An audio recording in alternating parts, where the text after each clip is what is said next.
Justice Watchers, before we begin, I want to make this absolutely clear. The following broadcast contains public domain courtroom footage, commentary, and legal analysis. This content is presented under the Fair Use Doctrine as defined by 17 U.S.C. 107 and is protected by multiple Supreme Court rulings, which you see below. This stream is transformative, educational, and journalistic in nature. It includes original commentary, trial breakdowns, legal interpretation, and critical analysis, not raw redistribution. We do not claim ownership over any public domain footage, and all use is strictly within legal bounds. If you're watching this content, you're engaging in a protected, transformative experience, grounded in law, never in speculation. And if anyone has a problem with that, take it up with Campbell, Brady, Miranda, and Irvin. Remember, guys, justice always works better when we watch. So keep watching. See you in the courtroom.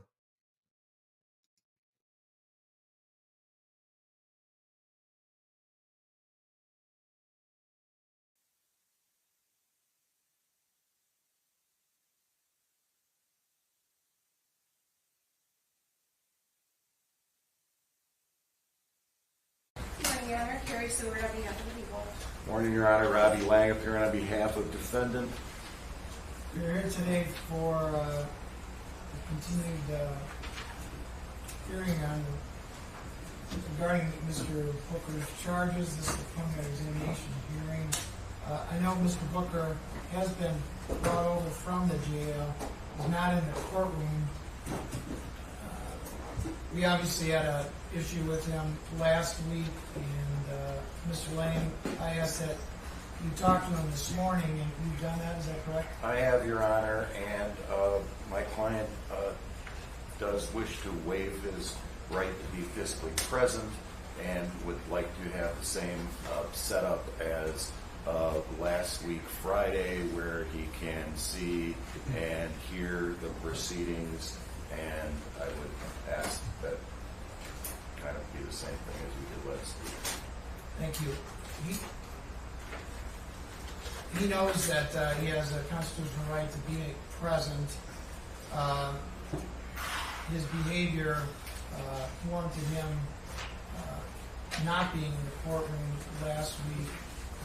Did he tell you how he's going to act if he is brought into the courtroom? He did indicate that there may be some disruption. I told him that I would have to, I was obligated to pass that on to Your Honor. And he also said he would prefer not to be in the court. Based on those statements made by your client, then we'll proceed without him being physically in the courtroom. He is in our jail cell. He is on Zoom, although we will not bring him, we won't have him present on our screen, and he can also hear the proceedings. And I was also informed that after the court date on Friday, sometime this week, he did attempt to talk to him about the proceedings. In fact, you indicated to the court in chambers that you gave him a synopsis at least as to what took place. Is that correct? Yes, Your Honor. Even though he would not see me personally, the people at the jail were kind enough to allow me to give him a letter that I wrote. He acknowledged today that he read the letter I wrote, the summary of all the things that happened last week, and particularly, summations of the witness testimony. You know what that is? Yes.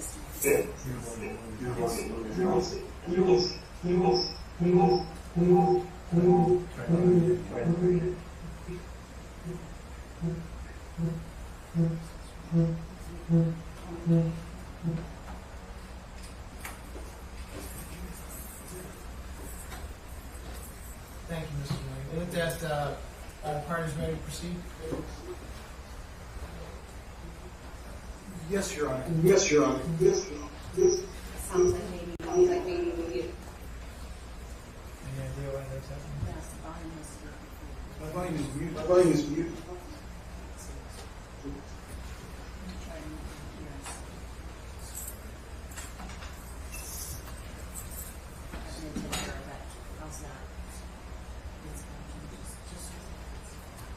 think Can you hear me now? I think we're fine now. Okay. I needed you, you're on this system. Okay.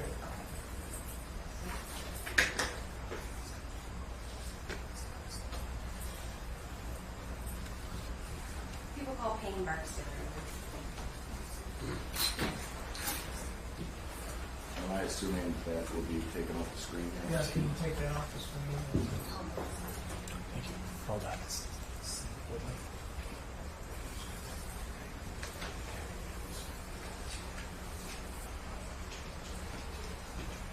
Defendant still able to Yes. use the proceedings.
Why don't you start, please?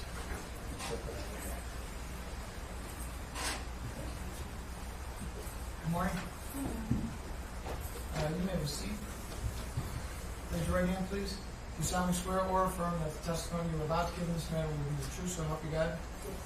Say your name, please. Payne Barksdale. Spell your first and last name, please. Payne, P-A-Y-N-E, Barksdale, B-A-R-K-D, sorry, Barksdale, B-A-R-K-S-D-A-L-E. Thank you. Ms. Stewart?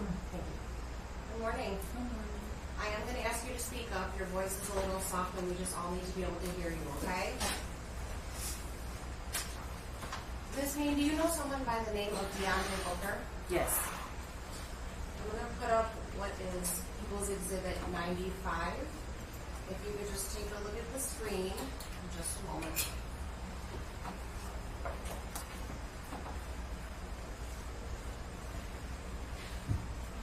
Do you recognize this photo? Yes, that's DeAndre. That's DeAndre Booker? Yes, Who is DeAndre in relation to you? my uncle. Is this someone that you're related by blood?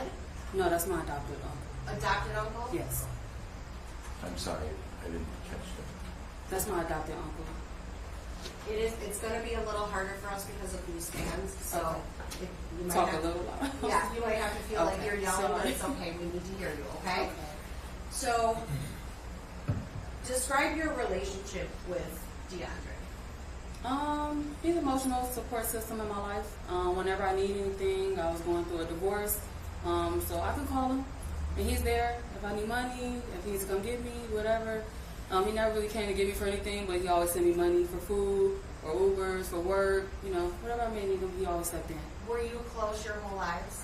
Yes, yes, And you were in contact with him your whole yes. And then maybe around my high school years, we lost touch, and then we rekindled last year in August. How long would you say you lost touch for?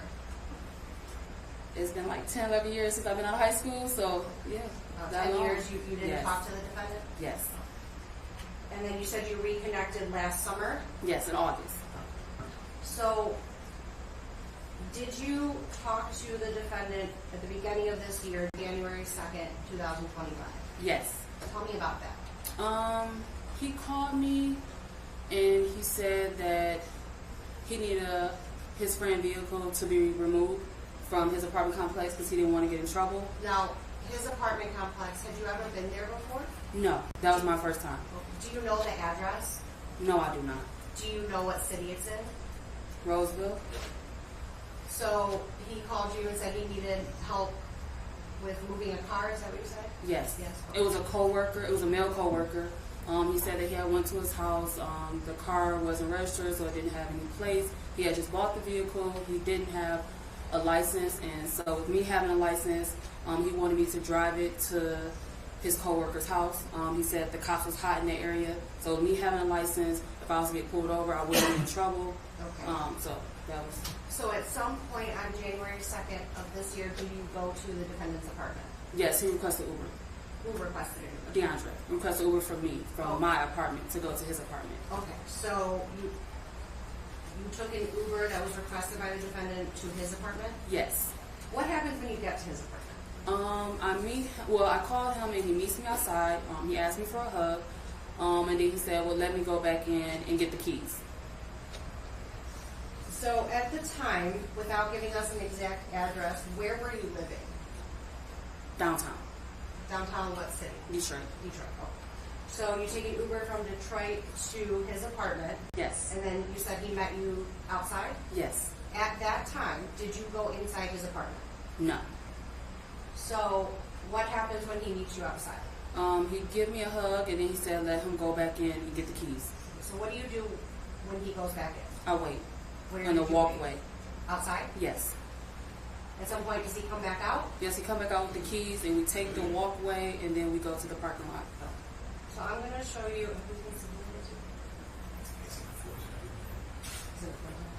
I'm going to show you with People's Exhibit 4. You could just take a look at the screen in a minute.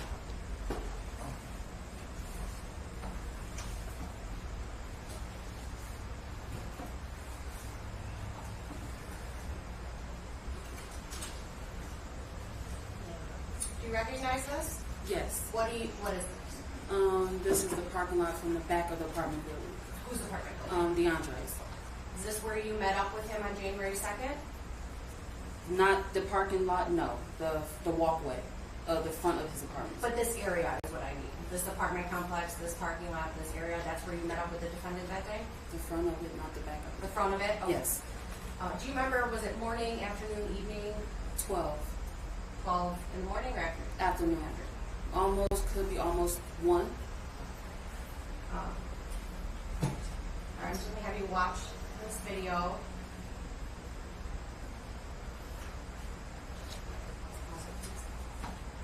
All right. So right now, we see 2 people in the video.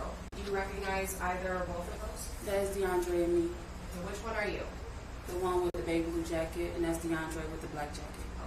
So what is happening here? I'm telling him I don't feel good. Do he mind if he drive and I would just be in the car with him? Was he okay with that? Oh, no. No.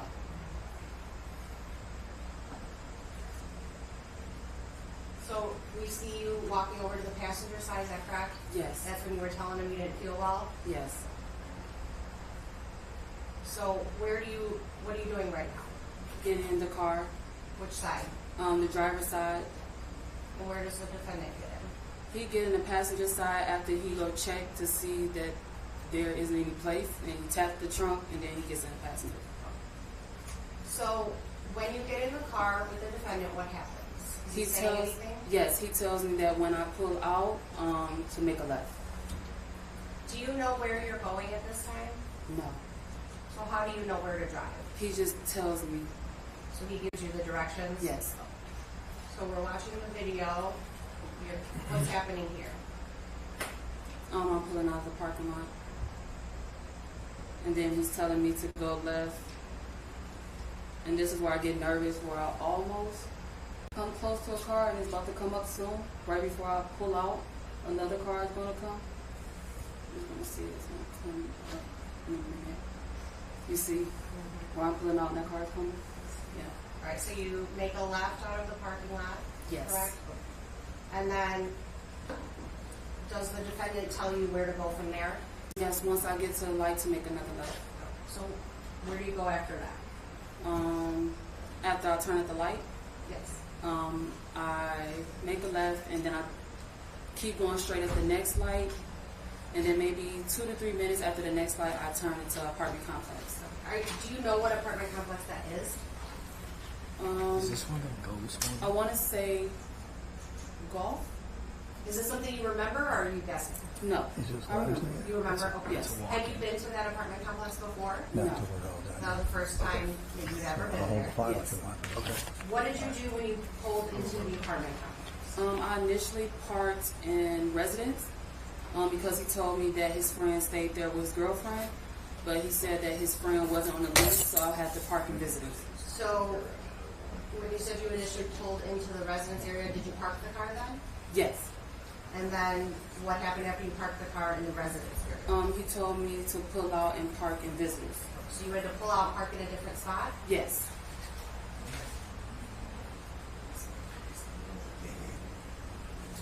I'm going to show you what's been marked as People's Proposed Exhibit 88. Do we have a stipulation, Mr. I'm assuming this is the Vehicle parked. Vehicles in the Mr. Jones's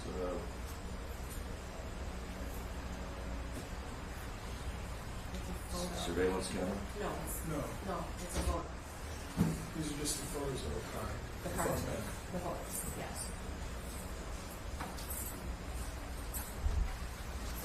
Showing you what's been marked as People's Proposed Exhibit 88. Do you recognize this car? Yes. What car is this? Or what car do you recognize that to be? A silver Malibu? Is this the car you drove that day with the defendant? Yes. We move for admission of People's Exhibit 88. Any objection? No, Your Honor. It will be admitted. Thank you. And then this is People's Exhibit 89. Do you recognize this? Yes, I recognize the car. Do you recognize the car? Yes. Which car is this? The Malibu. The Malibu that you drove that day, January 2nd? Yes. With the defendant. Yes. Move for admission of People's Proposed Exhibit 89. No objections, Your It Honor. will be admitted.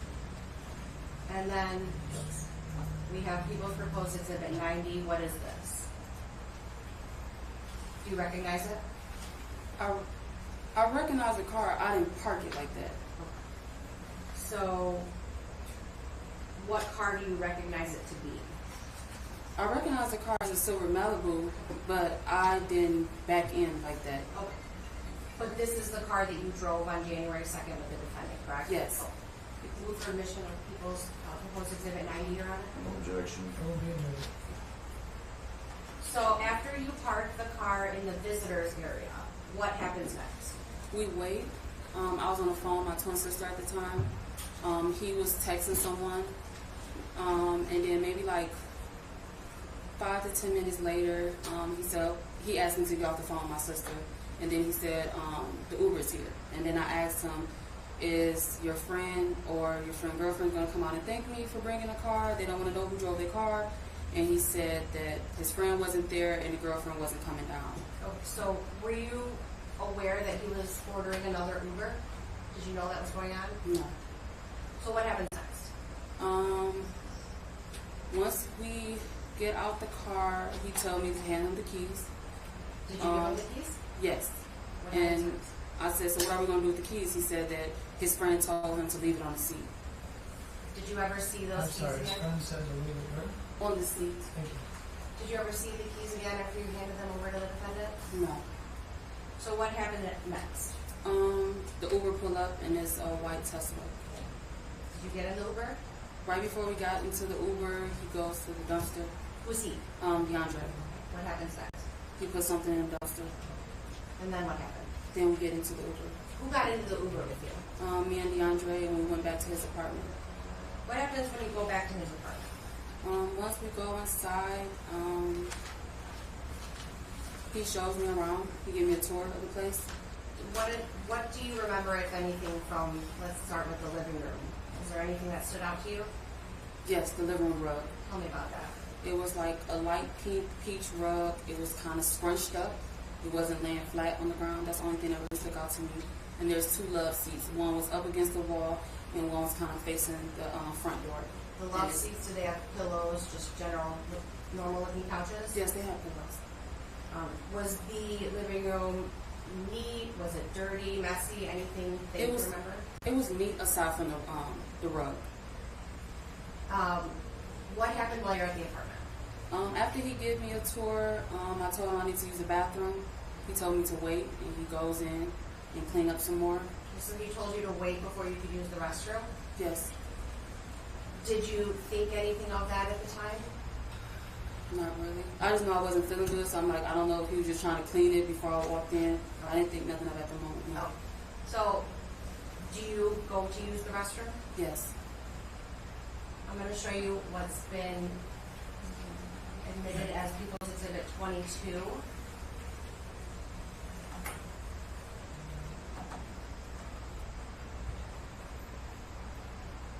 Is this what the defendant's bathroom looked like when you used it on January 2nd? No. What's different about it? There was not a towel. There was a blue shower curtain. The shower curtain, was it open or shut? It was shut with the big bird in the middle and animals and flowers on the coming out from the side of the bird. Okay, so you do remember seeing a blue shower curtain that was shut, meaning covering the tub? Yes. Anything else look different? There was no bleach. Do you remember anything else that would have been different from this photo?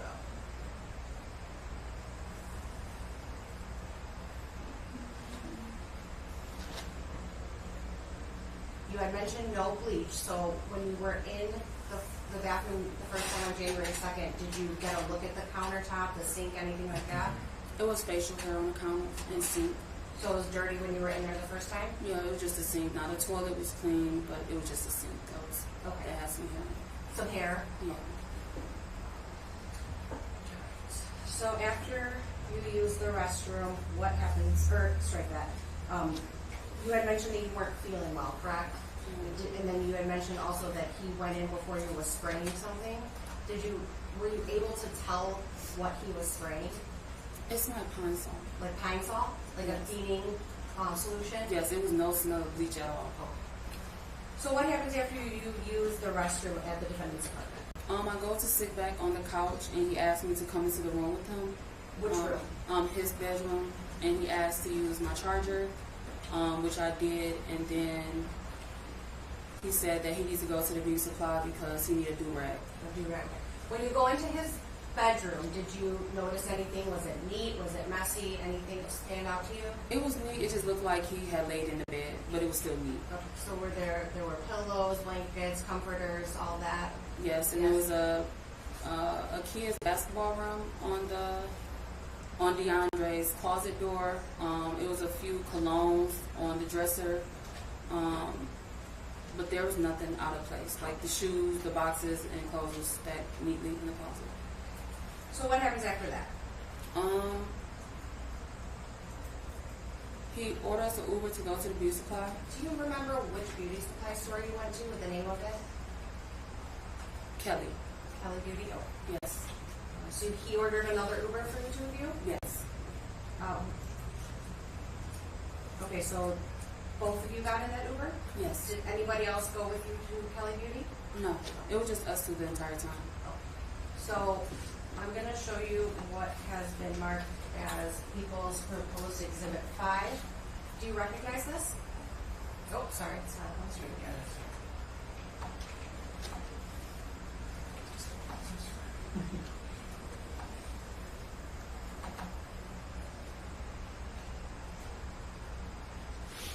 Oh, do you recognize this? Yes. What is this?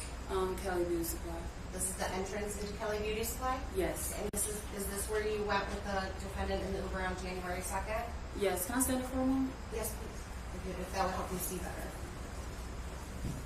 The Uber driver, you see the back tail light? That's the Uber driver, and that's where he was sitting in the car waiting for me. So you're indicating to the part, it would be the top of the video, Yes. just slightly to the right of the center Yes. of the entranceway? Mm-hmm. So I move for the admission of People's Proposed Exhibit 5. No objection.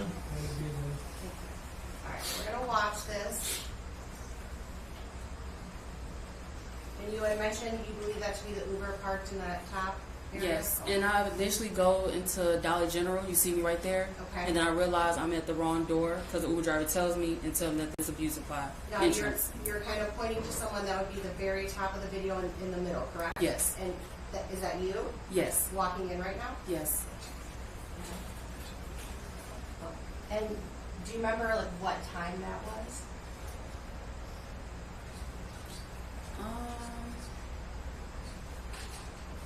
I would say around 1 something. I know I got to his place maybe around 12:30 or 1, so that maybe 1. Okay, so this video that we just submitted does have the timestamp at the top, says 13:53:05, which would be 1:53:05. That's about right. Oh, that's Yes. accurate? Yes. Okay. And this is you walking in, is that correct? Yes. You're wearing, this is the same clothes we saw in the first People's Exhibit 4, the first video we watched, correct? Yes.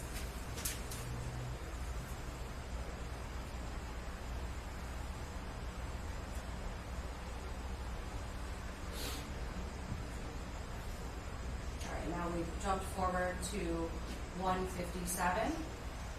Who is that? Me. So you are walking out of the store.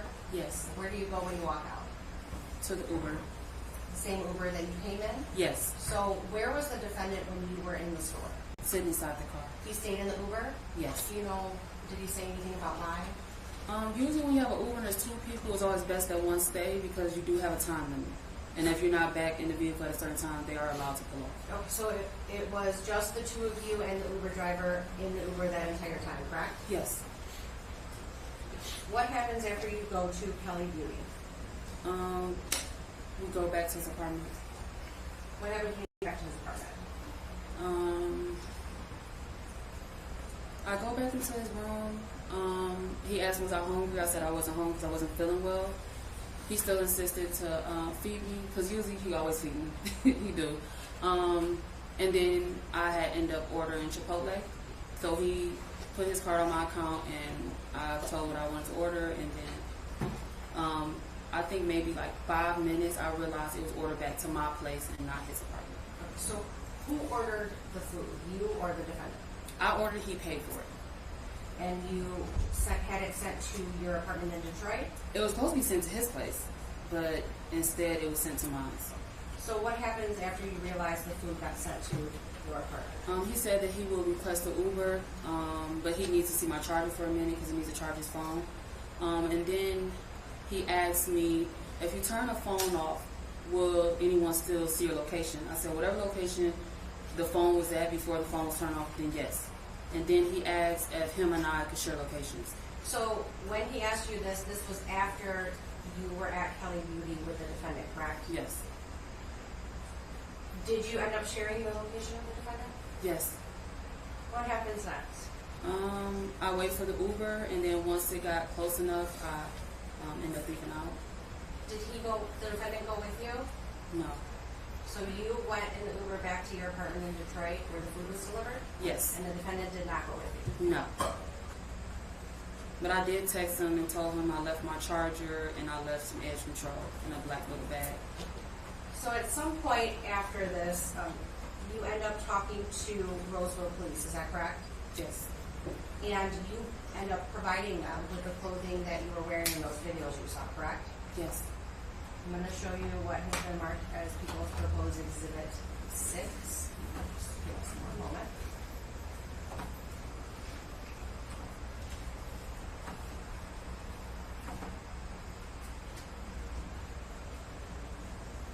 Do you recognize what's in this photo? Yes. What is it? Some black shoes, a Ford hoodie, a baby blue jacket, and my polka dot pajama pants. And are these the clothes you provided to Roseville Police? Yes. And these are the clothes that you were wearing on January 2nd when you went to the defendant's apartment in Roseville, correct? Yes. Move for the admission of People's Proposed Exhibit 6. Mr. Knight? No objection. No, we ready? And then we have People's Proposed Exhibit 7. Do you recognize this? Yes, that's the purse I was wearing When were you wearing that purse? on January 2nd. When you went to the defendant's apartment? Yes. And did you provide that to the police as well? I think I still have the purse. Okay, but you showed it to them? Yes. And so does this accurately reflect the purse that you were wearing on January 2nd that you showed to the police? Yes. Move for the admission of People's Proposed Exhibit 7, Your Honor. No objection. Are we ready?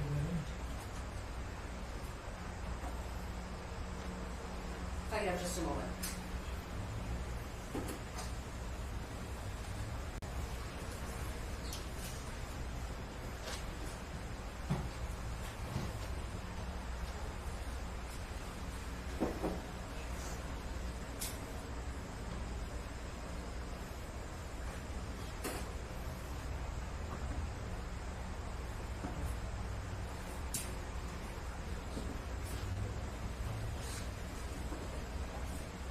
showing you what has already been admitted as People's Exhibit 96.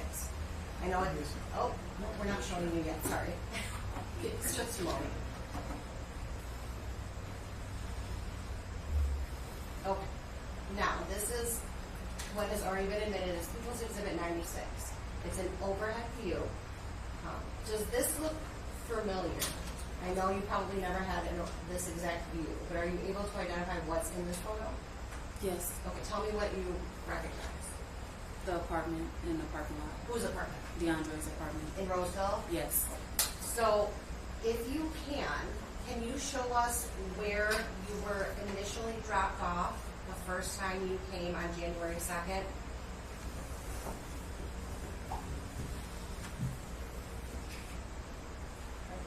Alright, so you are pointing to kind of about 2/3 of the way down, just right of center, there was a white car parked on a side street. Yes. Is that, do you know what street, what the name of that is? No. So you were dropped off there. Now the parking lot that we saw in the first video, is that in this photo? Okay, so that's down at the bottom center where all those cars are parked. Yes. And where did you initially first see the defendant when you got dropped off on January 2nd? So you have pointed to the opposite side of the building from the parking lot? Yes. Is that where he met up with you? Yes. What happened when he met up with you? Where did he go? He gave me a hug and he said that he needed to go get the keys, so he went back inside. Do you know which door he went in? Can you show us on there? Okay, so that would be the opposite side of the building from the parking lot, and Yes. what we're looking at is the door to the left, correct? Yes. And where did you go when he did that? I waited. You waited in that same Yes. spot? No. And at some point you met back up with him. Where did you meet back up with him? In the same spot, and then we ended up walking down here. Okay, so you have shown there's a sidewalk that kind of goes around the building and towards the parking lot? Yes. And then where did you go from that sidewalk? Right here, Okay. and I think the car was talking. Oh, and that's the video that we saw, the first one, People's Exhibit 4, correct? Yes. And you can have a seat. When you were at the defendant's apartment, how was he acting throughout the day? He couldn't sit down. I asked him that he made me nervous and if he could sit down because he just kept pacing back and forth. He didn't go. You didn't sit down? No. So you asked him to because it made you uncomfortable? Yeah. Why did it make you uncomfortable? Because he's walking back and forth and I'm not sure why. I kept asking him, was he okay? Was something wrong? And he didn't really give me an answer. Nothing further at this time, Your Honor. Thank you. Thank you, Mr. Martin. Payne, now, Mr. Booker is not any blood relationship to you, correct? No. So he's not really your uncle, correct? He's my adopted uncle. His sister adopted me. Okay.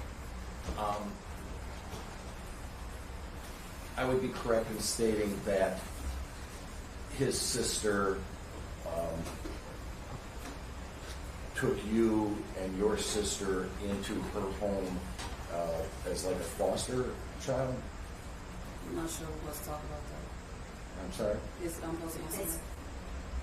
Because that's personal. Hold on a second. I don't know if you heard what you said. Yes. Did you have an objection? Yes, Your Honor. I do have an objection as to relevance.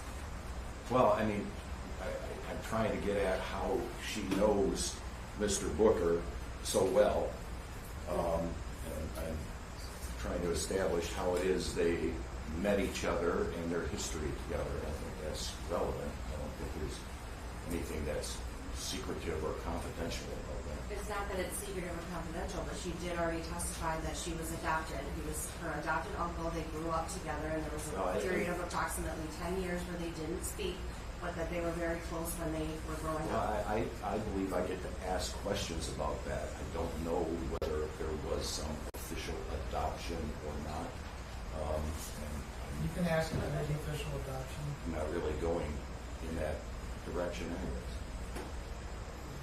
Okay. I'm trying to establish how it is they knew each other. I was adopted. I'm sorry? I was adopted. You were adopted Yes. by Mr. Booker's sister? Yes. Okay. And is Mr. Booker older than you? Yes. And he's older by how many years? I'm not sure. You're how old now? I'm 30. I'm sorry? I'm 30. You're 30. Okay. And is Mr. Booker somewhere around 35, 36? He's in his 30s. How old were you when you came to live with Mr. Booker and his sister? I'm sorry? I don't want to answer. Well, I can't hear you. Her answer I was, don't want to answer that. she said, I don't Well, want I to. don't think you have a choice but to answer my questions. This isn't proof. Ms. Seward, Because it gets more personal. just 1 second, please.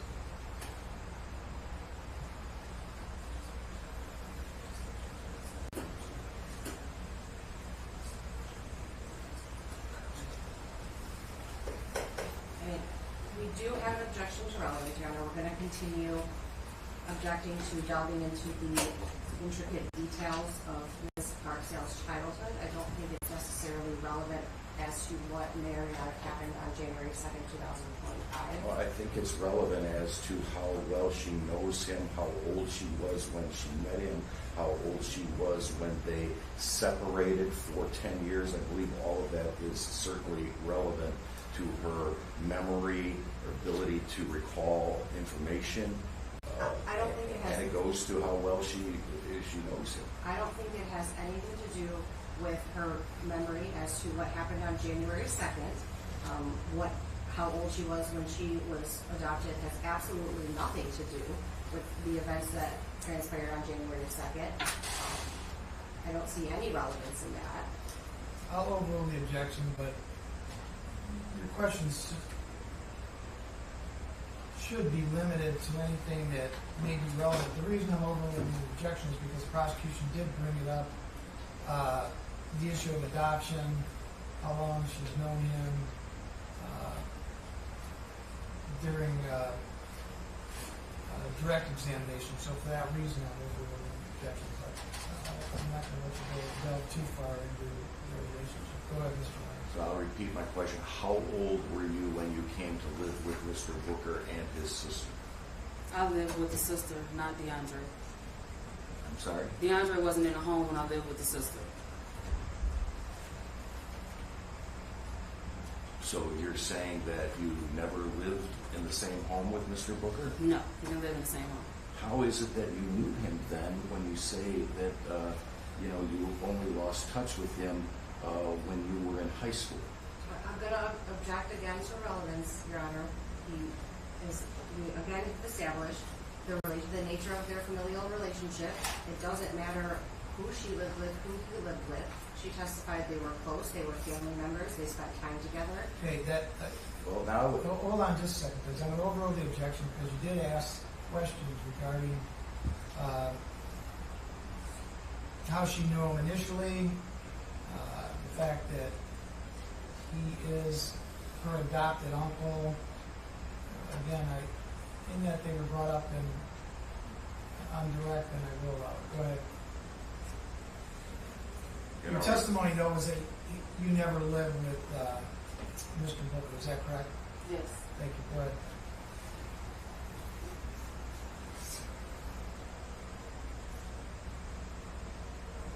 how did you know him if you never lived with him?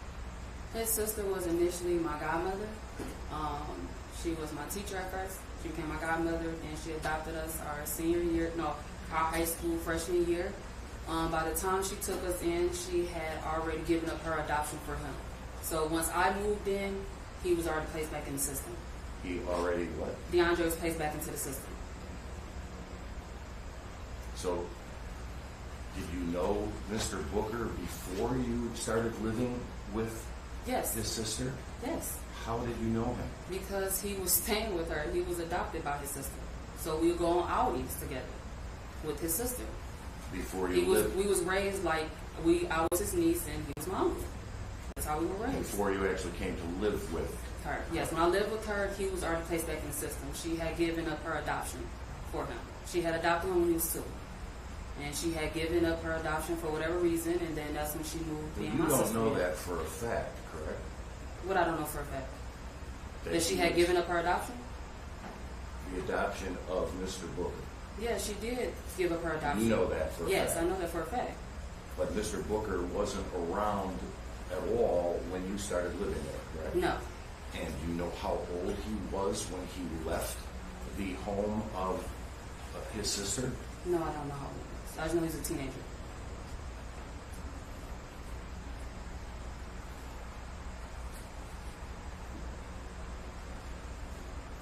But you do know his history in terms of him living with his sister for quite some time, since he was a young child. Yeah, she I'm adopted going him to when he was 2. object, Your Honor, to both asked and answered and relevance. Your Honor, it's relevant as to, her She's already answered the question. supposed knowledge of him. But she's already she answered the supposedly question. knows somebody that I'm trying to question whether she even ever met him before. I mean, Ask her that it question. doesn't sound like Go it. ahead, you can ask that question. She's giving various answers. Just, you can ask the question, did she know him at all? I believe she's already testified that she did. Yes. Right, but I think I can delve into how she knows somebody that she never lived with. You can ask that question. And again, this is a topic that we've covered. She indicated how she knows him, and just because she didn't live with him. Mr. Lang? Do you know if Mr. Booker, you said you didn't see him for let me start that. The first time you see him in at least 10 years is on January 2nd, correct? Yes. We only communicated by phone or FaceTime.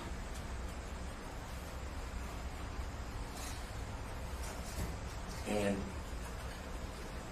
you're saying you kept in touch with him over those 10 years? No.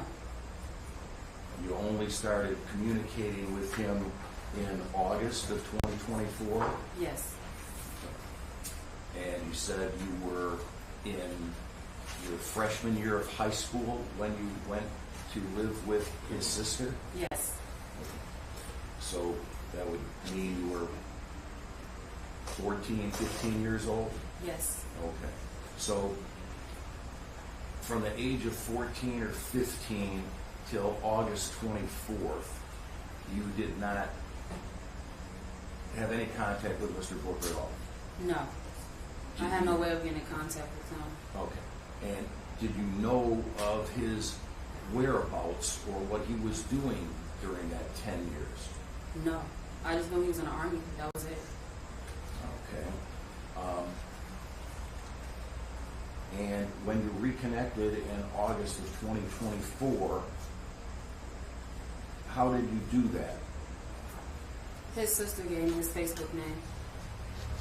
So you reconnected over Facebook Yes. and started communicating with each other? Yes.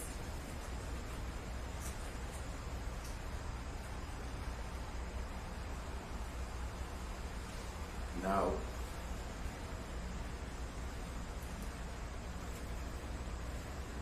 did you know that Mr. Booker did not have a driver's license from him telling you that or from somebody else telling you that? From him telling me that.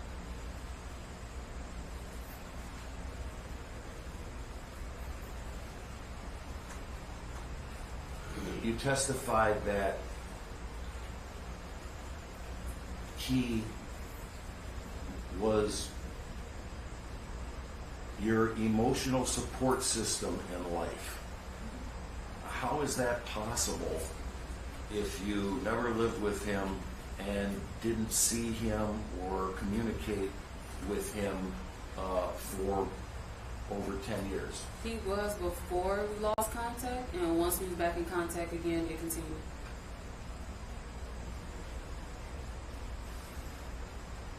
So how, when you got back in contact, I take it you talked to him about problems in your own life? correct? Yes. Judge, I understand that this was I'm not something that was. dialing into it. I'm objecting, sir. I understand this was something that was brought up on direct, but I think we're going a little bit astray as far as relevance to the intricate details of how she communicated after they reconnected. She indicated they reconnected in the summer, and now we're here to talk about what happened on January 2nd, 2025. Well, I'm not the one who brought this up. She did about Okay, this. I emotional- overruled the objection. Mr. Lang also indicated he's not going to delve into any problems that she may have had. Go ahead.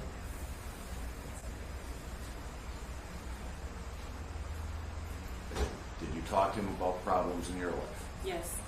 starting in August of 2024? Yes. Did you ask him for money during the period from August through 24 through January of 2025? Yes. And he gave you money, Yes. correct?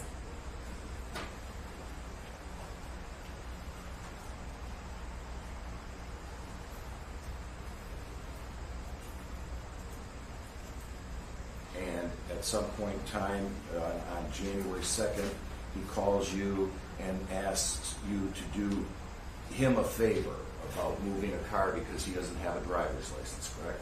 Not because he didn't have a driver's license. His coworker didn't have a driver's license. Well, but you know he didn't have a driver's license, correct? Yes.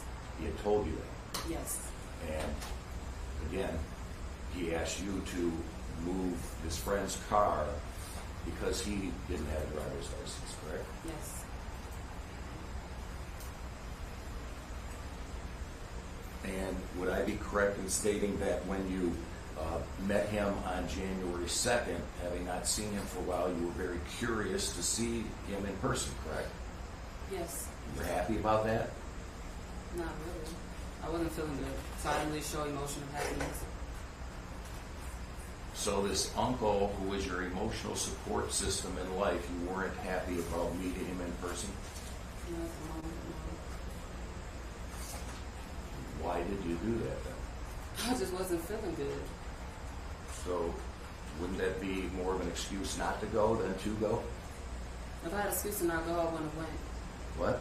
If I had an excuse to not go, I wouldn't have went. I don't understand that. You said if I was not happy to see him, then why did I go? That would have been an excuse. No, you said you weren't feeling good. I wasn't feeling good, but when someone do something for you, you feel obligated. He never asked me for anything. I'm the only one that always asks him for things. So the one time he asked me for something, I did it, even though I was not feeling good. Okay. But you weren't really happy to see him, correct? I didn't understand what you said. What was your answer? I wasn't feeling good. He keep asking if I was happy. Thank you. I was asking if you were happy to see him in person for the No. first time. No.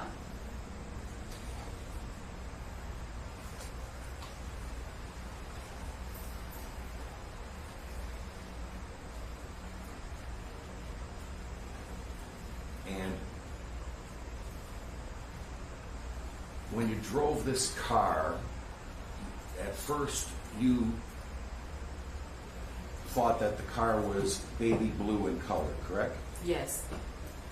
And is that because your eyesight isn't very good? Yeah, I do have that eyesight. Yes. Okay. So at first you didn't know whether it was silver or baby blue, correct? Yeah, under my impression, I thought it was baby blue. Okay. And you've seen these pictures and you identify the car that you got into and you've seen the video of you getting into that car and you now know that it's silver, correct? Yes. Okay. You didn't know that at the time. No.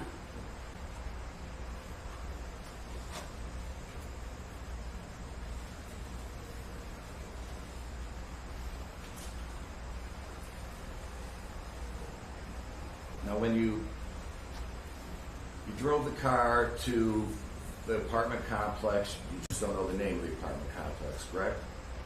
I believe it was golf. I'm not sure if that was a name or that was a street. And you said you gave the keys back to Mr. Booker, correct? Yes. And you said he was going to leave the keys in the seat of the car, correct? Yes. And you have no idea whether he did that or not, correct? No. And you said he went to a dumpster near the car and threw something away, correct? Yes. And you don't know what he threw away, right? No.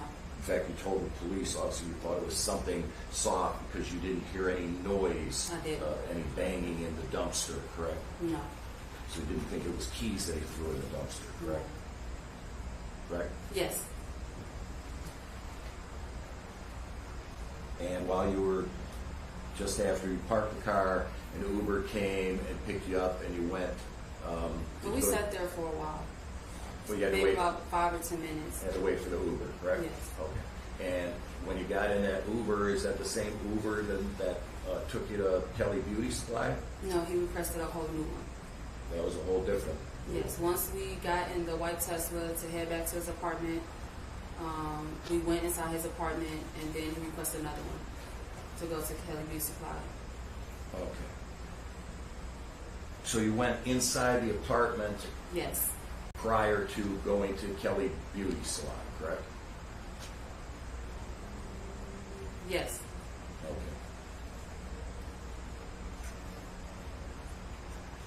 That's when he gave me a walkthrough of his apartment.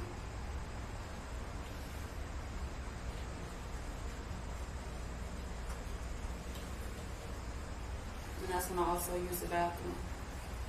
Yes.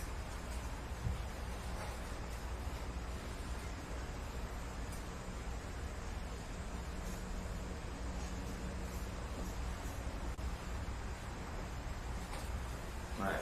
And didn't you tell the police that you were curious about how he was living and you looked around the apartment to see if it was clean, neat, dirty, correct? I wasn't curious about how he was living. He offered to give me a tour of the apartment.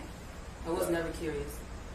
You weren't curious at all. No, when I came in, I sat down on the couch right away. He offered to give me a tour. But you did notice that the apartment was clean, correct? Yes, the apartment's clean. The apartment was neat, correct? Yes.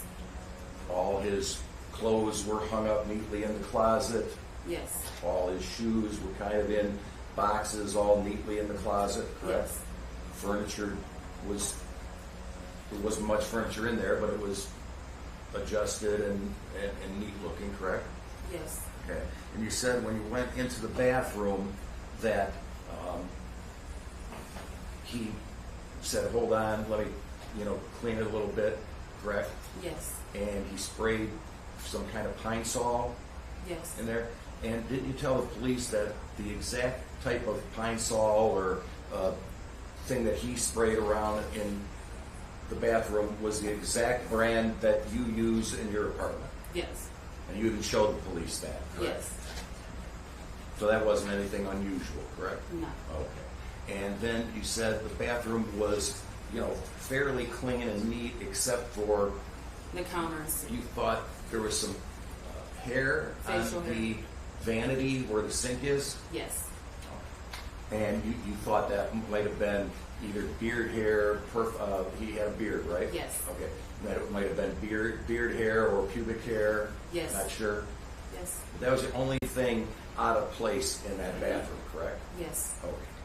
Everything else was clean and neat, correct? Yes.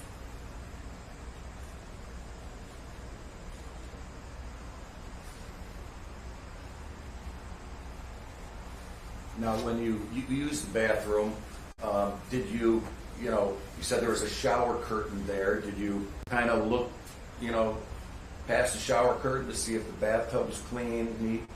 No. That didn't interest you? No.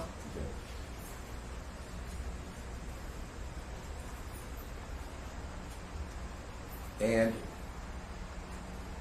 when you talked to the police, yes, I believe this might have been January 9th was the first time you talked to the police, correct? Yes. That was inside your apartment? Yes. Okay. And do you remember telling the police that you remember the shower curtain, you can't remember much detail about it, it was blue, black or something, Yes. and that you didn't mention any animal prints or anything to the police, correct? I told them I wasn't sure if it was animal or bird prints. And you're still not sure of exactly what prints may have been on the shower curtain, correct? It wasn't prints. I just knew it was either animals or birds, but I wasn't sure as to which one. And was it the same blue color, or were the animal in black or red or any other type of color? The animals were in colors. It was in the center of the In shower colors? curtain. Yeah, the color of the animal or what they're supposed to be, they were just in the center of the shower curtain. They wasn't spread it out. They were just in the center.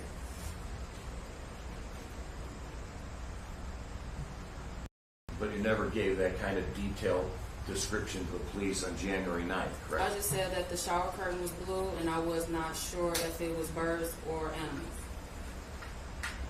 And why are you sure today than when January 9th?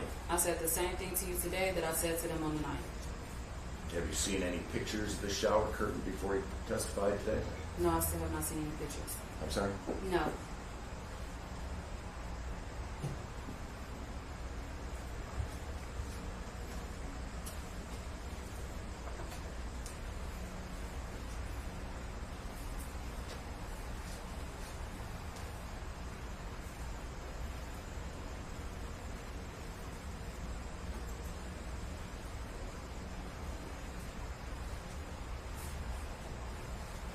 And then you said you didn't walk over to Kelly Beauty Salon from his apartment. You took an Uber, correct? Yes. And DeAndre went with you and Yes. stayed in the Uber while you went shopping for some things that you needed, correct? Yes. And he did that so that the Uber would stay and wouldn't leave and have to call a new one, correct? Yes. Okay. You get back to the apartment and you said you ordered some food from Chipotle. Yes, from DoorDash. All right. And you ordered it from your phone, Yes, from my phone. He used his Okay. card. but you used his card to pay for it. Yeah, correct? he put the card information in. Okay. And I take it that the food wasn't delivered to DeAndre's apartment, it was delivered to your apartment. Yes. And is that because they already had your address in the application or whatever? Yes, but he had switched it to his apartment, but I think it was too late, so it had already was on the way to mine. All right. So then when you discovered the food wasn't coming to his apartment, you got an Uber to go back, or DeAndre got an Uber for you to go back to kind of get the food Yes, into DeAndre your requested the apartment. Uber for me to get back to my apartment. Yes.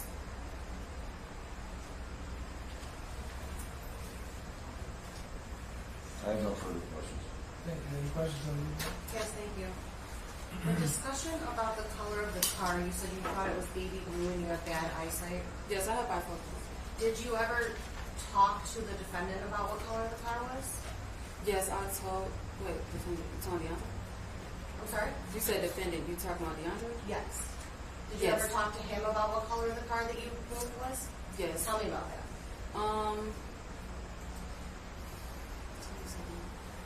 I brought the conversation up to him maybe a day after, so January 3rd.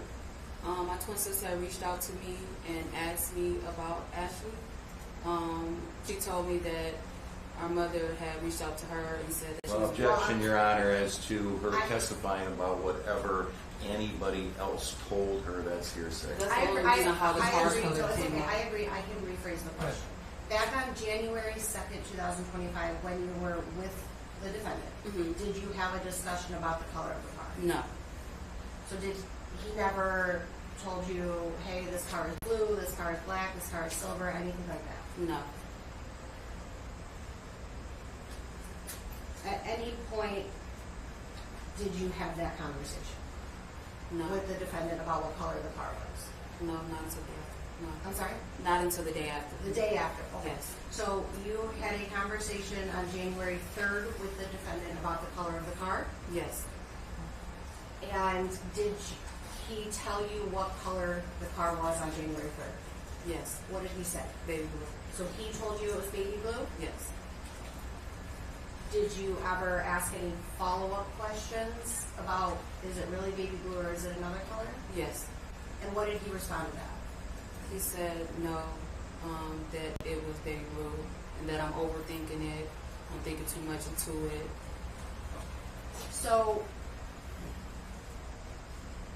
the defense was asking you questions about whether or not you were happy to see the defendant on January 2nd. And you had said that, you kind of felt obligated and you weren't feeling well. So why is it exactly that you said you didn't feel happy to see him? Is it because you were angry at him, or is it just Not just that I was not feeling the good. things you already mentioned? Yes. When you were at the defendant's apartment on January 2nd and you went to use the restroom, did you happen to notice if there were any towels to dry your hands on or anything like that? No. Did you notice whether or not there was a rug in the bathroom? No, I'm not sure. Do you know someone by the name of Detective Goodell? Sounds familiar. Do you know someone by the name of Detective Lesbrance? This gentleman seated to my left?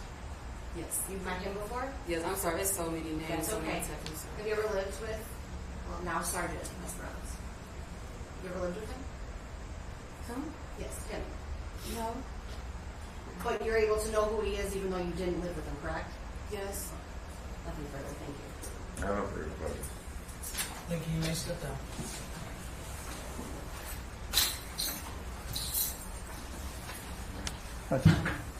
You can watch your step. Thank you very much. We'll take a short break.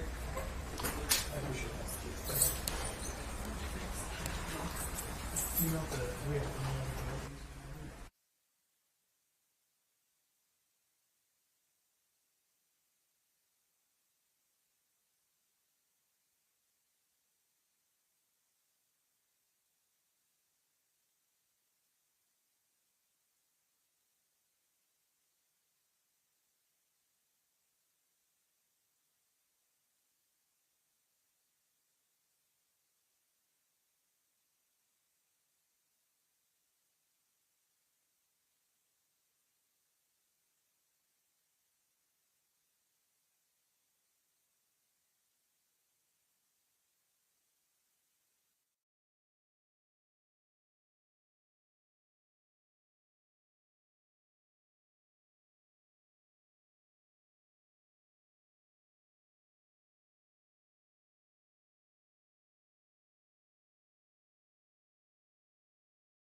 have to people again.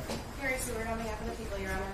Rodney Lang, appearing on behalf of defendant DeAndre Booker, who is not physically present pursuant to court order, but has the proceedings being broadcast to him, both audio-wise and visual. thank you. You may be seated.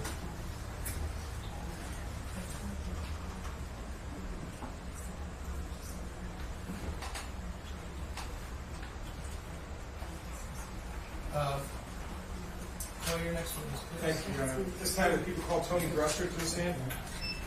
Good morning. Good morning. Say your name, please. Tony Gresser. Spell your first and last name, please. Tony, T-O-N-I, Gresser, G-R-U-S-S-E-R. Raise your right hand, please. You solemnly swear or affirm that the testimony you're about to give in this matter will be the truth, so help you God. I do. Thank you, Mr. Franklin. Thank you, Your Honor. Good morning, ma'am. What is your current occupation? I am a forensic scientist with the Michigan State Police in the biology unit, doing body fluid identification, and I also respond to crime scenes. In your capacity to respond to crime scenes, what specifically do you do in that regard? I respond to crime scenes and I process the scene for any sort of evidence that may be probative to the incident. How long have you been employed in that capacity? I have been with the state police since 2018. I have been a forensic scientist since 2021, and I have been responding to crime scenes since 2018 as well. Were you employed in that capacity in January of 2025? Yes, I was. All right. In that capacity, did you have cause to go to an apartment on Pinehurst in the city of Roseville? I did. 26069 Pinehurst, is that where you responded? May I check my report? Would that help refresh your recollection? Yes, it would. Why don't you go ahead and do that? Thank Review you. it silently to yourself. Yes, that is the address. Do you remember the apartment number? It was the second floor west apartment, but I don't know the exact number.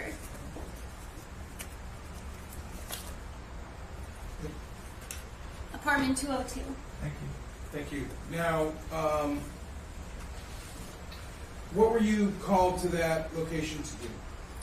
We were called to that crime scene to process for blood evidence. Do you have any training as it relates to the collection of and identification of blood evidence or suspected blood evidence? I do, yeah. I work in the biology unit in the lab. So we had a year-long training program which consisted of lectures, readings, practice samples, mock cases, as well as practical examinations, which I passed all of those. And then crime scene aspect, I did a few month-long training program and then went to a crime scene schooling, which I passed as well, which all included processing for blood. Do you have any education, formal education, as it relates to this, in addition to the training that you received through the Michigan State Police? I do. I have a bachelor's degree from Marygrove College with a concentration in biology. What is that degree in? Forensic science with a concentration in biology. Thank you. And in your capacity as a forensic scientist for the Michigan State Police Crime Lab, have you ever had an opportunity to testify in court as an expert witness in that field? I have, yes. You've been tendered as an expert? I have, all times, yeah, fine. Your Honor, at this time, the people would move to tender. Oh, I'm sorry, let me do it this way. Do you recognize this as well with the mark for identification purposes as People's Proposed Exhibit 183? Yes, this is my CV.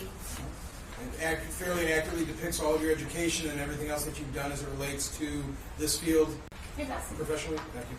Your Honor, people would move for admission of People's Proposed Exhibit 183. Your Honor, I have no objections for purposes of exam only. That's the curriculum. Yes, permission to publish to the court? Yes. It would be admitted. Thank you. And at this time, Judge, I would tender Ms. Gresser as an expert in the area of forensic science, specifically as it relates to biology and blood identification. Your Honor, I usually would just, say that's fine, but I haven't had an opportunity to really go over her CV. It was just handed to it this morning. And I would just like to ask her a few questions while I'm going through this, if that's possible.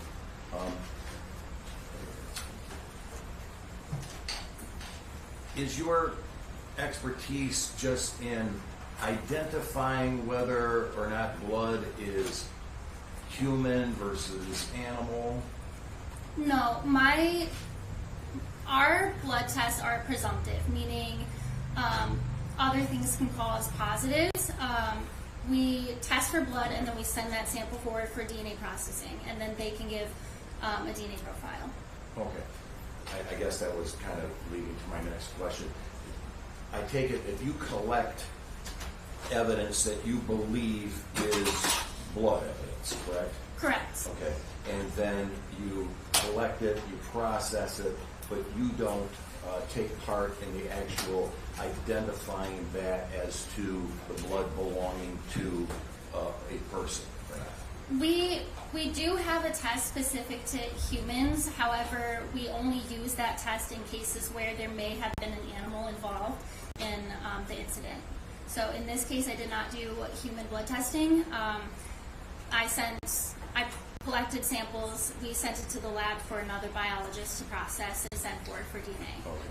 So you wouldn't be here to testify about DNA or the identification of any blood that you particularly processed as belonging to one person or another? Correct. Yeah, DNA is outside my area of expertise.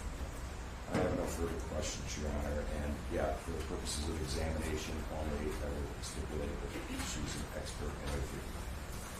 Well, Thank you. Please describe what you did then when you arrived at that apartment 202 on Pinehurst in January.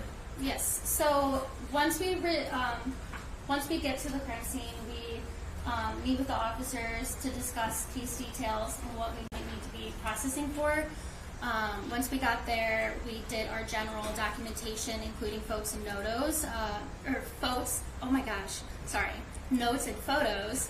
And then we went into the crime scene, or the place of interest. Let me interrupt you for just a second. When you say we did this, we went in, who were you with that day? Sorry, yes. On my team, we had two other individuals. Forensic scientist, she was a forensic technician at the time, Olivia Hall, and then forensic technician, Natalie McElroy. So we all went into the scene, did our general documentation and photographs, and then after that we went outside north of the Hampton Apartments to a dumpster where we did additional processing. All right. Why were you called to a dumpster north of the apartment? Case details that we received from the agency said that a subject was seen on video leaving the apartment building following this specific trail that they walked us through to this dumpster, and he was pushing a shopping cart which appeared to have large items inside of it. So we were called to the dumpster to process it for blood evidence. All right. I'm going to show you what's been already entered into evidence, several exhibits. So let's start with Exhibit 74, will be on the screen here. What is this here, ma'am? That is an image of the dumpster that we processed. Was that yellow tape on it when you arrived? It was, yes. Was the dumpster being guarded by anyone, or was it simply left alone? There was someone from the agency there. Agency meaning the Roseville Police Department? Yes. Thank you. Let's go to 75. What are we looking at here? This is another image of the dumpster. And now 76. What are we looking at here, ma'am? This is an image from inside the dumpster on the floor of the dumpster with apparent red-brown staining. Where is that red-brown staining? If you see the tin foil and styrofoam, it is on both of those items as well as next to it. Bottom left corner of this photograph? Yes, it is. Thank you. When you see that, what do you do? Once I saw that, we went inside the dumpster, or I went inside the dumpster, and I tested the sample for blood. We used a two-step chemical test that turns pink if positive for the possible presence of blood, which it did. And so from there, I collected a sample of the blood on the dumpster floor, as well as collected the tin foil and the styrofoam from inside as well.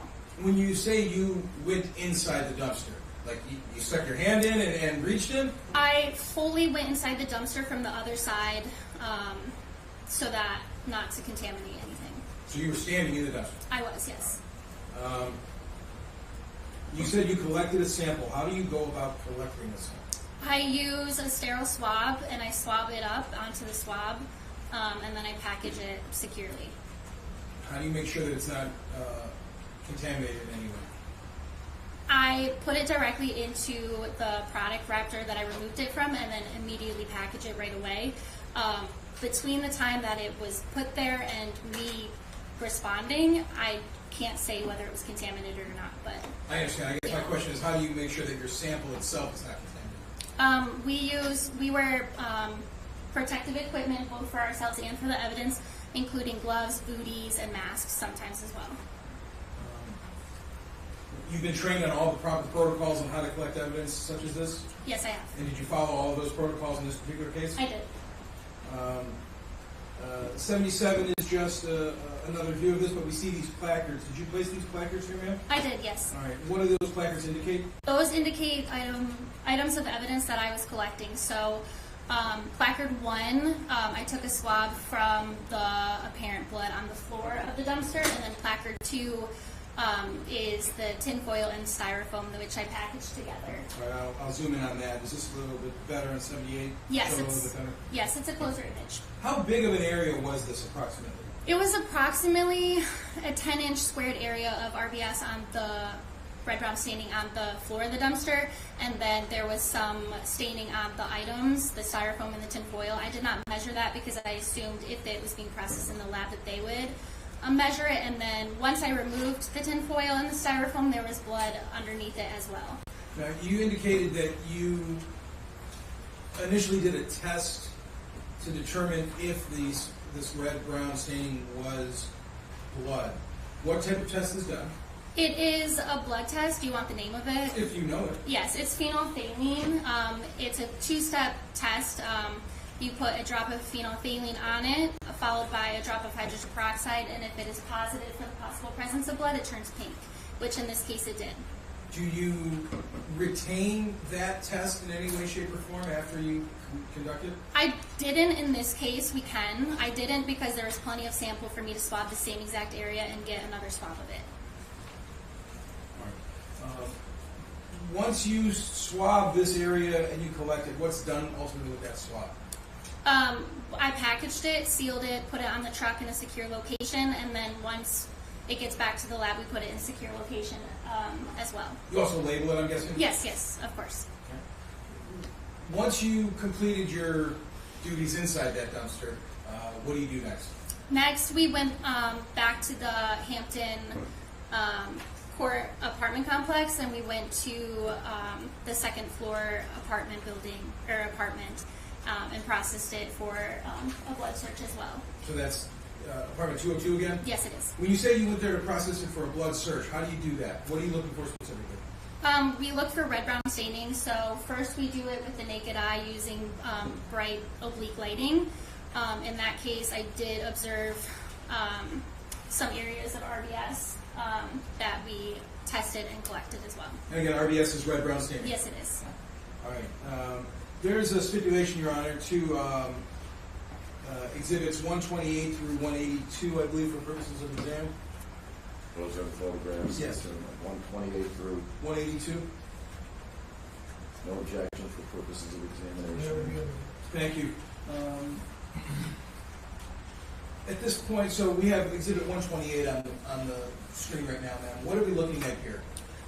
This is red-brown staining on the wall. I believe this is in the hallway of the apartment leading towards the bathroom. You can see markings on this image that I made, and then there's a P next to it, which stands for positive for that phenolphthalein test that I spoke of earlier. When you say the markings that you made, we have sort of reddish-brown markings, and then there's the blue markings. Which ones are the ones you made? The blue markings, yeah. When you have an area like this that has a P next to it, what do you do with that sample then? I Or, test. excuse me, what do you do with that area then? So these are all samples that I tested for blood, which were positive, and then I picked a representative sample to send to collect and send forward to the lab. That sample being the middle one with the scale next to it.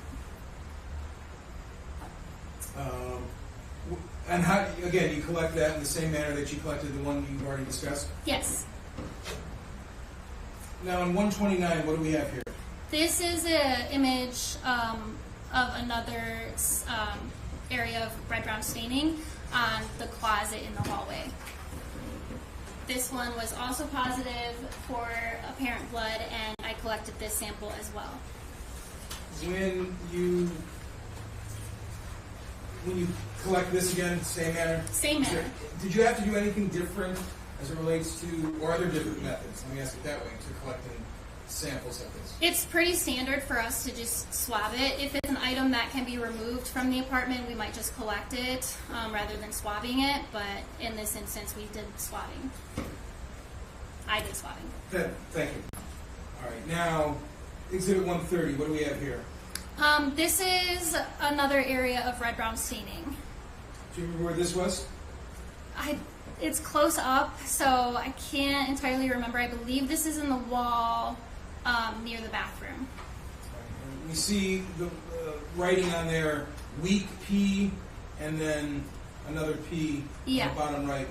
Can you describe or explain what those are? Yes, both of the P's mean it was positive for the presence of possible blood.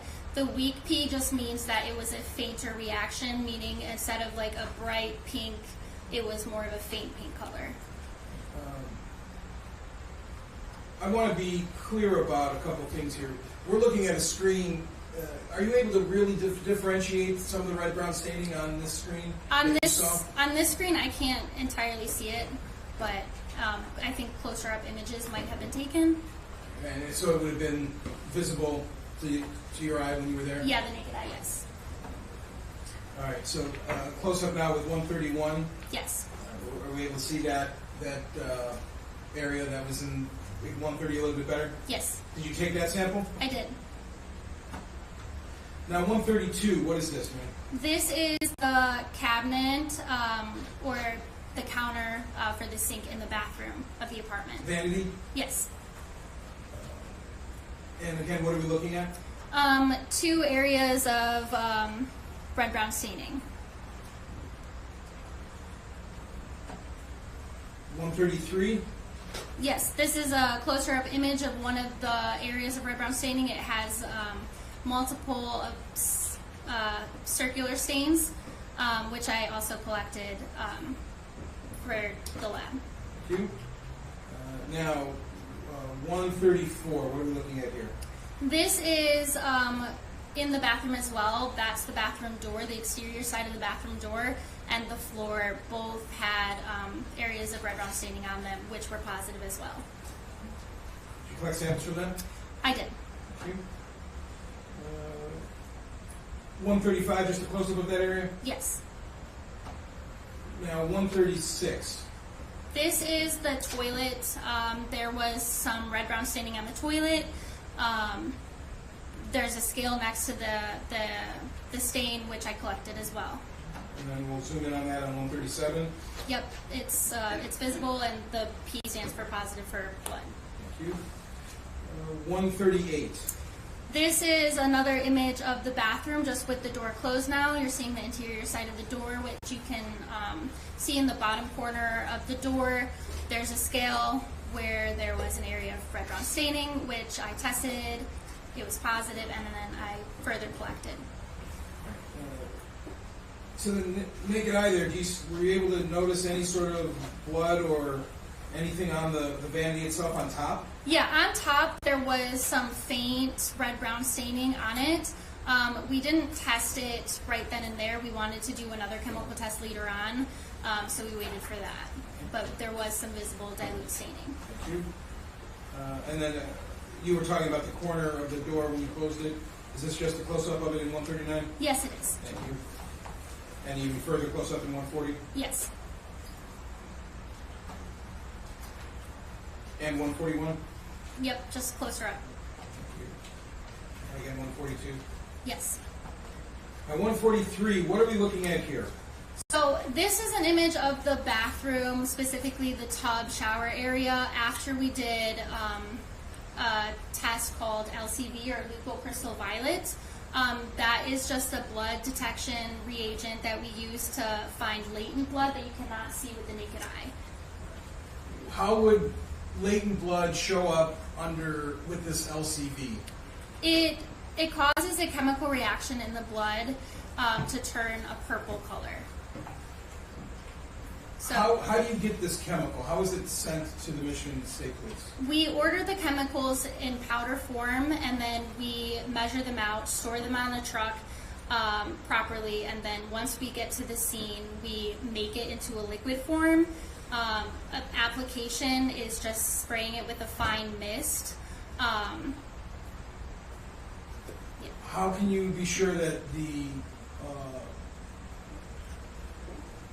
mixture that you've made is accurate and will give you the results that you want? So before we use it on evidence, we do a quality assurance by testing it on a positive control sample and a negative control sample, and we ensure that both of those respond accordingly before using it in a scene. And was that done with the LCV in this particular case? It was. Right. So now as we look at 143, why did you choose this bath area to spray with that mist? We sprayed the whole bathroom. Actually, I think there's more pictures of it later, but we chose the bathroom, the tub specifically, and the sink specifically because those are areas where latent blood might be found because it can mix with water, become more dilute, and therefore harder to see with the naked eye. So what is it that we see here then of note? So in the tub, it's a little difficult to see because of the blue tile, but if you look, there is some purple, it's like a blue-violet color discoloration on it, and that is the developed blood that we found using the LCV. It's on the top of the bathtub lining and then like on each wall. And we'll have some more pictures as we go forward, but were you able to see any of this latent blood with your naked eye before spraying the... There were some areas of very dilute that we were able to see with the naked eye, but not to this extent. Let's go to 144. Again, are we seeing that purple here? Yes, you are. Yep, it's all on the lining of the bathtub as well as going into the bathtub. 145. Just another image closer up. You can see some of the purple color development on the tiles in between them as well. Can I have you just step down and maybe show the court where we're looking at Yes. on this one here? So you can see the purple discoloration all right here as well as up on the wall. I think there's some better images later on in here, but there's along the window right here on the side, right here, as well as this whole area right there. Thank you. When you say this area right there, you're specifically pointing to the area where the tub meets the walls. Yes. Thank you. All right. Now as we look at 146. This is another image of the bathtub. More so the wall in there as well. You can see the violet development on as well. Just right of center of the Yes. screen on that wall, and then again where the tub meets the wall. Yes. Zoom in on that on 147. Yes. Now 148, we're looking at the front area of the tub. Yes. You can see some purple development right on like the bathtub underneath the spout, as well as going into the bathtub, as well as on the wall or the tiling above and below the handles. And then zoom in on 149 again to see that same area. Yes. 150, a little bit different angle, but still the same. Yes. You can see some purple discoloration in the corner of the bathtub on like the left hand side of the image. And now 151. This is an image of the wall, the shower wall just below the window. There's a scale on there. That's an area that I swabbed and collected. And that's in the very dead center of this photo. Yes, it is. And I know it's not really on this screen, it's difficult to see, but that scale is showing staining of sorts. Yes. Let's zoom in then to 152. Yes, that's a closer image of the staining that was in the last image. That area I swabbed and collected for biology. Now, when you swab an area that's already had the LCV applied to it, does that affect your ability to collect that evidence at all? No, it doesn't. We're still able to collect it and send it forward for DNA processing. 153. This is just a zoomed out image of the bathroom. It shows some staining on the outside of the bathroom tub, on the wall to the right of the image, and then there's some staining on the floor as well. Let's zoom in on some of those now. 154. Judge, I don't know, is it possible to turn these lights off? Because obviously what I'm seeing on my screen is not what's appearing on this TV, so I don't know if these lights are washing it out. I want the court to have its best ability to see this, but I can see it already. Okay. I can't tell, but And obviously, we'll have it available for the court to view I at leisure as well. can see it. All right, thank you. What are we looking at in 154, Ms. Gresham? This is the bathroom floor. It's a little difficult to see in this image because of the gray tile and the TV, but the floor of the bathroom, the entire floor, developed with purple after spraying the LCD. 155, Just a closer up image towards the front of the toilet and on the toilet as well. 156, Just a different angle. directly in front of the toilet. Yes.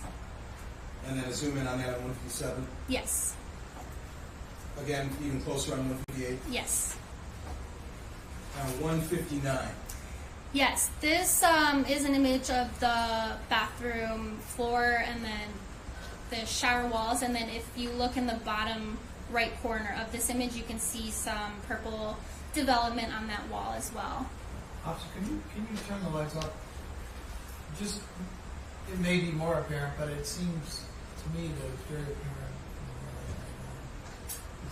Seems like the only lights that are not off are the ones Yeah, that those are. All right.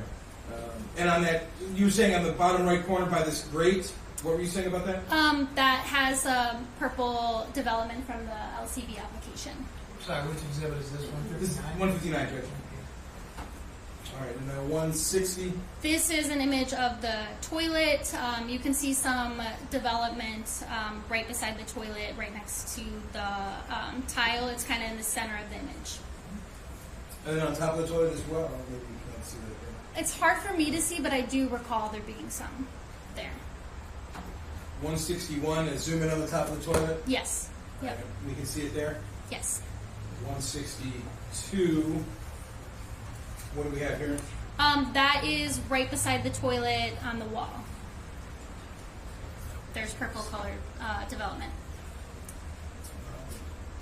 Again, sort of a zoom out.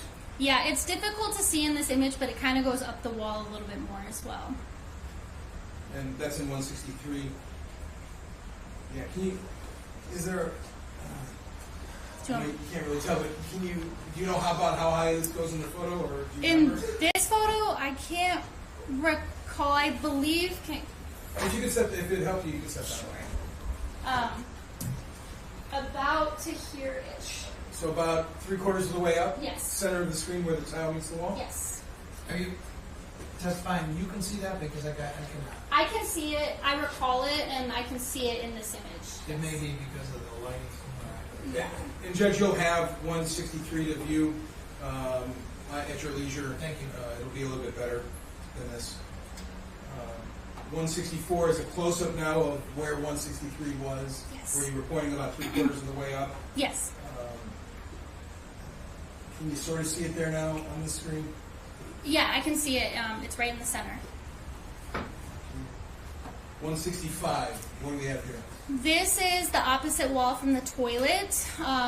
There's purple color development going about a foot up from the floor for the majority of the wall, but then near the bathtub shower area, it goes further up about a little more than 3/4 up the wall. Thank you. 166. Just a different angle, same image, or same area. 167. That is the same wall we were just looking at with the bathroom door closed. You can see the purple color development further on the wall behind where the door was, and then on the floor as well. 168. You can see the purple color development on the floor in front of the bathroom door. We're starting to now turn to the door straight on Yes, in 169. yes, that's this image. You can see the purple color development on basically the entire bathroom floor. 170. This is an image of the sink and the vanity. There's purple color development on the vanity and as well as the light switch. Right switch to the left there. Yes. And 171. This is just a different angle of the same area. And then you can see some on the floor there as well. 172. This is an image of the sink area straight on. There's purple color development on basically every side of the sink. 173. This is an image of inside the sink. You can see purple color development going into the drain. 174. This is to the right if you were facing the sink, and it's purple color development. 175. This is to the left of the sink if you were looking at it straight on, purple color development. Now we're going to 176. Yes, this is leading out of the bathroom. You can see that there is some purple, bluish color development on the carpet leading out of the bathroom. And 177. Just further out of the bathroom, but there's purple color development there as well. 78. This is leading into the hallway from the bathroom. There's purple color development on the floor. Is this the same hallway that we started your inside inside the apartment testimony with? The swath on the wall that was Exhibit 128? Yes, yep. 179. This is the hallway. You can see purple color development on the carpet. And again, same hallway that was in 128, 129 in that area? Yes. In fact, we can even see on the left, well, maybe, I can see on the left, like by the door. yeah, what's on that door that you can see? The closet door. Yes. I thought you were speaking about. Let me try to zoom in on it. Can you see the closet door here? Yes. What is that? That area that I'm circling in the bottom left corner? I'm not sure from this angle. It looks like red brown staining to me. Oh, can you, maybe if you step down, maybe you might be able to see a little bit better. Sorry, the image just went blurry. No. Let me ask you, if you look on my screen, does that help? Oh yeah, that's the area that I had previously tested of red brown staining that I was able to observe with my naked eye. And that's some marks, those are the marks that you made. Yes, yes it is. They're visible in this one. Yes. 180. This is the hallway leading towards the bedroom of the apartment. You can see purple discoloration on the floor. On the floor. 181. This is the area between the bathroom, the closet, and the bedroom. There's purple discoloration on the carpet. And then 182 is our last photograph here. Just more purple discoloration in the hallway. Once you... Do you have any more exhibits? If not, we'll... No, I don't. Thank you, Judge. Thank you. Once you complete the LCV spraying and examination, what do you do next? After that, there were a couple areas of the LCV that we collected. You were able to observe one of them with the scale in the bathroom. That was the one underneath the window? Correct, yeah. There was a couple of areas of ridge structure that developed in the LCV as well. What is ridge structure? Ridge structure pertains to fingerprints. That's outside the area of my expertise. The forensic technician, Olivia Hall, was there. She was in latent prints at the time. She took images of those, and then I swabbed it after the fact to collect the LCV positive area. And then ultimately, what are done with those samples? All the samples that you collect? All of the samples that we collect are taken back to the lab and then put in secure storage until they are ready to be processed by the specific disciplines. What discipline will you be sending these swabs of suspected blood or presumptive positive blood to? Biology. So another biologist in the body fluid identification section of biology would process those samples first and then send them forward for DNA processing. So there's still 2 more tests before we get to DNA. Potentially, yes. In this instance, I think some of the samples that we collected ended up being returned to the agency unprocessed because they had other evidence submitted. But I did not take part in that processing. After you do that, what else do you do while you're on scene? After that, I think at that point we were done processing the scene. So at that point we discussed with the agency what we observed, what we needed from them, and then we took the evidence back to the lab, put it in secure storage, and then within a few weeks we wrote a report and sent it out. May I just one, Your Honor? Yes.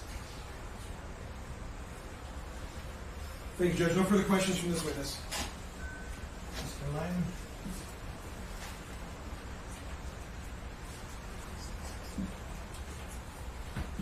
Okay.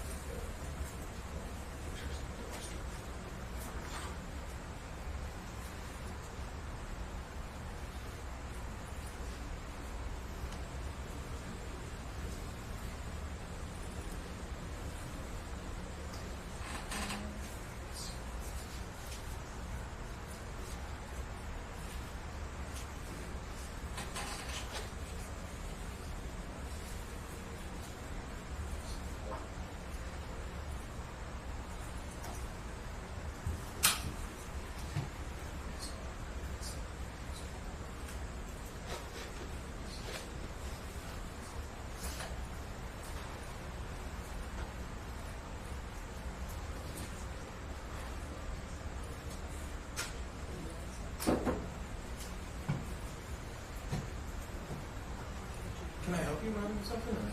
Just the dumpster first. You want that? Hold on. I'll get it up. Inside. Okay.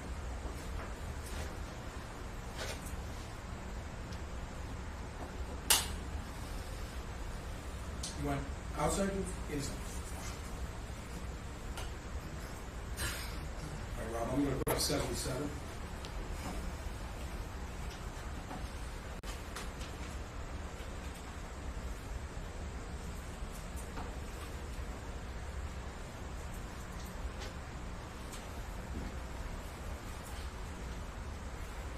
So I take it when you see this, you first take photographs, you put placards down so that you can identify through the photos what places you took samples from, correct? Correct. Okay.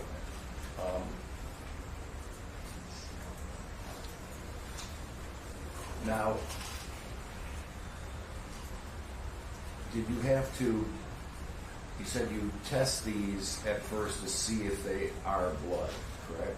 Correct. And that's the phenolphthalein? Phenolphthalein.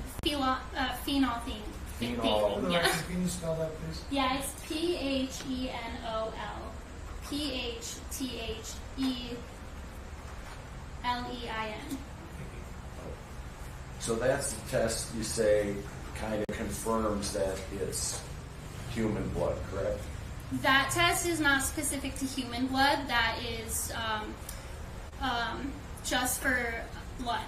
Just blood. Okay. Yes. If it were human blood, sorry, I'm misspeaking. If we needed to test it for human blood, that would be done back at the laboratory. In this case, I don't know if it was or was not done at the laboratory, but in this instance, at the scene, I tested it for phenol only, just to see if it was blood, so I could collect it. Okay. And you said when you test it, you basically swab it first. Yes. And you said you put it into some type of solution. No, I didn't put it into a solution. I put a drop of a solution on it, followed by a drop of another solution. Okay. So the solution is the Phenolphthalein, yes. And you said when it's positive, it turns the blood that you swabbed, or the suspected blood that you swabbed, into a bright pink color? Yes. All right. And do you keep that testing material or photograph it to preserve that, yes, this particular sample that I took tested positive, and here's the photograph of it turning bright pink? We don't do that, no. Or you don't keep the swab that turned bright pink? Correct. I did not keep the swab. In this instance, there was plenty of sample for me to swab in the same area and get more of the sample to collect. Okay, and then you don't save it because there's enough sample to then have it tested at the lab to see if it's human blood. Is that the rationale? Correct, yeah. We don't do another phenolphthalein test at the laboratory. At that point, they would test it for human blood if they suspected that it could be something other than human blood. But most of the time, we just send it forward for DNA processing at that point. If it was sent to DNA processing and it wasn't human blood, then I don't believe that they would get a DNA profile from it. And you said this area was approximately, 10 by 10 inch by 10 inch area of blood on the floor of the dumpster. Correct. Okay. Did you you collected samples? Did you do any kind of test or measurement of the amount of blood that you found? There's scales in the image which we use to measure the amount. If you're talking volume of blood, then I did not do that. Okay. I guess, yeah, I see your scales in terms of size, but in terms of volume of blood, you don't do any testing for that. No, there's nothing that we can really do for that. In this instance, it's spread out. We can't test the volume of blood. We don't have any training in that. I don't know that it's possible in this instance either. All right, so we don't have any idea of how many milliliters of blood were in the dumpster, correct? Correct. I can't speak to that.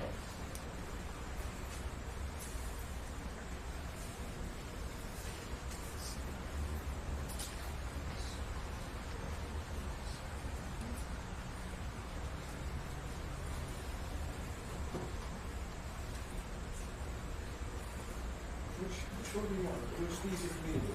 Just tell me which one. Just back to the blood spots on the hallway, closet, etc. Right. This one? 128? That's fine. We can start here. Okay. Which So one is that? 128, John. Thank you.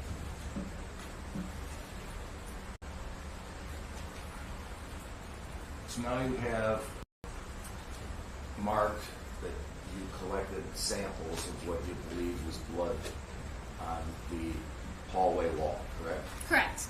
All right. And those are tested again with the phenolphthalein. Yes. I'm pronouncing it wrong, I'm sure. But It's okay. We say pheno in the lab if that's easier. okay.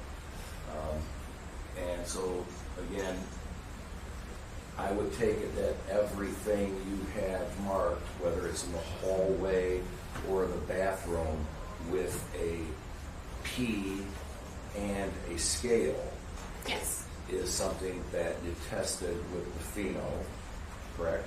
Correct. And then there's additional areas that I have marked with a P, meaning it was tested, but I did not collect those areas. If it has a scale next to it, I collected it, yes. Okay. So you collected that for further testing Yes. at the lab. To be sent forward. So anything that is marked with a scale, that's a collection. Yes. Anything marked without a scale, even if it's listed as P, wasn't collected, but you did the pheno test to show it is positive for blood. Correct. Okay.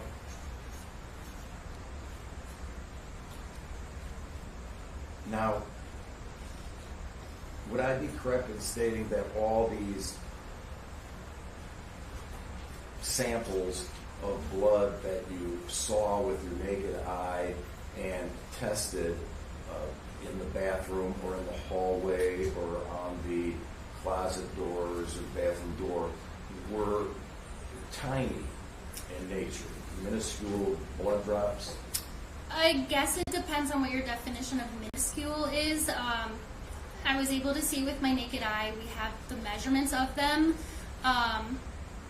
Whether that speaks to it being a lot of blood or a little blood, I can't really say. But they were small. They were small stains, but there was many of them. Okay. And are you able to tell from either your expertise of looking and collecting the blood how old the blood stain is? Unfortunately, we can't date blood. So you don't know whether that blood was there, how much time before January 7th that it was there? Correct. I can't tell when it was deposited there. And that goes in terms of days, weeks, months, or years, correct? Correct.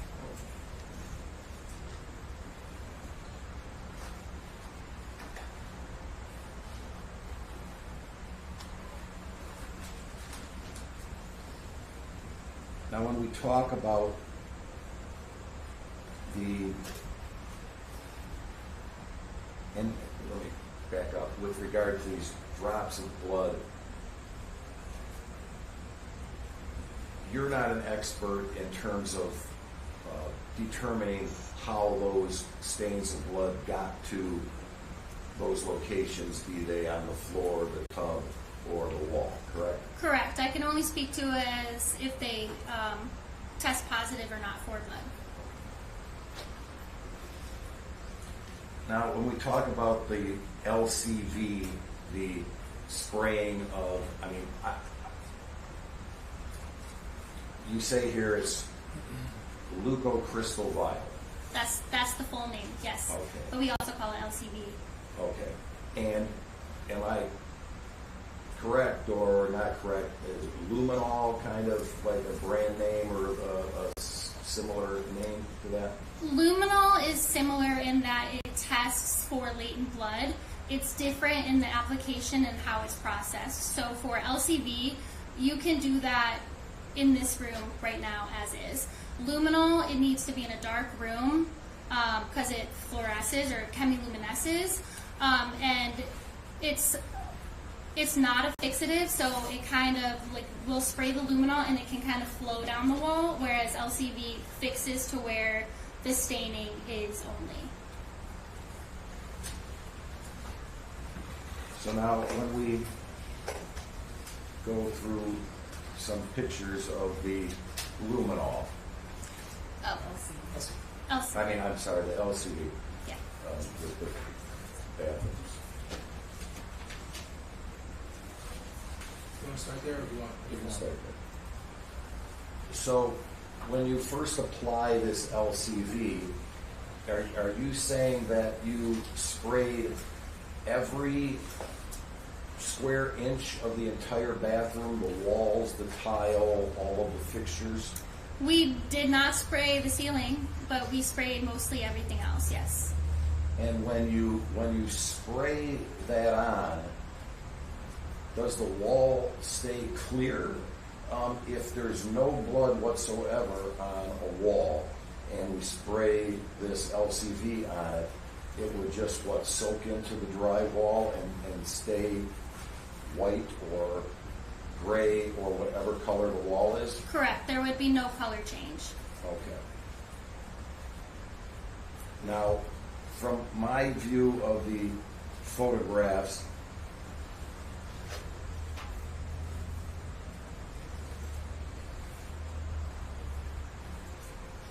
there looks like there's kind of blue markings and then purple markings.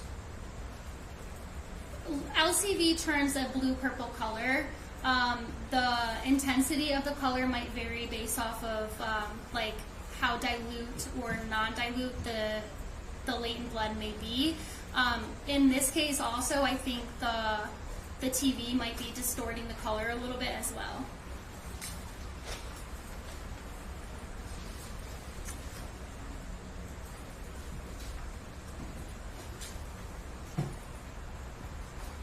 guess I'm just gonna see if I can approach you with a couple of these photographs. Which numbers they are, I don't know, but they're obviously all been entered into evidence. I'm just trying to determine if I may approach, Your Honor. Yes.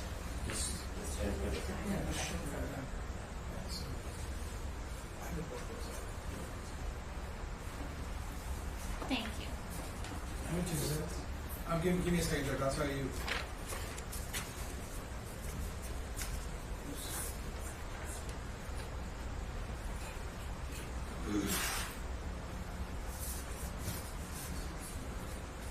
I think this one, I think one of them is 159, is that? Slightly different angle. Yeah, wider angle.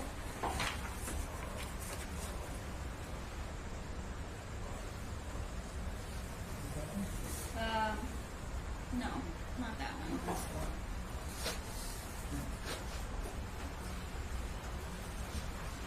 I'm not sure which one you have there, Robbie.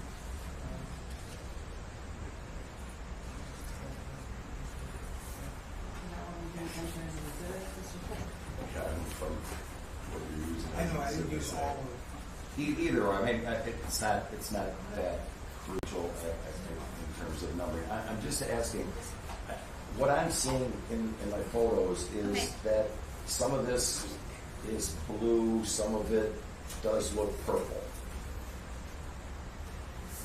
I see what you're saying. To me, whether it's blue or purple, it's positive for LCD. Okay. You mean positive that there's some blood there? Yes. Okay. I also see this, like running of the color, like it's dripping down the wall or it's dripping down the bathtub. Yeah, the flow. Yes. And is that like there's an absolute trail of blood, that all of that running is blood, or is it there's a spot of blood and the LCV being, I'm assuming, wet, it eventually turns a color and starts running, gravity takes its course and starts running down the wall or the tub? It could be that we oversprayed, but in my opinion, looking at this is LCD positive areas.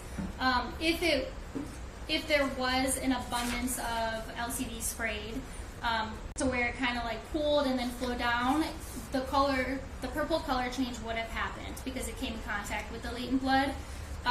So some of this might be flow from down the wall, but the majority of this is LCD positive reaction. Well, I guess that's what I'm trying to determine. When it could also So here, in both of these pictures, I'm looking at, say, right at where the tub meets Right. the first piece of tile and the grout there. It looks like that's somewhat of a fair amount of concentration of purple, correct? correct, yeah. Okay, and below that, I see these streaks. Yes. Like I've poured something on it and it runs down like a heavy syrup would or something, and all running through the tub. Yeah. It could also be that the latent blood there flowed down, or if it was diluted with water, if that was moved around and wet, that could have flowed down, which caused the purple color change reaction as well. This all is positive reaction. This is as well. The darker streaks might be flow, but overall, this entire area is positive for LCD. But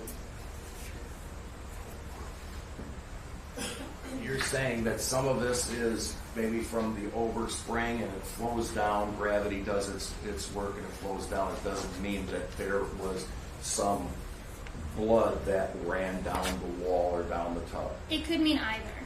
Okay, could be either, 50-50. Yeah. Okay.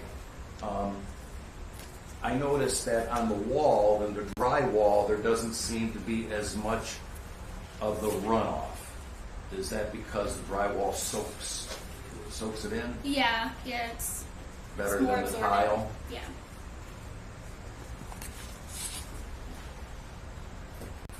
And were you able to do any type of, I see that in a lot of these, LCD places and pictures that there's no scales. Yeah, we don't put down scales for it. When I would say the majority of the walls, the floor, all had LCD positive areas, which the scale wouldn't really help. Our scales are like 5 inches, right? So Okay, but you don't measure it. we didn't measure. And No. you don't scale it or take a sample of any of the stuff that lights up purple? I took 3 samples Okay, of can you LCD show me positive where areas. those 3 samples are? It might not be on my picture. It is on this picture, actually. It's right underneath the window in the shower. And then the other 2 images, I don't think you showed them up close, but you can see in this corner scales as well from areas that were photographed and collected as well. And this photo is, just so the record's clear, exhibit 159 on the screen. Yeah, so I think, and one of them might be 2, so I'm gonna look. I'm assuming you're, on that photo, there's 2 spots that you took samples from? Yes. Are those 2 scale markers? These are 2 scale markers. Yes, those areas were the areas where my teammate found ridge structure, and I swabbed those after she did her photographs. Those weren't blood droplets? They were ridge structure in the LCD positive area. Okay. So yes, it was. So those were blood samples? Yeah. Okay. And again, those were more of the drop type blood sample? It wasn't a blood drop. It was, it looked the same as everything else, kind of smeared, but then there was like ridge structure in it. Okay. And there was one up toward the Correct. front of the tub? Yes, I swabbed that as well. Okay, so same thing. Yes. Correct. And I take it you, again, can't measure that or date it, correct? Correct. And when I talk about measuring, I'm talking about volume. Correct.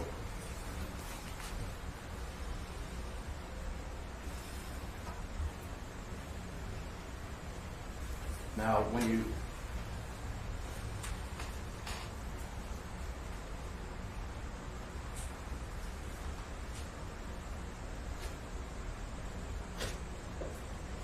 looking at the wall photograph, if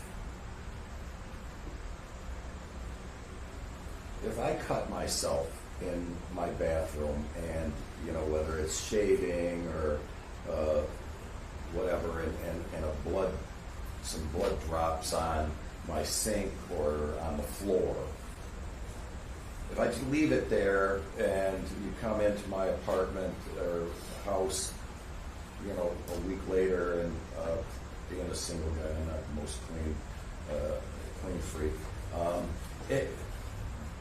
that might be visible to the naked eye, right? On my tile floor, there might be a blood drop. It Correct? could be, yeah. Yeah, okay.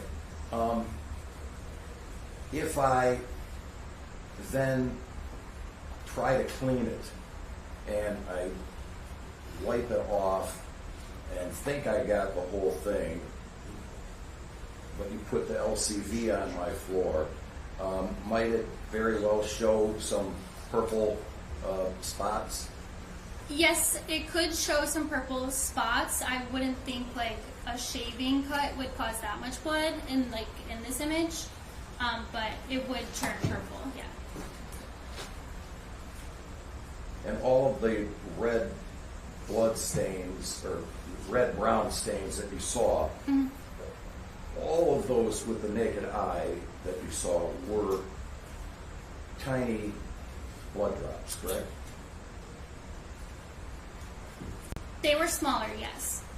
Yeah.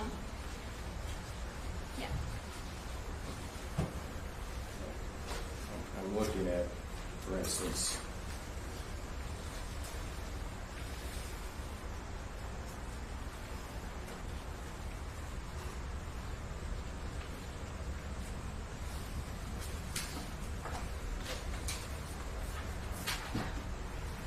the drops that you marked, I think there might be 5 of them, almost looks like the Big Dipper or something. Those are drops of blood. I wouldn't call those drops of blood. I would call those possible spatter stains. They're circular staining. Drops of blood look a little different than that, but To the record, I'm sorry, so the record's clear. Exhibit 133 is what counsel is showing the witness. And there's some drops, and you're not a blood spatter expert, correct? I have been trained in bloodstain pattern documentation only, so that's all I can do. I have not been trained in anything else. Oh. Yeah.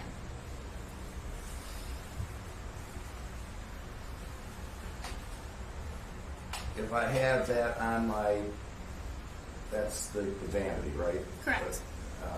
And if I try to wash that off, that could possibly leave a spot where the LCD would catch that and it would look, purple, correct? Correct.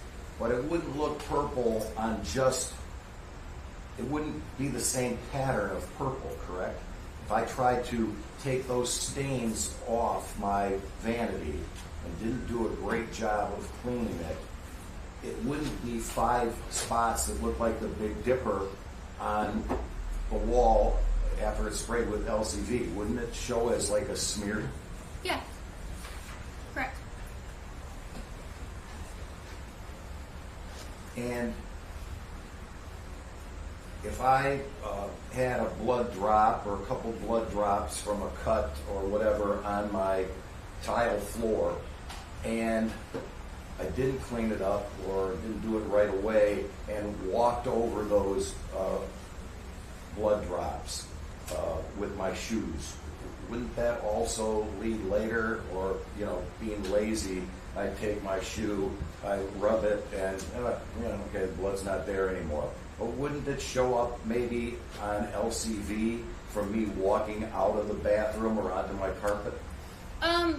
Yeah, it could. It could transfer as a pattern, or there was purple coloration or purple development on the bathroom tile floor as well as in the hallway carpet. So yes, it could. Okay. So when we look at the carpet,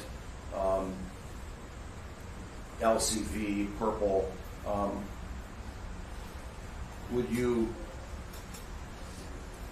agree with me that that very possible could come from blood on somebody's shoes? It could, yeah. Okay.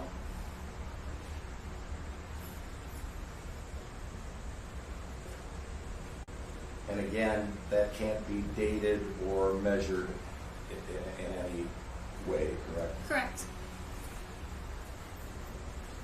Now, when you talk about these ridge structures, you're taking those as samples to try to get a fingerprint, right?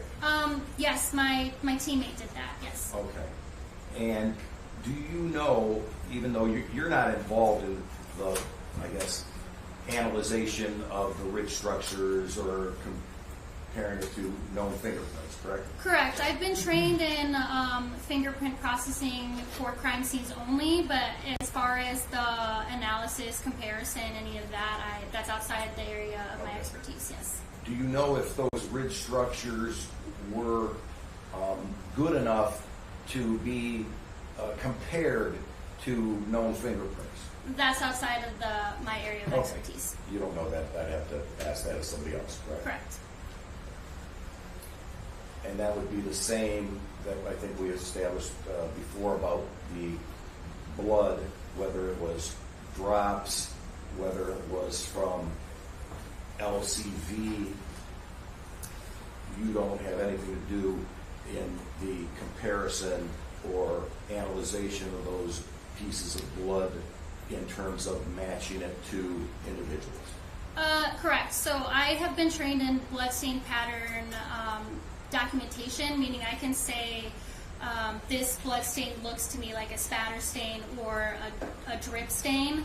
As far as its analysis in the lab for BPA, bloodstain pattern analysis, that's outside of my area of expertise. And as far as the DNA processing goes for who that blood may have come from, that is also outside of my area of expertise. Fair enough.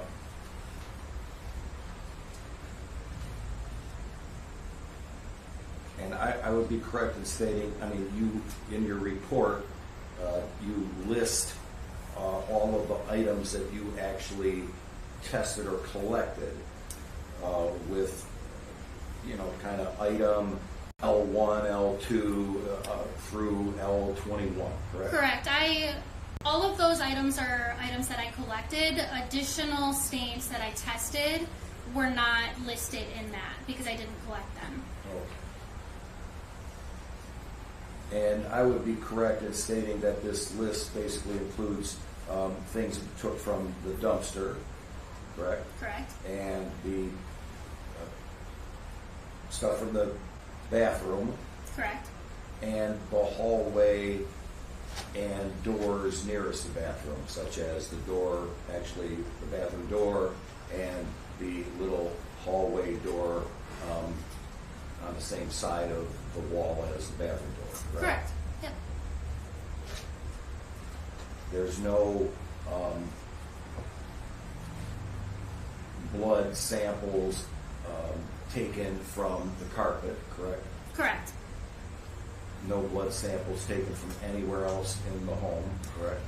Correct. We did collect some boots from the living room, a washcloth to be tested further back at the lab, but we didn't do any testing on scene.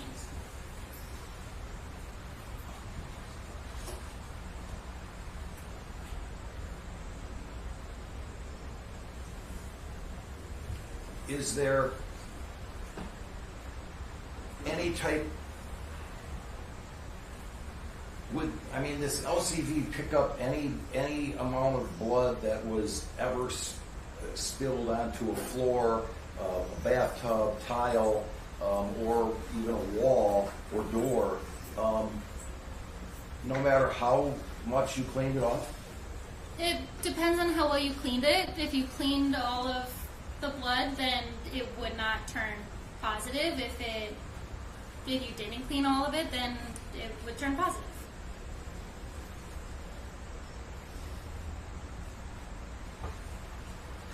I have no further questions. Thank you. Mr. DeBarco? Yes. Let me show you, ma'am. Well, let me show you first. Give me one second. Let me show you what's been marked for identification purposes. People's Exhibit 127. Do you recognize this? Yes. Those are a pair of boots that we observed in the living room area of the apartment 202. And you collected those boots? Yes, we did. They're fairly and accurately depicts the boots that you collected? Yes. People would move for admission of 127 as well, Judge? No objection. Now, let me go back to, I want to just ask a question about 166. Okay. If I cut myself shaving, would I anticipate this much positive LCV on the walls opposite of the vanity, on the walls of the tub, on the side of the tub, and on the floor? I would not expect that much blood. From cutting myself shaving? Correct.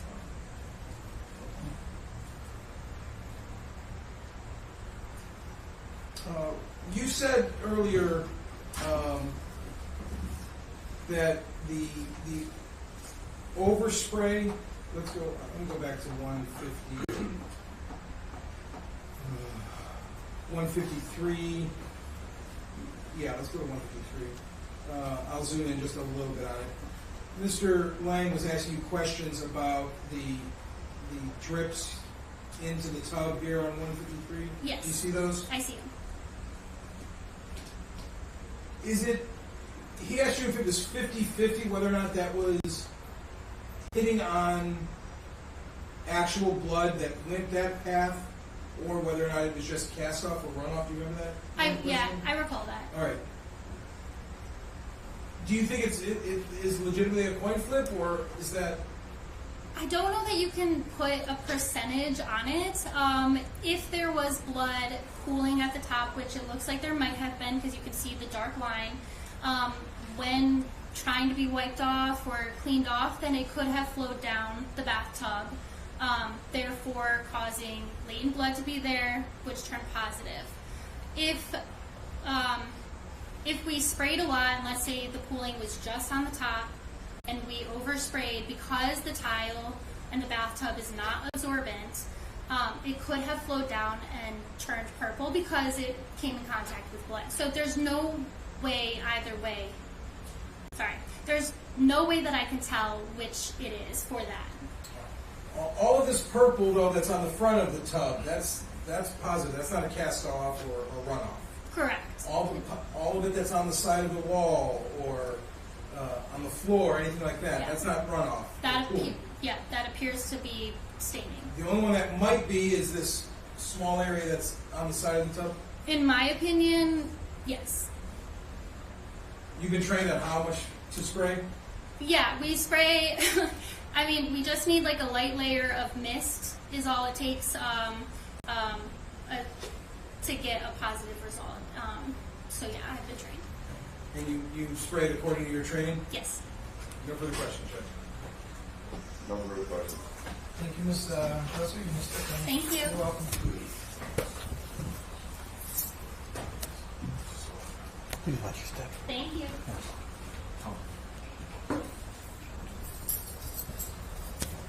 It's 10 to 12. Who is your next witness and how long? Detective Les Brantz, a long period of time. Long period of time. All right, we'll break for lunch. Come back at, let's be ready to go. Well, before I say it, Officer McLean, do you know what's happening with the other people that have been walking this floor? I don't know. I believe they were going to leave, but I'm not positive. Can we approach first? Yes.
We'll break for lunch. We'll start hopefully promptly at 1 o'clock.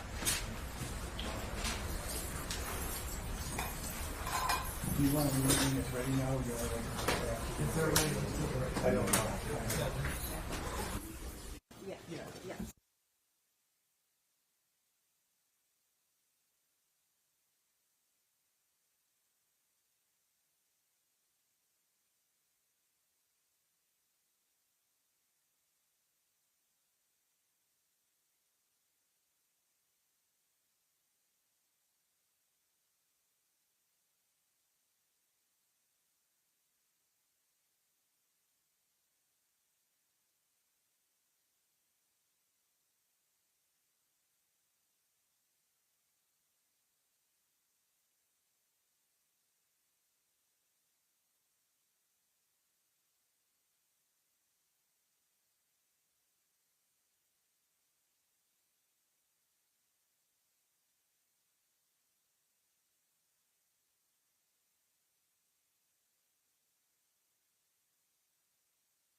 These versus DeAndre Booker, please finish on the Harmony Franco, bringing on behalf of people. Carrie Stewart on behalf of the people, Your Honor. Good afternoon, Your Honor. Robbie Langford on behalf of Mr. Booker, who I believe is present on Zoom or some other hookup where he can hear and see the proceedings. Yes, I'm told that he did.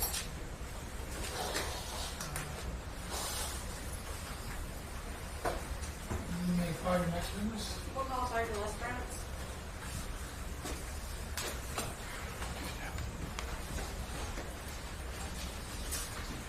Good afternoon. Deputy, sir.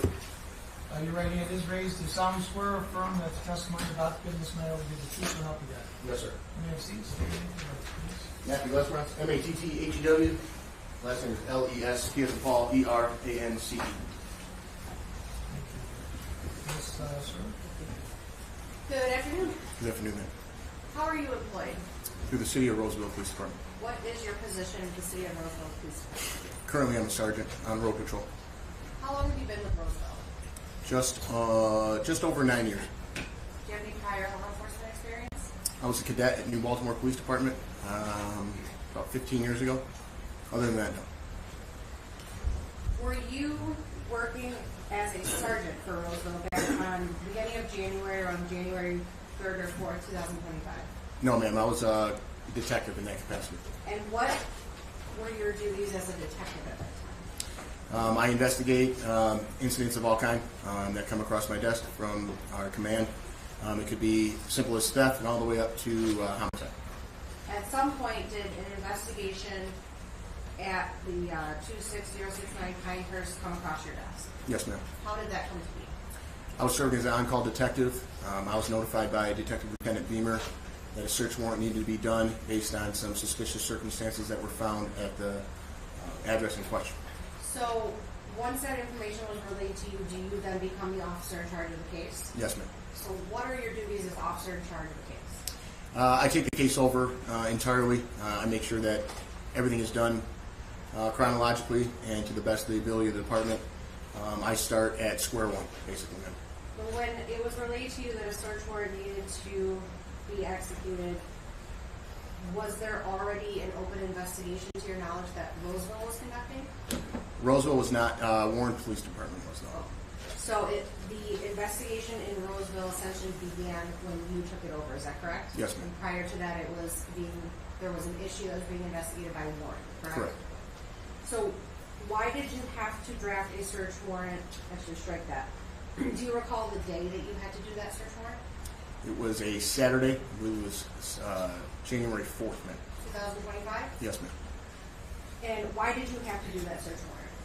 Officers went out to the address for a welfare check. The defendant, DeAndre Booker, called. Actually, let me go back. Officers went out there with Warren PD to do a welfare check of Ashley Elkins. Do you know what day that was?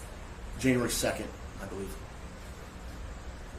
It was January 2nd? 2nd or the 3rd? The 3rd, okay. Yes, ma'am. So there was an initial call out on January 3rd to what location? Or 2nd or 3rd? The DeAndre Booker Department at 26069 Pinehurst. And that's in Roseville? Correct, ma'am. So was there any other calls out to 26069 Pinehurst around that time? Prior to me getting there? Correct.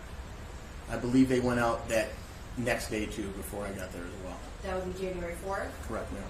And do you know if it was Roseville or Warren or both that went out? That day was both. So what brought you to get the search warrant on the 4th? Strike that. 4th, it was Roseville PD that went out there. It was without Warren. Officer Nabozny, Officer Sklut, and Officer Bryarsky went out there for a welfare check. And they went up to the defendant's door, knocked on it. The door became ajar. They announced their presence. They didn't hear any voices or anything coming inside, so they did a protective sweep of the residence, and that's when Officer Nabozny found remnants of blood, what appeared to be blood. So were you present during that search on January 4th? No, ma'am.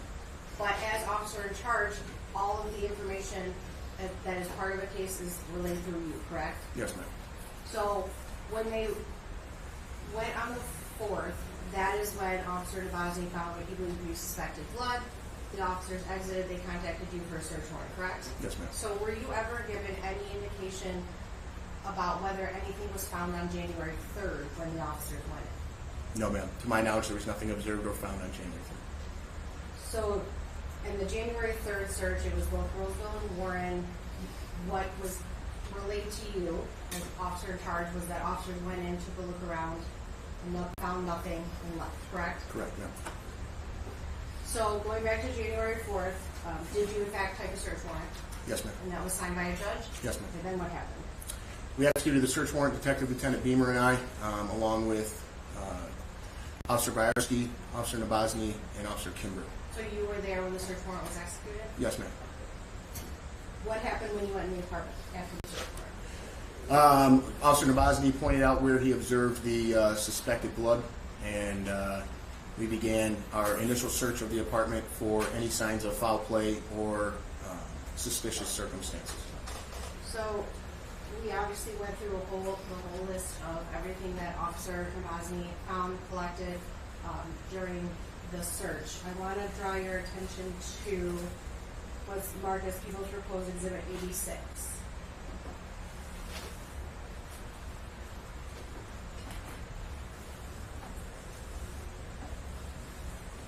During Officer Nabozny's testimony, I do believe he had mentioned that there were the two types of trash bags. Remember that? Yes, ma'am. Oh. So this is People's Proposed Exhibit 86. What is in this photo? That is the hefty, strong garbage bags. I believe the 30-gallon bags And where were these located? in the kitchen. Are these, this is just a closer view of what Officer Nabozny already testified to? Yes, ma'am. Okay, and these are, this accurately reflects what it looked like when you were in the apartment on January 4th, correct? Yes, ma'am. People will move to the admission of Proposed Exhibit 86. Any objection? I thought it was already admitted, but This is just this is closer. no problem. No objection. So looking at Exhibit 86, we see two kinds of trash bags, correct? Yes, ma'am. Let's look at the hefty, the box of hefty.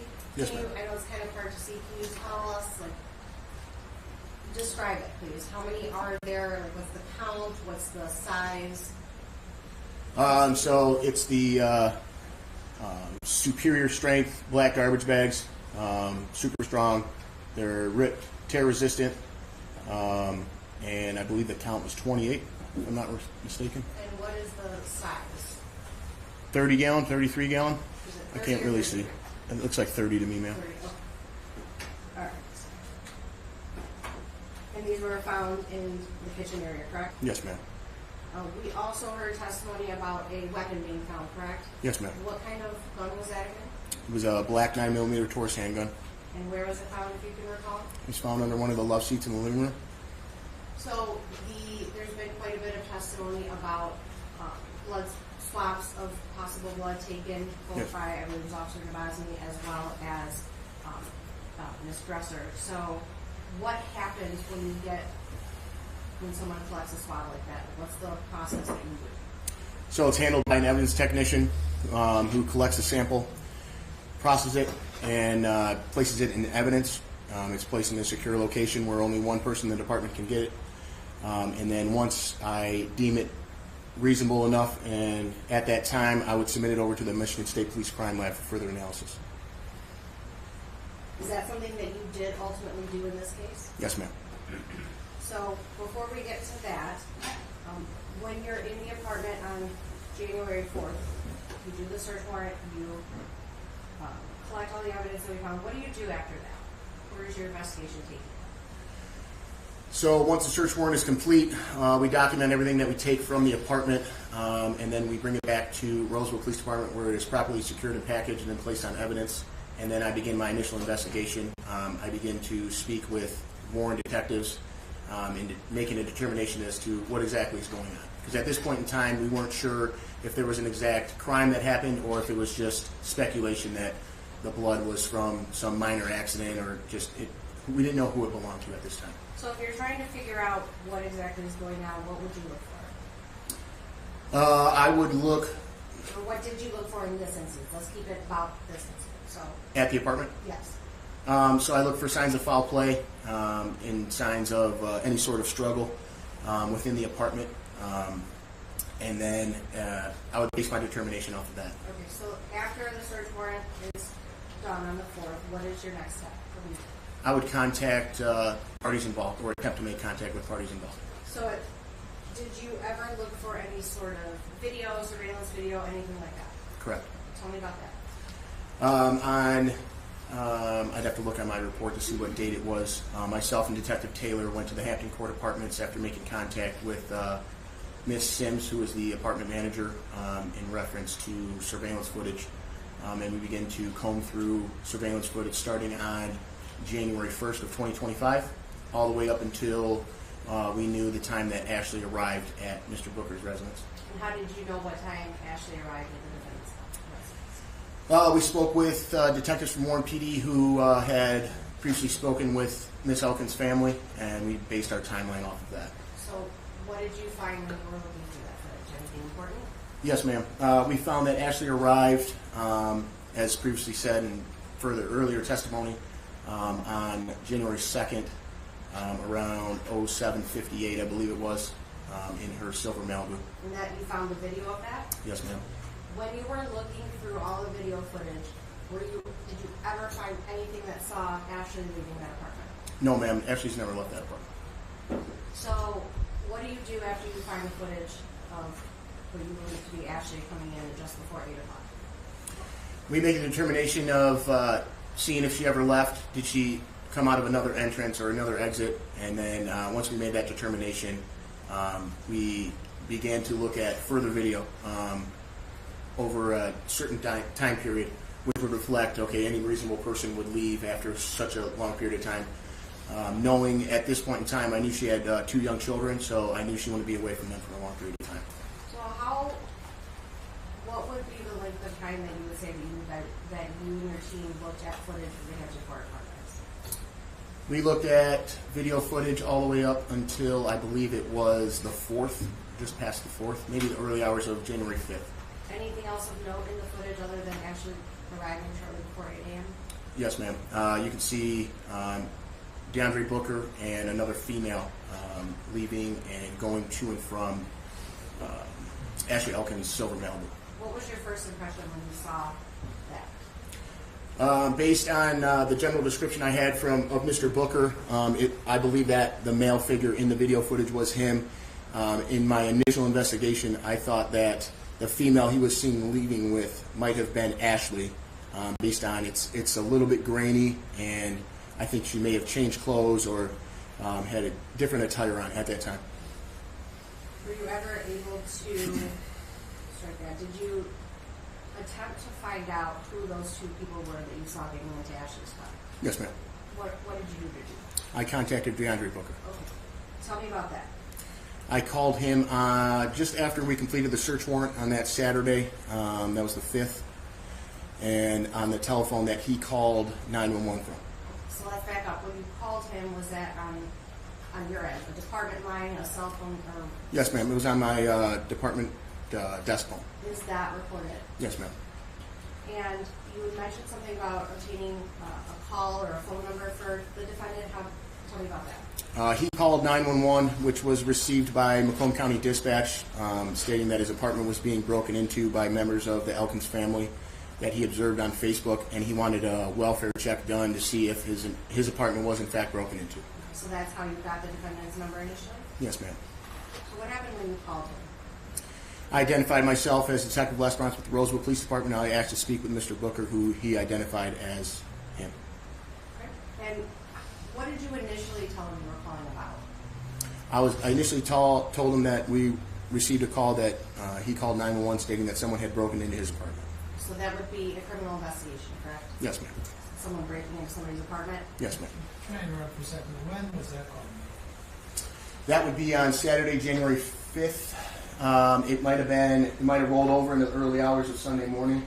Was this the 911 call? That's what I'm referring The 911 call, he called in, I'd have to get an exact time. He called 911 that went into Macomb County Dispatch January 5th. I just don't know exact time.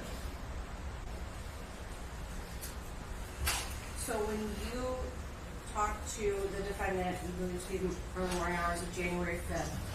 You identified yourself, you told him that you had information about this possible break-in his apartment. What did he say after that? He said that her family was posting stuff on social media, breaking into his apartment looking for Ashley because they thought that Ashley was with him or at his apartment. So at any point, did you talk to him about Ashley during this phone call? Yes, ma'am. What did you talk about? I asked him if he knew where Ashley was or the last time that he saw her. Did he confirm that Ashley came to his apartment that day? Yes, ma'am. And did he tell you anything about her leaving? He said Ashley came around 8:30-ish were his exact words, and then I asked when she left, and he said around 11:30-ish were his exact words. Did you ask about any sort of clothing that she was wearing or anything like that? Yes, ma'am. I asked him if she arrived in the same clothing that, if she left in the same clothing that she arrived in. He stated yes. He stated yes, she did? Yes. Did you ask anything about Ashley's car? Yes, ma'am. I just confirmed that did she leave in the same car that she arrived in, which was the silver Malibu with the black rims, and he says yes. Does he say anything to you, anything else that you can recall in that first phone call about Ashley leaving his apartment, leaving, anything like that? I'd have to refer to my report if that's okay. If that would refresh your record. Yes.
Okay, ma'am.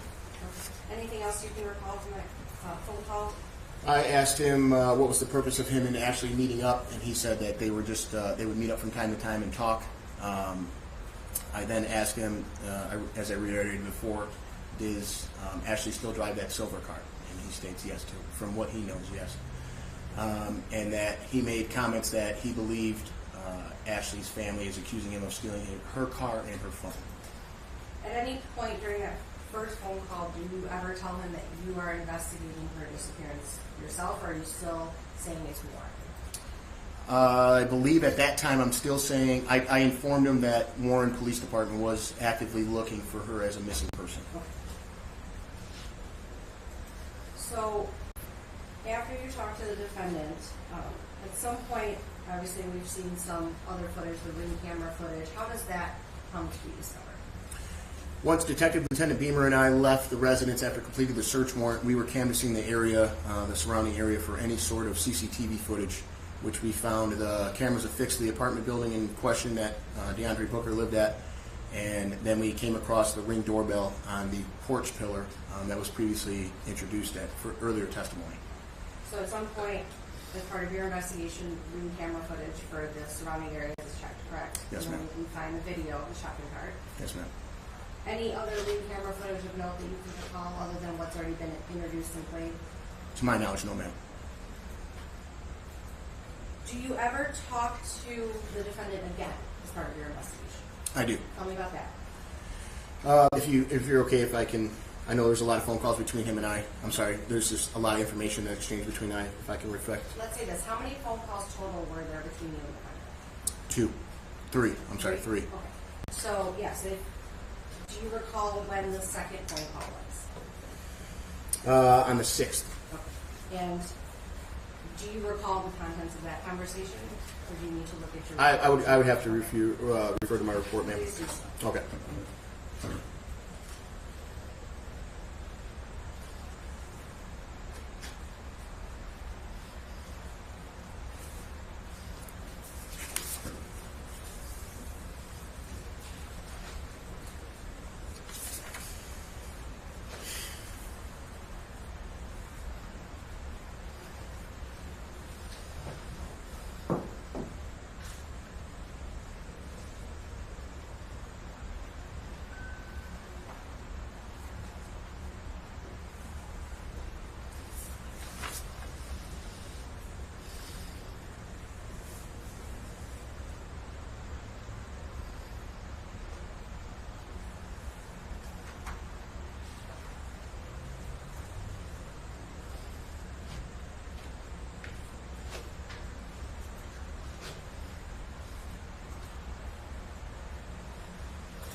Okay, ma'am. The second phone call with him, that was recorded as well, correct? Yes, ma'am. Same phone I contacted him on the first time. Do you inform him at that time that you are investigating Ashley's disappearance? Yes, ma'am. So by the time you talked to him the second time, has Roseville taken over the investigation from the Warren Police Department? At this point in time, it was determined that it was our investigation, yes. So when you get an investigation from another police department, what happens? Do they give you everything they have? Do you start fresh? So we request that any information they had pertaining to Miss Elkins for this particular incident that they turn over to us, which was completed by a search warrant. And then we gathered all their information and started to incorporate it into our investigation. So by the time you talk to the defendant on January 6th, you tell him that you are working on the investigation of Ashley. What do you talk about with him? I asked him, is this normal behavior for Ashley to go missing, which he states no. Him and I spoke about where his current whereabouts were, and that the time frame in which he left his apartment, and we just further go over a continued time frame that we previously discussed as well. So do you ever bring up the video that we saw of him getting into the vehicle? Yes, ma'am. What's he say about that? I confront him and say, I believe that the male getting in the silver Malibu is you, in which he states it was him, or I'm sorry, it was not him, and that it never, at any point in time, did he enter Ashley's vehicle. And then you said you discussed his whereabouts? Yes, ma'am. Where did he say he was? He was in Flint at Friends Mobile Home Park. And did you get any information about how he got there, what time, things of that nature? So he arrived there by Uber. That he stated he was picked up on the 3rd around 0100, 0200 hours. That would be about 1 or 2 o'clock in the morning on January 3rd? Yes, ma'am. That's when he told you he got in the Uber or arrived in Flint? I believe that's when he said he got in the Uber. Were you ever able to get any information about when he actually got into the Uber to go to Flint? Yes, ma'am. How did you come to get that? Warren PD had a search warrant done on and phone pings done on both DeAndre and Ashley's cell phones. And what did those pings show? The time frame in which Mr. Booker gave me was not accurate as terms of it reflecting from the search warrant data. So, and we know that the defendant's phone was dumped and was analyzed by Detective Moran, correct? Yes, ma'am. And was anything found in that phone that would show when the defendant actually was picked up in the Uber? Yes, ma'am. Okay. So I'm going to show you what's been marked as.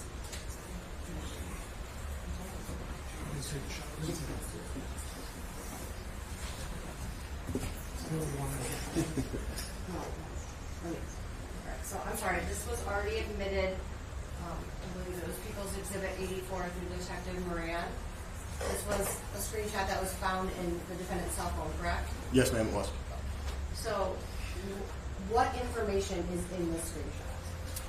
This is the vehicle that picked up DeAndre Booker from Glendale and Gratiot to take him to Flint. And it shows a time, correct? Can you see that? 5:11, ma'am. Is that the one on the top left? Is that what you're looking at? Yes. And then it says what time he's going to be picked up, correct? It says pick up in 6 minutes? I got a glare on my. Yes, ma'am. So that would mean he was picked up by the Uber at approximately 5:17 a.m. Yes, ma'am. in the area of Glendale Street. Yes, ma'am. What day is it? Do you recall what day that was? That would be January 3rd. Okay. So once you get this information, do you ever get any official records from Uber or anything like that? Yes, ma'am. Tell me about that. The records from Uber reflected 3 accounts, all confirmed to be DeAndre Booker's. So how do you get those? Do you do a subpoena? Search warrant, ma'am. Search warrant? Okay. So you do a search warrant for the defendant's records for Uber? Yes, ma'am. And you get, they send you back a return with results, correct? Yes, ma'am. So I'm showing you what's been marked as People Proposed Exhibit 85.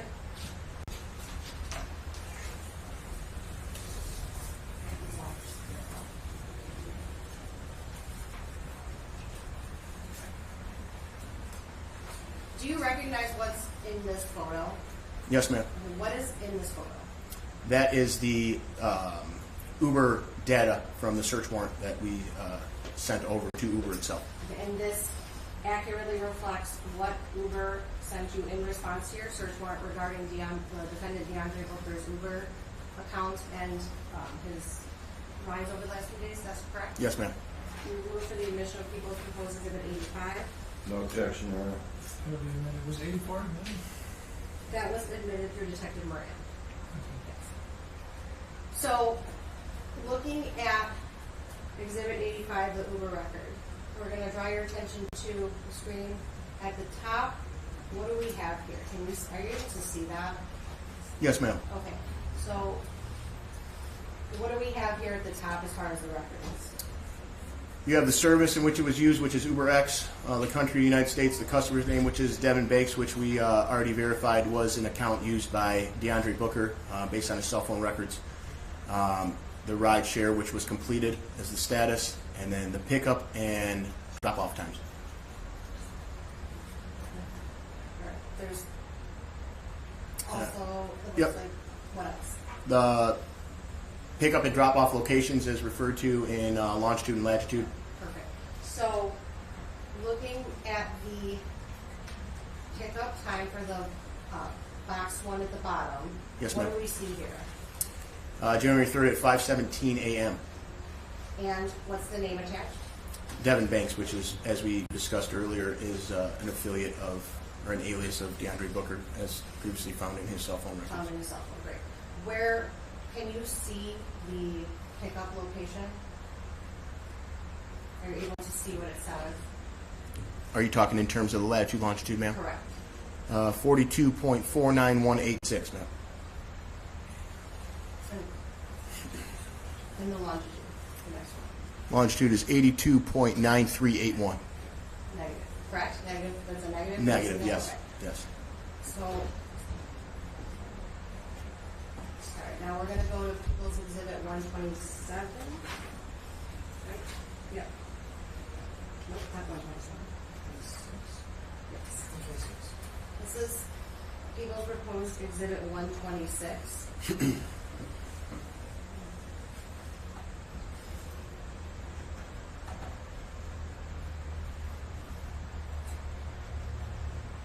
Are you able to identify what is in this photo? Let's start with the right side. Yes, ma'am. I see the Hampton Court Apartments in which DeAndre Booker resided at. Okay, so this would be an overview of the Hampton Court Apartments and the surrounding area, correct? Correct, ma'am. From Google. Yes, ma'am. Are you stipulating to the admission of this? I don't know if it's sure. So I believe there's a stipulation to the admission of people proposed exhibit 126 for exam purposes only. Is that right? No objection, Your Honor. It will be admitted. So we see in the top, just right of center, there's like the little dot. Yes, ma'am. Indicating a location. That's the pickup location in which DeAndre Booker was picked up by the Uber to go to Flint. Okay, and what would be the latitude and longitude of that?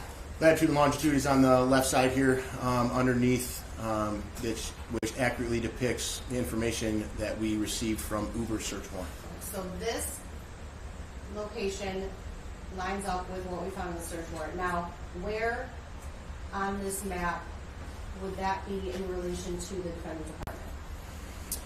The defendant's apartment is just south of the red bubble, if you will. If it helps, if you want to Yeah.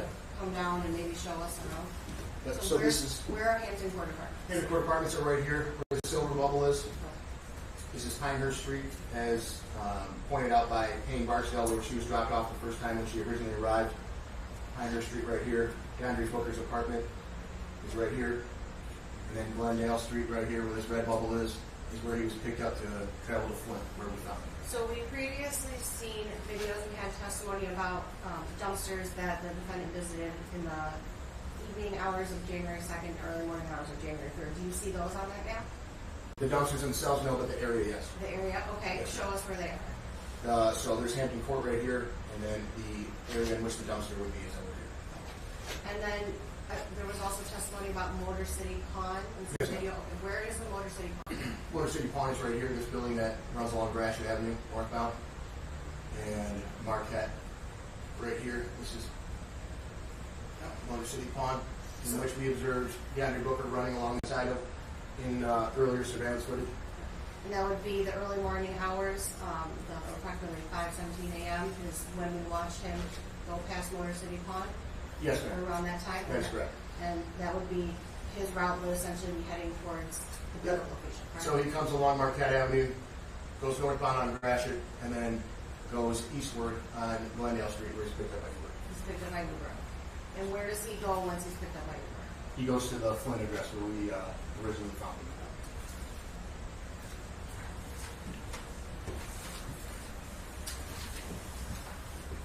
Do you do any other subpoenas or search warrants for any other identifying information for defendant or any accounts or anything like that? There was multiple search warrants done. We did the search warrant for DoorDash. Okay, tell me about that. So we had knowledge that on his phone there was a DoorDash order that was taken on the day in which Ashley was last seen or observed at his apartment that same day. Now, you said you had knowledge. Where did you get that information?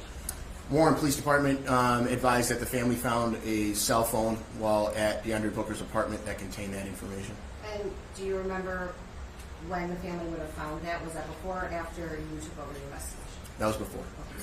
So you had information that the defendant may have done, executed a DoorDash order? Yes, ma'am. What did you do with that information? We then, yes, ma'am. We then subpoenaed a search warrant for the DoorDash history for DeAndre Booker's apartment and for himself. And did you get records back from that? Yes, ma'am. I'm going to show you what has been marked as People Proposed Exhibit 87. Do you recognize this? Yes, ma'am, I do. What is this? This is the DoorDash order in which the subscriber information of DeAndre Booker. This was on January 2nd at 23:46 hours, and this was the what was delivered in its entirety to his address. Now, was I'm this... sorry, what was the time, please? January 2nd? Yep, January 2nd at 23:46 Eastern Standard Time. So yes, sir. Now, this, what we're looking at now, is this the information that was received from the defendant's phone, or is this information that you got as a result of the search warrant? This is the information we received as a result from the search warrant. So we would move for the admission of People's Proposed Exhibit 87. Exam purposes only, no objection. It would be in the- Thank you. All right. So as far as, what do we see here? The subscriber information is who? Subscriber information is DeAndre Booker, verified by his email, DeAndreBooker24@gmail.com, which was also found in multitude within his search warrant download of his cell phone found on his person. It was delivered and ordered on January 2nd, 23:46. So for the rest of us who don't know military time, what time would 23:46 be? That's 11:46 p.m. Thank you. No problem. What address was it delivered to? It's delivered at 26069 Pinehurst Street, Roseville, Michigan 48066, apartment B202, which is that of which DeAndre Booker resided in. And what was delivered? Contents that were delivered were hefty, strong, 30-gallon large drawstring trash bags, 28 count, which we verified through one of the exhibits you admitted, and then Clorox disinfecting bleach, 43 ounces, and then essential everyday medium, 13-inch long household latex gloves. Thank you. So I believe we have talked about two of the phone conversations with defendant, and I believe you mentioned that at some point you talked to him about whether or not he was getting into, that was him getting into Ashley's car, correct?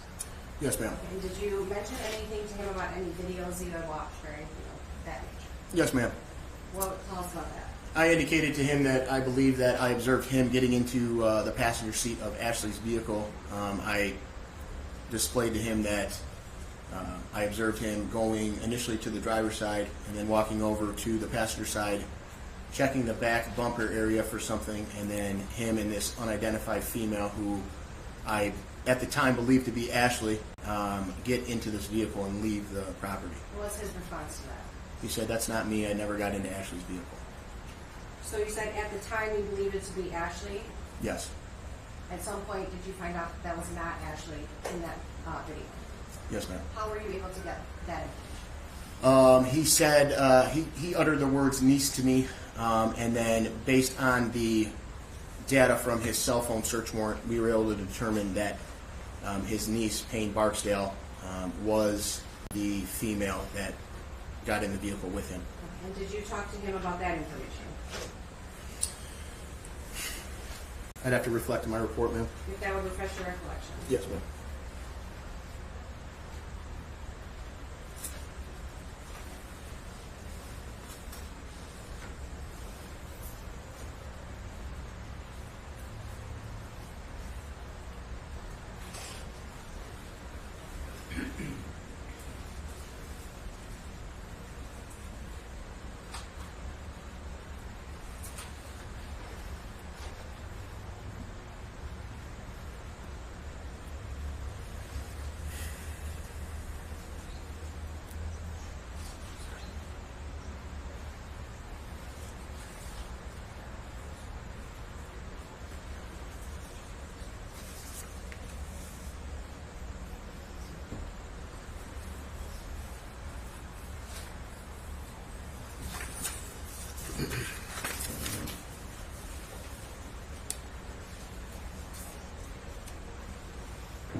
Okay, ma'am, I'm ready. What do you recall him saying about that? So in terms of him leaving the apartment, he's stating that he's never gotten into the vehicle. They never left in the vehicle together at any point in time. He is picked up and uses Uber as his primary mode of transportation. I then request a screenshot or some sort of data that would be consistent with his story in which he's given me. Do you ever get a screenshot from him? No, ma'am. So the screenshot we just discussed was that he never sent that to you, correct? No, ma'am. That was found in his phone? Correct. Anything else that you discussed with him that you can recall? I asked him where he goes and if he remains on the premises. He creates a story in which he stated he went to, which was later learned to be Payne's address in Detroit, which we found to be untrue. At no point in time was he ever found to be in the vicinity of Payne's. He used the information in which Payne got her DoorDash order delivered to her residence as kind of a story that he conjured to make it known that he was possibly not at the residence in the times in which he stated he was. Okay. Now, the time that he stated he went to the apartment in Detroit with Payne, were you ever able to find any video footage or anything around his apartment showing that he was in fact still there? Yes, ma'am. Prior to, I asked him what kind of clothing he was wearing, in which he insinuated that he was wearing the blue Carhartt jacket, jeans, and tennis shoes, which correctly depicted what we observed on the CCTV footage throughout the course of the day and from him to be wearing, which accurately depicted what we found in the Flynn address as well.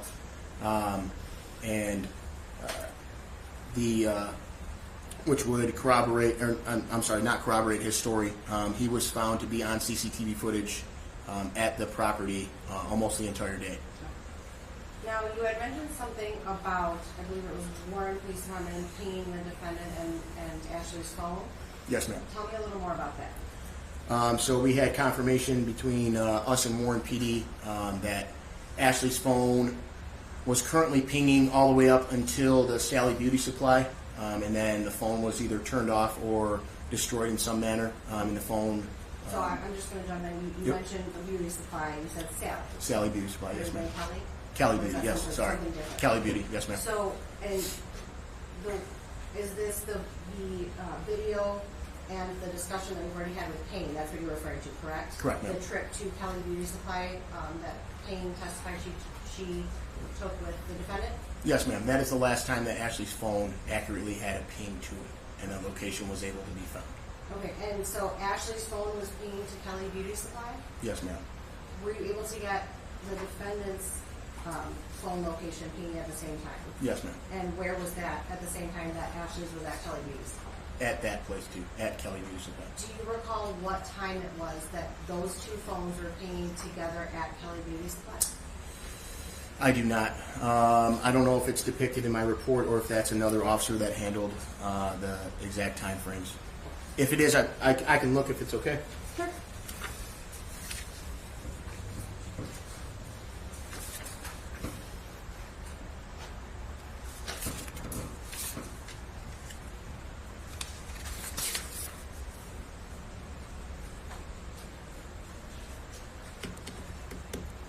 Yeah, ma'am, it doesn't look like I have the those time frames. It might have been done by another detective. Okay. So the Not last, intervene for this second. yes. Just taking down notes about Detective Sergeant Westbound. You were asking Mr.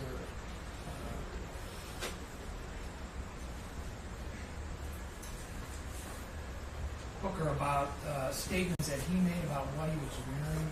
I didn't catch the whole thing. You did say the blue jacket. Blue jacket, jeans, and some shoes. Is what he told me. And what kind of blue jacket did you say? He said it was? He just said blue jacket. Just blue jacket. Yes. No problem. So just so I'm clear, the last known location of Ashley Elkins' phone was in the area of Kelly Beauty Supply, correct? Yes, ma'am. And that was at the same time that the defendant's phone was in the area of Kelly Beauty Supply, correct? Yes, ma'am. So when you get information about Ashley's phone being at Kelly Beauty Supply, what do you do? We sent detectives to Kelly Beauty Supply in order to get video footage to confirm if Ashley was or was not there. Were you ever able to confirm whether Ashley was at Kelly Beauty Supply? Ashley was never at Kelly Beauty Supply. Did you find anything of note at Kelly Beauty Supply?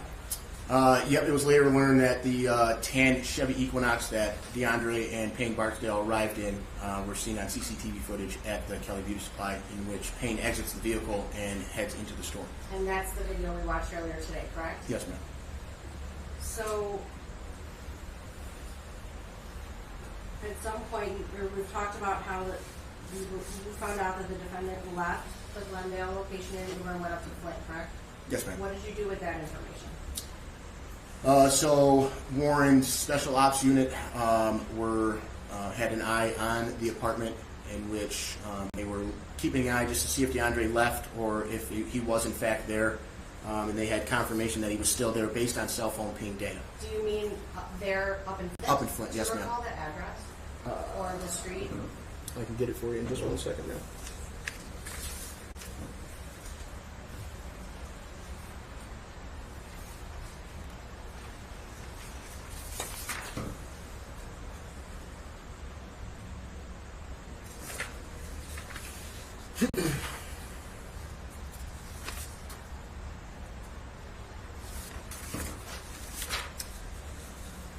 .4479 Rainbow Lane, Flint, Michigan 48507. At some point, do you go to that location in Flint? Yes, ma'am, I do. Okay, tell me about that. So we, based on my investigation, it was determined that a serious crime had taken place inside of DeAndre Booker's apartment, and we did a evidentiary search warrant at the Flint address on Rainbow Lane, as I previously mentioned, and the search warrant entailed any clothing that we viewed on CCTV footage, or the car keys to the silver Malibu, DeAndre Booker's cell phone, Ashley Elkins' cell phone, or anything deemed appropriate or evidentiary value in pertains to this incident in this case. So what happened when you went up to Rainbow Lane in Flint? Myself, along with members of the Roseville Police Department and Warren Special Ops Unit, executed the search warrant at Rainbow Lane, which we found DeAndre Booker, his current, I guess you could say, girlfriend, and her children inside of the trailer home. So I'm showing what has been admitted as People's Exhibit 5.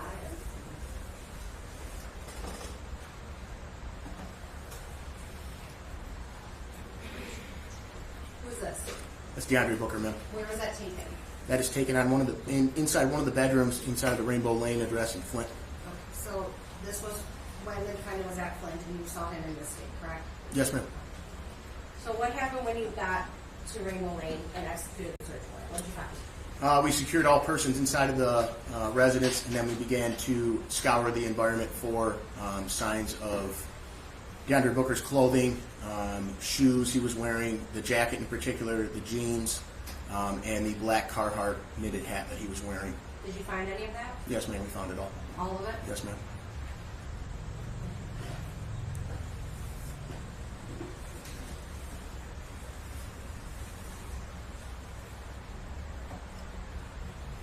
This is Exhibit 112. What's this? That is a jacket that DeAndre Booker described to me of him wearing. That's the same jacket that he was seen wearing in the CCTV footage at multiple times during his duration at the Hampton Court Apartments on CCTV footage going to and from the dumpsters, and that's inside of the bedroom in which he was staying at while at the Flint address. Okay, so this was located in Flint, correct? Yes, ma'am. And then on Exhibit 114, this was previously admitted and it was testified to that was, I believe it was the stain above the zipper, correct? Yes, ma'am. What drew your attention to that? We believed it to be suspected blood. So what did you do with that? Evidence technicians on scene secured the jacket and placed it into evidence for further analysis. Was it swabbed or tested in any way? Yes, ma'am. And that would have been sent to the lab as well? Yes, ma'am. What do we have, and this is Exhibit 115, was this found at Flint as well? Yes, ma'am. And why was that important to you? So this shows that it's the same pants in which DeAndre Booker was wearing on the CCTV footage that we observed at the Hampton Court Apartments. And Exhibit 116, why would this be important? That is the same Carhartt hat that DeAndre Booker is wearing, also again in the CCTV footage we found at the Hampton Court Apartments. So after you execute the search warrant and you find, oh yes, sorry, oh, one more exhibit.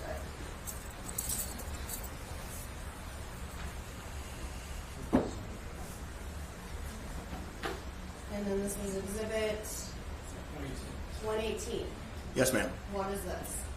So those are the shoes that at some point during the CCTV footage, DeAndre Booker is observed wearing the black boots and also these tennis shoes. And these are the tennis shoes found at the Flint address during the search warrant. So after you execute the search warrant, you find the defendant at the location, you find all these clothes, what do you do next? A search was done on DeAndre Booker's person, in which we found his cell phone. We obtained his cell phone that way. I read him his Miranda rights and asked him if he wanted to speak with me in regards to Ashley Elkins, in which he said no. So the cell phone that was found on him, is that the one that was turned over and that we did the dump on that Detective Miranda testified to? Yes, ma'am.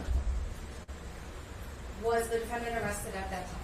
No, ma'am, he was not. Okay, tell me why. So we didn't believe that we had enough to secure him under arrest. We needed more evidence to place him under arrest at that time. So we went back to Roseville PD after finishing the search warrant and gathering all the evidence. We began further looking at data, that of which Detective Moran used the defendant's search warrant of his cell phone, and we determined that there were multiple crucial inconsistencies in DeAndre Booker's story to me during the recorded line conversations that him and I had, that we were able to charge him with lying to a peace officer during a serious crime. Okay, so at some point is the defendant arrested? Yes, ma'am, he is. When was that? The very next day. And what was he arrested for that time?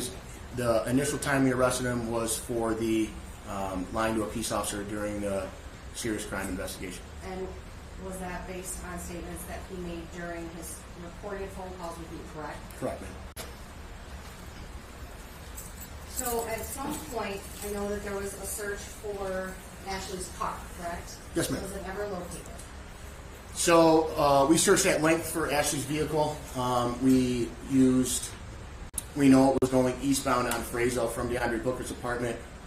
It was caught on multiple surveillance cameras throughout neighborhoods and the surrounding area. We lost sight of the vehicle at somewhere in St. Clair Shores, heading in a northwesterly direction. At that point, we never picked up the vehicle again until Detective Dobricki was able to find it at the Gulf Manor Apartments. Do you recall what day that was?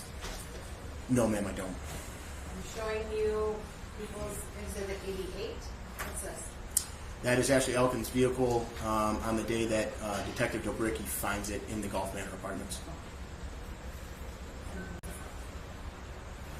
So this is People's Exhibit 89. This was just the front view of Ashley's car. Yes, ma'am. I'm just going to direct your attention. You see a blue air freshener hanging from the rearview mirror? Yes, ma'am, I do. Okay.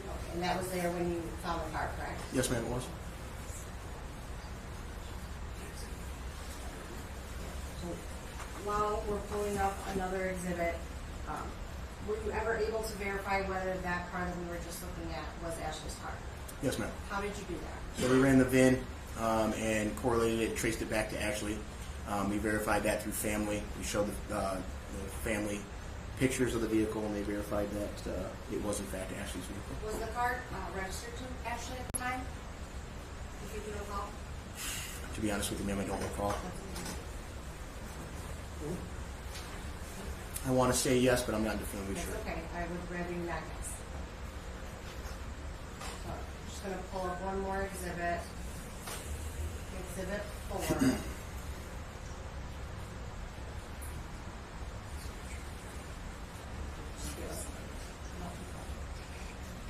It's probably hard. Are you able to see whether the car that is believed to be Ashley's in that parking lot has that same air freshener hanging from the rear? I know it's kind of hard to see from this view.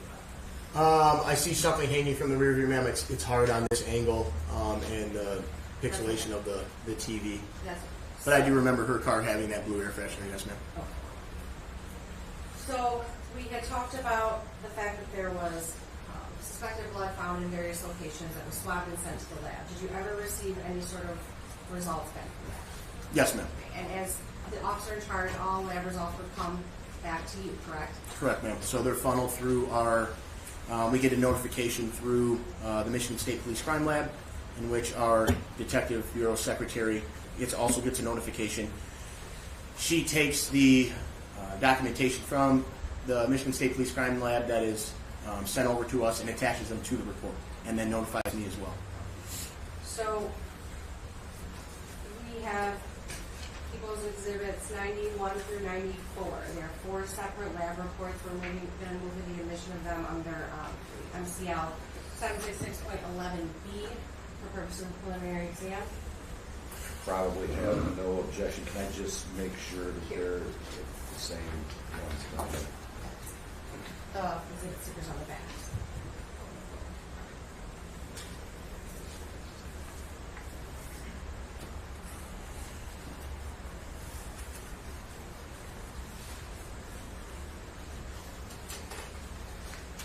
No objection to number 91.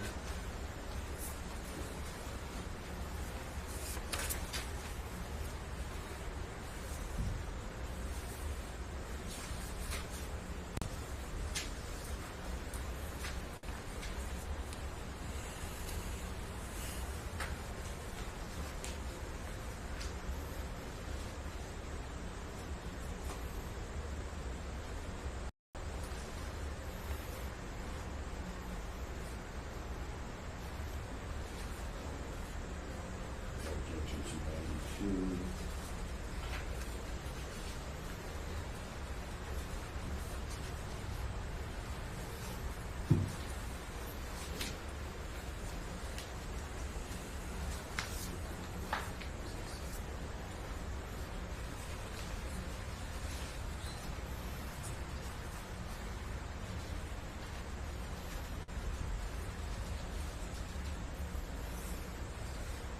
No objection to 93. No objection. No objection to 90. Maybe we'll all be Thank you. okay. So I'm going to publish. If you can't see it on the TV, let me know. I can bring. Yes, ma'am. So this is people's exhibit 91. Okay. This would be Michigan State Police Lab Report. This is entry number MD 25-46. Yes, ma'am. Do you recognize this? Yes, ma'am, I do. What are you able to walk us through? Kind of what is depicted on this report? Yes, ma'am. What was received or sent over? What was received? Yes, ma'am. So the hallway door swabs in which MSP Agent Brewster originally spoke about, hallway wall swabs, inside tub swabs which were open but not tested, bathtub drain swabs, inside tub swabs open but not tested, and then the cupboard swabs. And the cupboard, just for clarification, is the one that was found inside the bathroom. And each one of those is packaged separately, correct? Yes, ma'am. And given its own number. Yes, ma'am. So this first lab report, what does it indicate? We're going to start with the first part. It says for number 3. What was item number 3? Item number 3 is the hallway door swabs, which tested negative for phenylphthalein. So this first lab report is this just for the presence of blood? Yes, ma'am. So the hallway door response was negative for the female family. What does that indicate? Can you read that for us? Did not indicate the presence of blood. Okay, so let's move on to the next one. Tell me what that says. MD 25-46, which is the Michigan State Police's incident number, is in correlation to our incident. It is container number 4, which up here is the hallway wall swabs. It indicated a positive presence of blood for the female family. What do we have next? What item was that?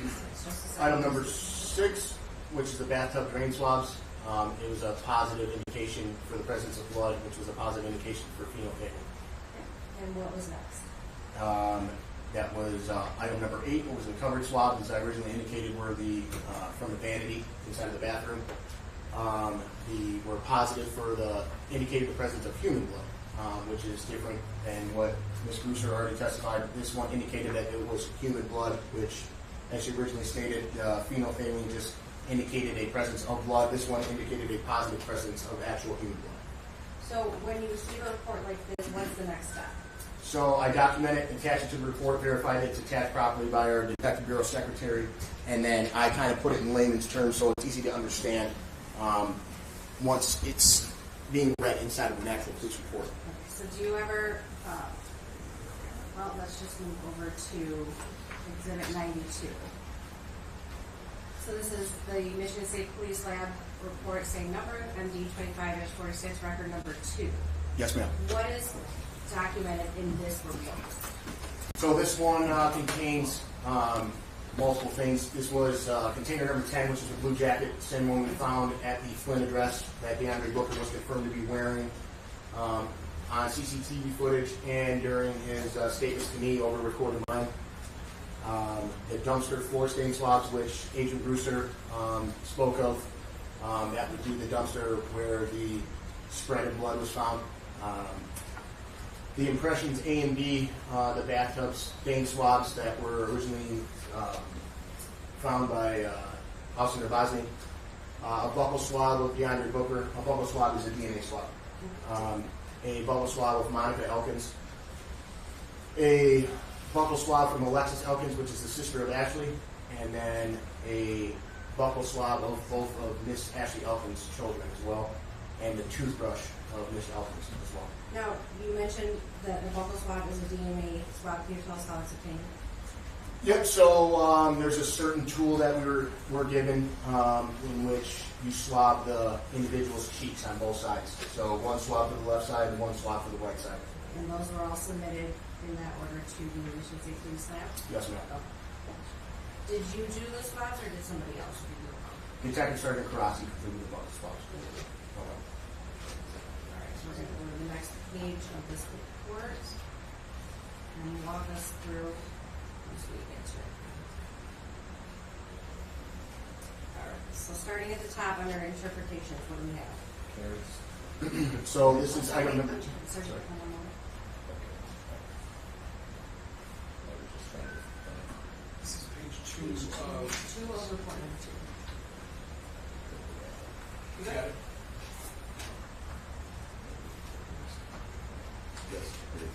Yep. All right, so the interpretations, what do we have?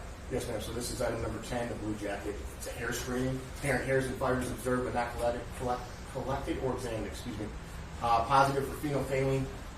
Indicated the possible presence of blood. Additional areas on this item were tested that did not indicate the presence of blood. Additional stains were observed but were not tested. Wearer ID, which that is the person that ultimately wears the jacket on a consistent basis, which in this case, in this circumstance with DeAndre Booker. That item was swab. Swabs of the item collected for subsequent DNA testing. And what would be the next one? L1. L1 is the dumpster floor stain swabs, the dumpster in which had the presence of blood in it. Portions of the item removed for subsequent DNA testing. This was done by Ms. Brewster. And what is the next one? Impressions A and B, as originally spoke about by Ms. Brewster, for the bathtub stain swabs. Previously tested by crime scene response team, which Ms. Brewster is a part of. Portions of this item removed for subsequent DNA testing. Okay, what's the next one? The next one is DeAndre Booker's buccal swab, which was reference for DNA, also cut for DNA. Portions of this item removed for subsequent DNA testing. And what about 15? 15 is Monica Elkins' buccal swab, same as DeAndre Booker's. It was a reference for DNA. It was cut for DNA, which means it was being tested. Portions of this item removed for subsequent DNA testing. The next one? For Let's do 17 and 18. 17, 18 are the buccal swabs of Ms. Elkins' children. It's a reference DNA standpoint, and they're both cut for DNA for future testing. And number 19. Is the toothbrush belonging to Ashley Elkins, also a reference DNA standpoint and an item swab.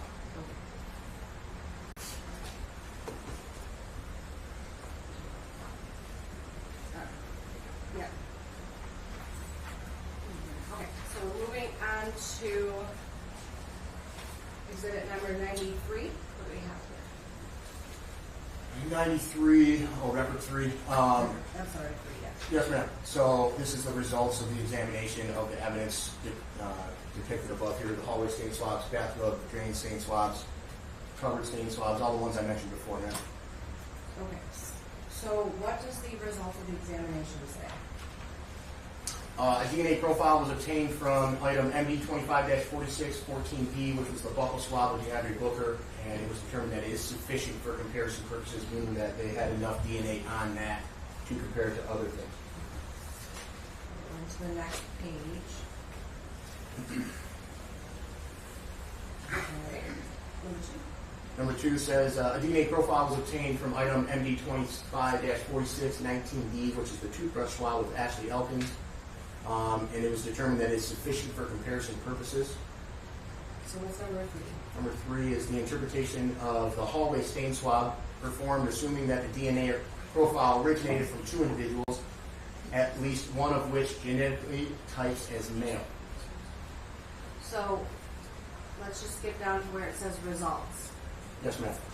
Based on the DNA typing results obtained from the hallway wall stain swabs, it is approximately 980 million times more likely that it originated from DeAndre Booker and one unrelated unknown contributor than if it originated from 2 unrelated unknown contributors. Okay. And what is the This analysis, yeah. yes, ma'am, verbal scale. So I'll just put it in layman's terms. This analysis provides very strong support that DeAndre Booker is a contributor to the hallway wall stain swab. Okay. So we're moving down to the box below. Yes, Can ma'am. you tell us what that result is? Yep, so this is the toothbrush of Ashley Elkins. The results, based on the DNA typing results obtained from the hallway stain swabs, it is approximately 5.8 octillion times more likely that if it originated from Ashley Elkins and one unrelated unknown contributor than if it originated from 2 unrelated unknown contributors, basically stating that this analysis provides very strong support that Ashley Elkins is a contributor to the hallway wall stain swab. Can you back up for just a moment? Yes, ma'am. I'm sorry. The 980 million times more likely that DeAndre Booker was a contributor to the hallway stain of blood. That was in the hallway, is that what you're indicating? Yes, sir. And So then the next one is also the hallway. both hallways, right? Yes. Both DeAndre and Ashley Elkins. Thank you. Correct, sir. We're just showing that Ashley Elkins was 5.8 octillion times more likely to be on that hallway wall stain swab, and DeAndre Booker was only 980 million. So we're just showing that correlation. So when we're looking at this, I'm going to clarify that. Okay, I'm going to place my objection on the record to Right. this detective interpreting or making an opinion on what the plain, reading of these results are, unless he can establish that he's some kind of expert in analysis of DNA. Because At this point, you're just reading what the report Correct. said. Well, he's shortening it. He's leaving a couple things out. So that's why, My it's apologies. been exhibited as an exhibit. I have no objection to it being as an exhibit. I just have a problem with this detective interpreting it the way he is interpreting it, because that's just simply not correct. I'm certain that you'll cross-examine us. So I can back up and clarify your, Go ahead. because, so we're going to go up to paragraph 3. Correct. Can you just read that whole statement for us, please? Yep, can you, Mr. DeFranco, can you scroll Oh, down? yeah. Yep. So number 3 says interpretation of item MD 25-46-4D hallway wall stain swabs was performed assuming that the DNA profile originated from 2 individuals, at least one of which genetically types as male. Okay. And then under that, we see a box that says hypotheses. Yes, ma'am. You see that? Okay. Could you just read everything in that box, please? Yes, ma'am. H1 MD 25-46-14D DeAndre Booker buccal swab and 1 unrelated unknown contributor. Hypothesis 2, 2 unrelated unknown contributors.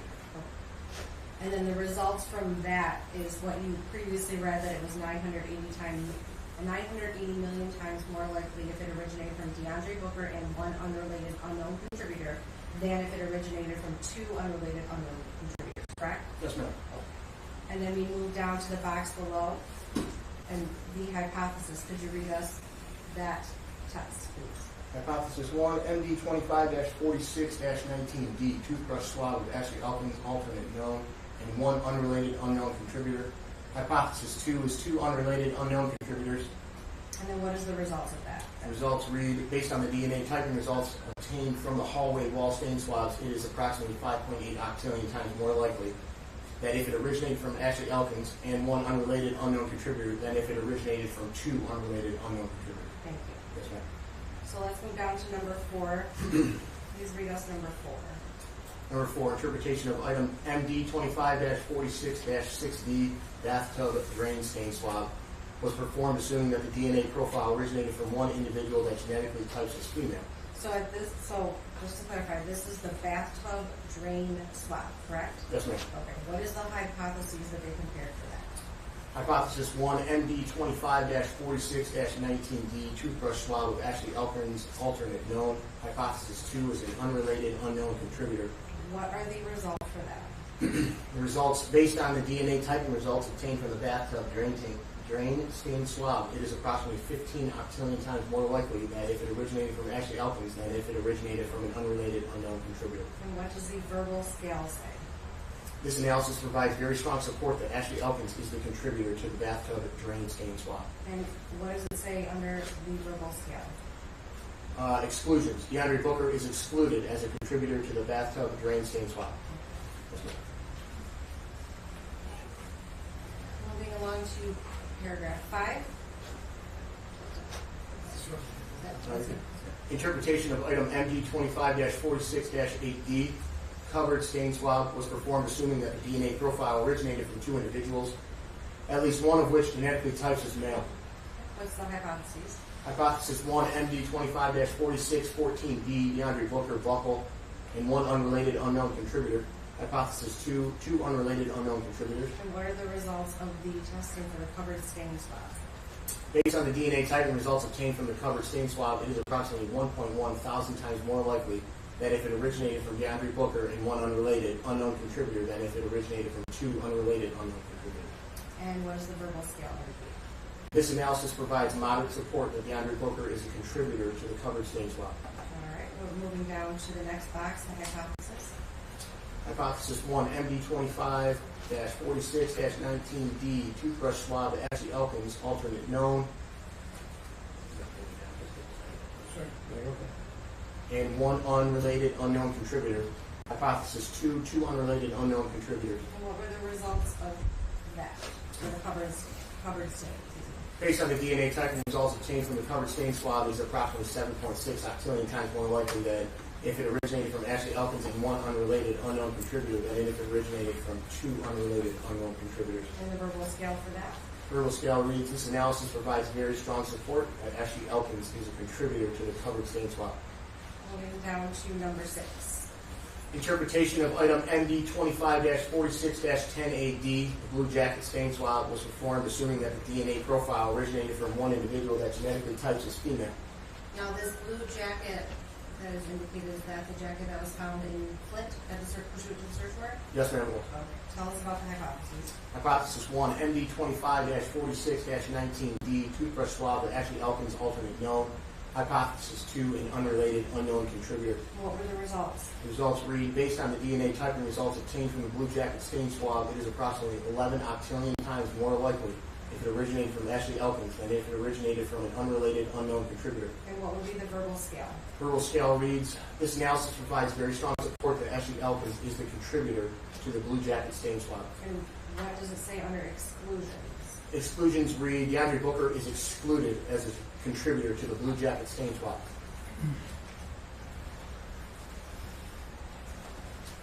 Moving along to number 7. Interpretation of item MD 2546-10BD, Blue Jacket cuffs and collar swabs, was performed assuming that the DNA profile originated from 3 individuals, at least one of which genetically types as male. Tell us about the hypothesis. Hypothesis 1, MD 25-4614D, DeAndre Booker buckle, and 2 unrelated unknown contributors. Hypothesis 2, 3 unrelated unknown contributors. And what would the results be? Based on the DNA typing results obtained from the Blue Jacket cuffs and collar swabs, it is approximately 920 septillion times more likely that if it originated from DeAndre Booker and 2 unrelated unknown contributors than if it originated from the 3 unrelated unknown contributors. And the verbal scale for that? Verbal scale reads, this analysis provides very strong support that DeAndre Booker is a contributor to the Blue Jacket cuffs and collar swabs. And again, this is the jacket that was found in Flint pursuant to the search warrant? Yes, ma'am, it was. So what's the next box, the hypothesis? Hypothesis reads, Hypothesis 1, MD 25-46-19D, toothbrush swab of Ashley Elkins, alternate known, and 2 unrelated unknown contributors. Hypothesis 2, 3 unrelated unknown contributors. And what were the results? Based on the DNA typing results obtained from the Blue Jacket cuffs and collar swabs, it is approximately 500 trillion times more likely if it originated from Ashley Elkins and 2 unrelated unknown contributors than if it originated from 3 unrelated unknown contributors. And the verbal scale? This analysis provides very strong support that Ashley Elkins is a contributor to the Blue Jacket cuffs and collar swabs. And number 8. Interpretation of item MD 25-46-L1D, dumpster floor stain swab.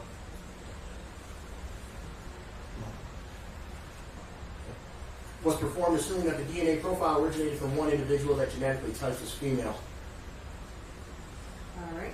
And the hypotheses? Hypothesis 1, MD 25-46-19D, toothbrush swab, Ashley Elkins, alternate known. Hypothesis 2, an unrelated unknown contributor. Okay, the results? Based on the DNA typing results obtained from the dumpster floor stain, it is approximately 37 septillion times more likely if it originated from Ashley Elkins than if it originated from an unrelated unknown contributor. Verbal scale? This analysis provides very strong support that Ashley Elkins is a contributor to the dumpster floor stain swab. And exclusions? DeAndre Booker is excluded as a contributor to the dumpster floor stain swab. And that's the dumpster that we heard the agent crosser testified to today, correct? Yes, ma'am. Number 9 reads, the DNA profile was obtained from item MD 25-46-L13D, impressions A and B, bathtub stain swab that is insufficient for comparison purposes. So that would be the end of the comparisons for that report. So I'm turning to the last page. What do we have here? Can you tell us what this box is? Yeah, so this is the, as it reads, the propositions were formed from the form information available to the undersigned at the time of the analysis. This information changes, or if other propositions should be considered, the analysis is able to undertake them if instructed with sufficient time. The magnitude of the likelihood ratio relates to the degree of support provided by the evidence under the tested hypotheses and assumptions. The qualitative statement for comparison of the evidentiary typing result to a person of interest is based on the following table. Likelihood ratio and qualitative equivalent. So if the likelihood ratio is 0, what do we have for qualitative equivalent? Exclusion. And what about 1? Uninformative. 2 to 99. Limited support. 100 to 9,099. Moderate support. 10,000 to 999,999. Strong support. 1 million and greater. Very strong support. The final lab report for today equals exhibit number 94. I'm sorry, can you back up? Go to the previous example.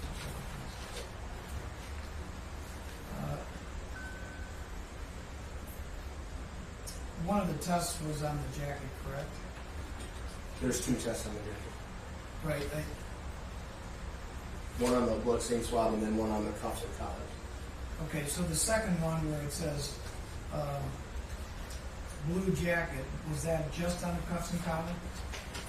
As it depicts in this, The reason I ask is because for the cuffs and collars, the contributor would have been Mr. Booker. The other one excluded Mr. Booker. That's why I was asking you. correct. I believe it was number 7 said blue jacket, cuffs and collars. The Yep. question is, does that just refer to the cuffs and collars, Yes, sir. not the stains on the jacket? No, sir. Thanks. So, just pointing your attention to number 6. Yes. What is depicted in number 6? Depicted in number 6 is an interpretation of item MD 25-46-10AD. The blue jacket stain swab was performed assuming that the DNA profile originated from one individual that genetically types as female. Okay, so this is the analysis that corresponds with the stain, correct? Yes, ma'am. Zip of the pocket. Which would be separate from the cuffs and collar, which was talked about in number 7. Correct. Does that clarify your? Yes, thank you. Did you want us to go through the results? No, I got the results, I just wasn't certain if it Right. included the fire jacket. And we can publish the actual papers report to have. Thank you. I just have one more lab report.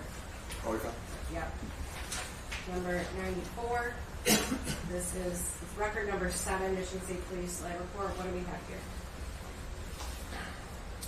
Evidence received, container 20, sealed cardboard box containing swabs of the Taurus pistol belonging to DeAndre Booker, and a sealed plastic package containing trace materials removed from the pistol.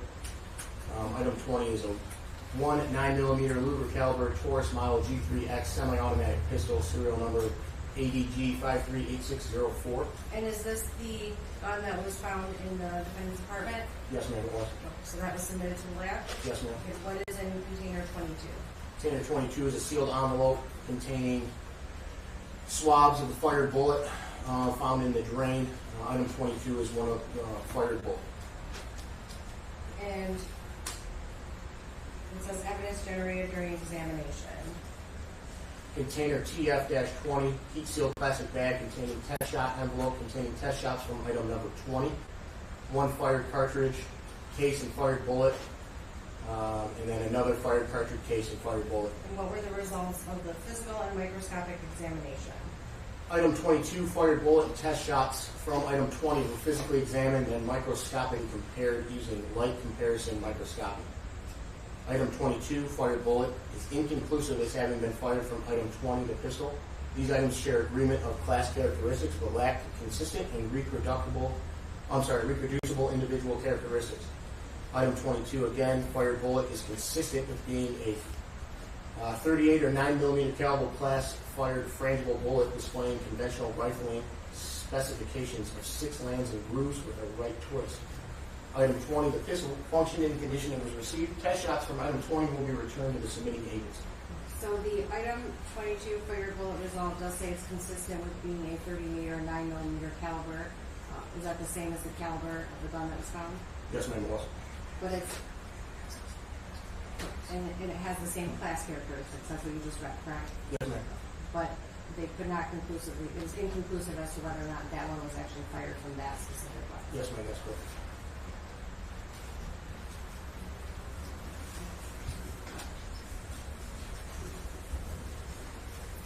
So, just a couple more questions. We've heard about, obviously, a lot about the dumpster, the blood that was swabbed. Did you ever find out throughout your investigation when those dumpsters were picked up? Yes, ma'am, we did. When was that?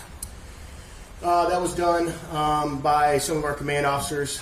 They reached out to the dumpster companies, and they were able to gain surveillance footage and screenshot times and dates of when the dumpsters were picked up and brought to a different facility. So when was that particular dumpster that we've been looking at where the blood was found, when was that collected? The next day, after we observed DeAndre Booker taking the shopping cart to that dumpster. Would that be, are you talking about January 3rd or January 4th? If you can recall. January 3rd, I believe. We've seen lots of surveillance footage from Hampton Court Apartments and Colonial Village Apartments. When you looked at those footage, did you happen to note whether the times were identical or were they offset at anything? They were offset. They were in UTC time now. Okay. I'm sorry. Not all of them were in UTC time, but they were not exact. Okay, so tell me about that. So there was some of the times on the CCTV footage were not exact to the times in which were originally depicted. There's some are faster, some are slower. I believe it was by 9 minutes and 7 minutes. Now you mentioned UTC time. What is UTC time? UTC time is like used globally. It is the most accurate depicted time that is available to humans, I guess you could say. So is UTC time used in the United States? Yes, ma'am. So we're in Eastern Standard Time Zone? Yes, ma'am. Do you know what the difference is between Eastern Standard Time Zone and the UTC time? Yes, we're off by, I believe it's 4 hours in the summer and 5 hours in the winter So in terms of UTC time. okay. So we're looking at People's Exhibit 82A. So if there was a search at it says 1/2/25, 12:48:00 p.m. UTC. Do you know what time approximately that would be for Eastern Standard Time? So that would be in correlation to Eastern Standard Time. You'd have to add 4 to 5 hours. So in this case, with winter, I believe it's 4 hours. It could be 5. Don't quote me on that, but it is not correct in that is not accurately depict what time it is in terms of Eastern Standard Time.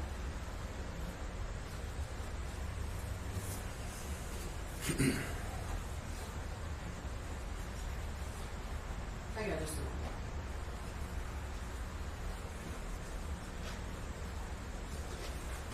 I have nothing further this time, Your Honor. Thank you, Mr. Ryan. Before you continue, can you put that exhibit up again, please? I just want to make sure I'm clear on The that. 82A? Yes, thank you. Okay.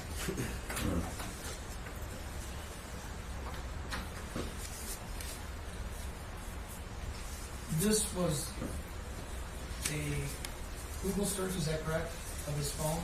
Correct. These were the timestamp searches that were found in the defendant's phone. This is just a short summary that we. Okay, Sergeant Westbrook, so the top one, December 22nd, 2024, 12:35:31 p.m. Are you indicating that the actual time would have been 4:35 p.m.? 4 or 5:35 p.m. Yes, sir. It's at least 4 hours. You guys go backwards.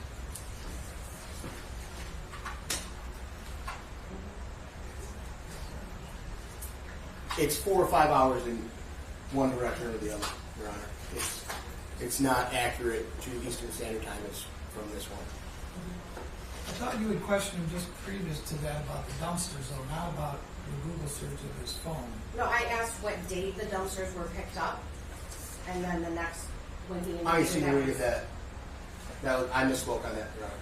So the time that's depicted on those videos. Oh, I understand. Regarding the dumpsters, is that accurate? That is accurate. That was the Eastern Standard Time local time. But the questioning was regarding whether the Hampton Court Apartments and the Colonial Village were synced at the same time. And I believe, and he can clarify, but the testimony was that some of the cameras were off by 9 or 7 minutes. We Okay, weren't so talking the about the UTC time, it's not applicable to that, only That's regarding correct. Exhibit 82A? That's correct. I was only questioning about the UTC time with regard to the Google searches depicted in 82A, not the camera search. Apologize for that. Mr. Lang?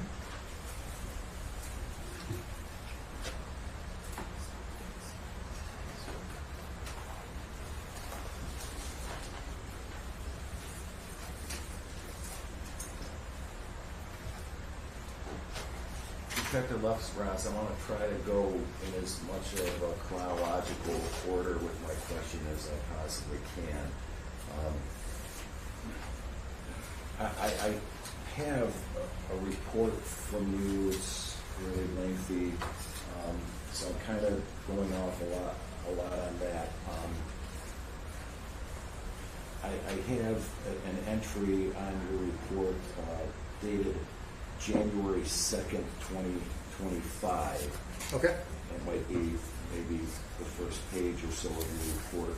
So I guess I'm trying to figure out, you said you weren't involved in this investigation of the missing person of Ashley Elkins until maybe sometime on January 4th.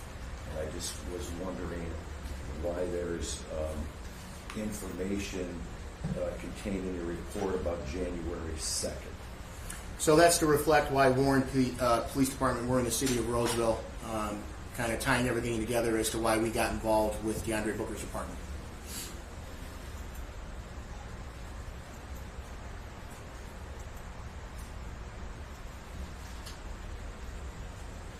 So you're just basing your report on what was reported by the Warren Police Department? Some of it, yes, sir. And did you have access to the reports of the Warren Police Department prior to, say, the afternoon of January 4th? I did not have access to those reports at that time. Were you in contact with the detective in charge of the missing person report on Ashley Elkins? Yes, sir. Detective Bagiano? That's who it was, correct? Yes, sir. Okay. And were you in contact with him at any time in January 2nd or January 3rd? No, sir. Had no contact with him whatsoever? No, sir. It's my understanding that on January 3rd of 2025 that your department took part in going to Mr. Booker's residence to do a welfare check or to see if Ashley Elkins was actually in his apartment on January 3rd, correct? Yes, sir. Okay. How did that get coordinated if it wasn't for you? So they made contact with our command desk. In this case, it was Lieutenant Burley and Sergeant Wozniak. And so your department, my understanding is you sent some officers over to the apartment to assist them in either the entering of the apartment or looking through the apartment? Yeah, so if another jurisdiction comes into our city, we either assist them in standing by or assist them in whatever needs that they may have at that point. Okay. And would I be correct in stating that at least 3 of officers from the Roseville Police Department took part in that sweep of Mr. Booker's apartment on the evening of January 3rd? If you can tell me what the third officer was, I know Lieutenant Burley, Sergeant Wozniak. If you could refresh my memory as to who the third one was. I don't know the names. I think Okay. it would have been Stakowski. Okay, Stakowski. He could have been. Yes. Could have been, yes, sir. All right.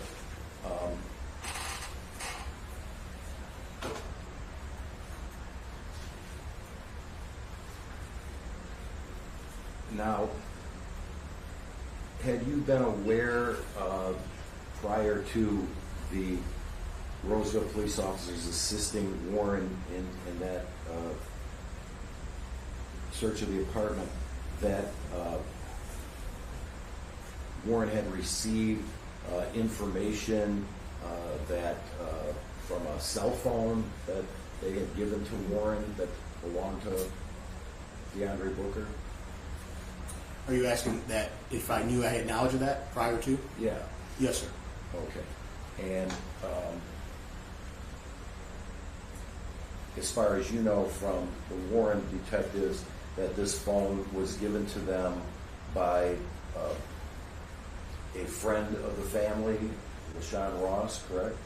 I don't know if it was LaShawn Ross. I just was told that it was given to Warren PD by members of the Elkins family. All right. And was your understanding that they were concerned because they had looked in the phone and saw the DoorDash order regarding the garbage bags. Correct, sir. Okay. And do you know what time it was that that phone was delivered to the Warren Police Department? I do not recall what time it was, no, sir.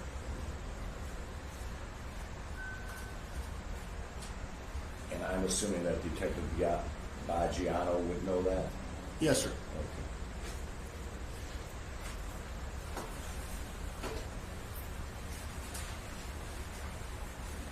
Did you have any information before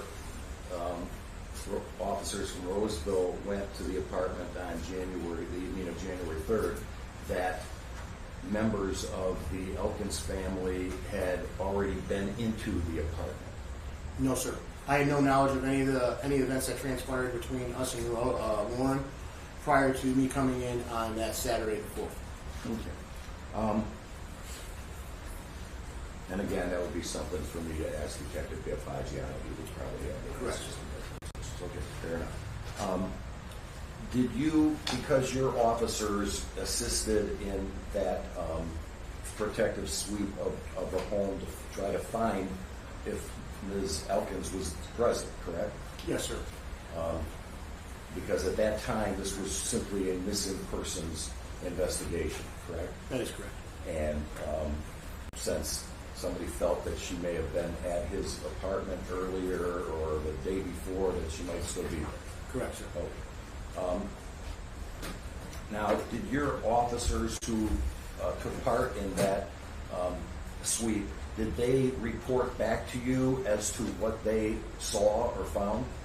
They didn't report directly back to me, no, sir. There were other command officers on scene.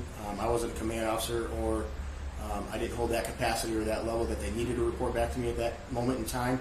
They just reported back to their command officers at that moment in time, and then they would depict their results or document their results in an incident report. Okay. So, but I would take it that at some point in time when you took over this file that you were informed of what they saw by either them talking to you or them filing reports, correct? Correct, sir. And that you summarized their findings in your own report, correct? Somewhat, yes. Not entirely, but yes, a little bit. Okay. Well, I would be correct in stating that you summarized that, at least as far as your officers who went into the apartment on the evening of January 3rd, that nobody was found to be in the residence, correct? That's correct. And that there were no signs of any foul play, according to your officers, correct? That's correct. And that the officers also determined that there were no signs of any struggle within the apartment on the evening of January 3rd, correct? That's correct. And even though they found a bottle of bleach and garbage bags located in the apartment, all of the Roseville personnel there did not observe an odor of bleach emanating from anywhere in the apartment, correct? That is correct, sir.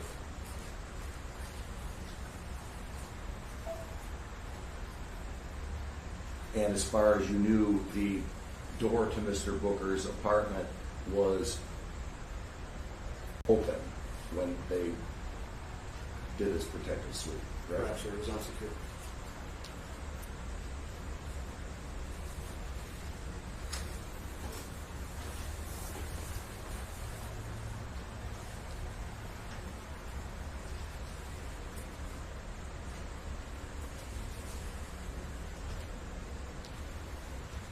Now, you found out on January 4th that Mr. Booker had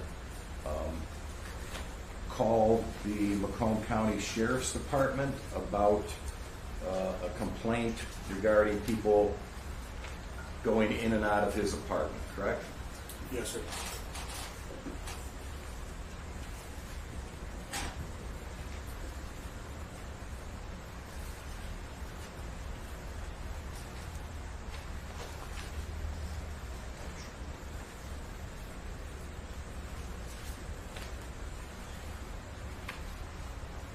And at some point, did you get a recording of that conversation that he had with dispatch at the Macomb Sheriff's Department? I don't recall.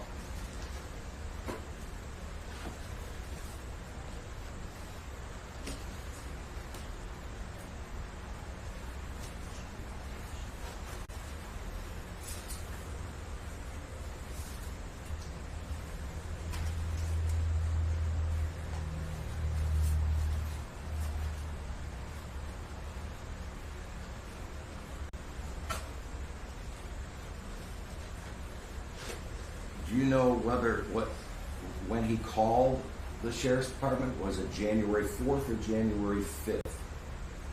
I believe I have it written in my report here, if you give me 1 second. January 4th at 14:34 hours, sir. Okay. So that would be about a little after 2:30 in the afternoon of January 4th, correct? Yes, sir.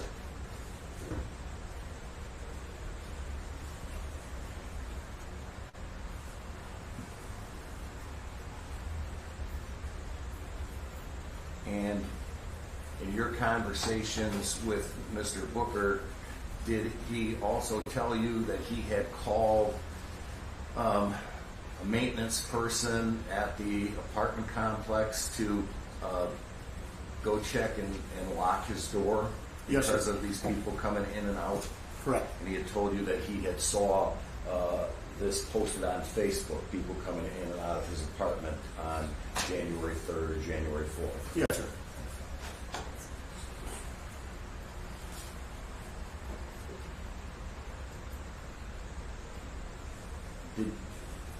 Did you, as part of your job, listen to the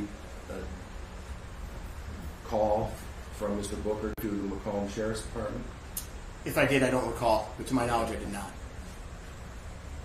He didn't give his consent to the Macomb County Sheriffs to go into his apartment, did he? I'm going to object to hearsay, and he said he didn't listen to the call, so it would be speculation. Well, it's my client's statement, so it's not hearsay. Well, it is. It's statement by a party opponent. He's not a party opponent. It's the people of the state of Michigan versus DeAndre Booker. Your client's own statement is not a party opponent, but it's also speculation because Sergeant Lesperance said he did not. He doesn't believe he listened to the call, so he wouldn't be able to testify to the content. You have no recollection of listening to that phone call? No, sir, I don't. Sustained. Did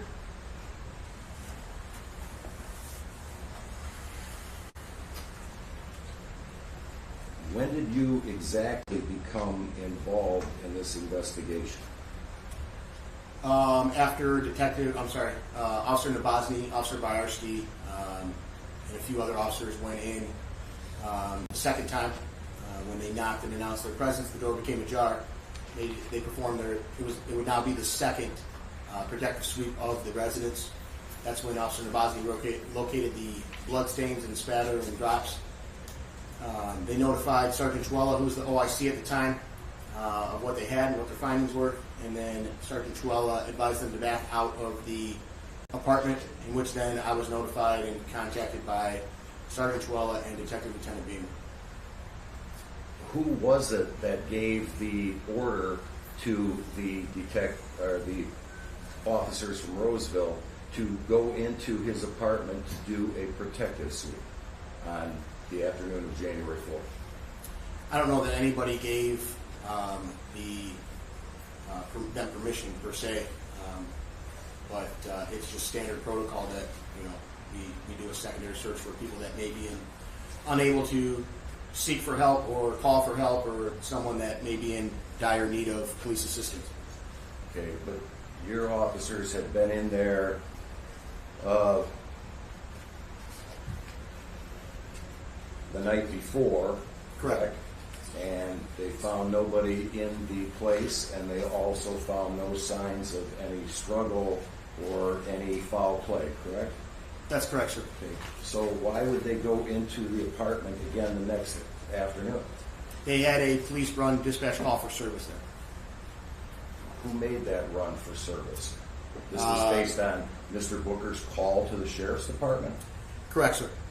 He asked, per my report, he asked that officers go and check his residence for a break-in. I have DeAndre requested officers check his residence for a break-in. The Macomb County Sheriff's Office transferred the call to Roseville Police Dispatch Center, and officers were again dispatched to the residence of 26069 Pinehurst Street, apartment 202, building V. And you don't remember the phone call, correct? Correct, This is sir. your interpretation of what you were told by somebody else? No, that was per Officer Nabozny and per the command staff that notified us on that day that there was a When police you run there. talk command staff, who would that have been? Sergeant Chihuahua. So Sergeant Truella was the Command command officer. officer that told other officers to go see if there was a break-in at No, Mr. sir. DeAndre Booker asked us to go to his apartment. Well, who did he ask? Our dispatch. He said, "Can you send officers to my apartment to check his residence for a break-in?" He called. The call was transferred from Macomb County Dispatch 911 to Roseville Sarisa Dispatch 911. So it was a Roseville dispatcher who actually talked to him, not the Macomb County Sheriff's Office? They both did. Macomb County Sheriff's 911 dispatchers originally took the call, routed it to Roseville dispatchers, just because they're not in the city of Roseville, and we have our own dispatch. And is there a tape of this phone call to Roseville as opposed to the tape I have from the Macomb County Sheriff's Office?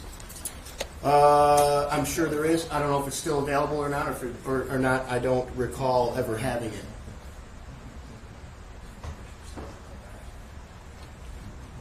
And don't recall whether or not a copy was sent to me?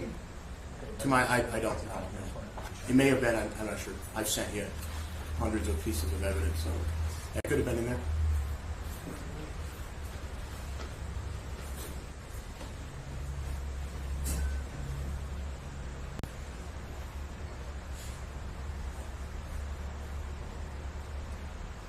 But since you didn't hear it yourself or don't remember it, you don't know for sure whether he said to go into my apartment specifically or to just lock the door. No, sir, I don't know.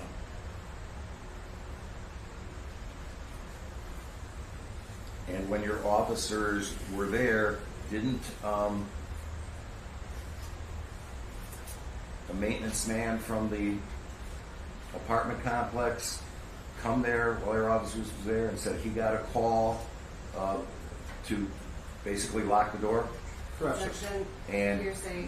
didn't your officers? Hold on a second, with an objection. I'm objecting to hearsay and what the maintenance man said, as well as speculation, as he's asking what somebody said to somebody else who was then, which was then relayed to the officer. Ryan? Your Honor, I don't know that it's offered to prove the truth of the matter asserted, just as to what their actions were before and after. Sustain the objection because it calls for hearsay in that the question is whether the officers were told by a maintenance man that he was there to lock the door. Go ahead.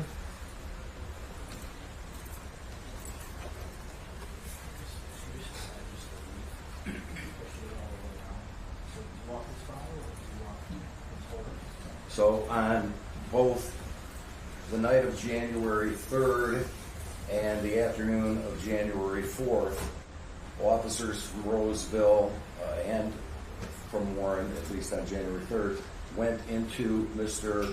Booker's apartment without a search warrant, correct? That's correct, sir.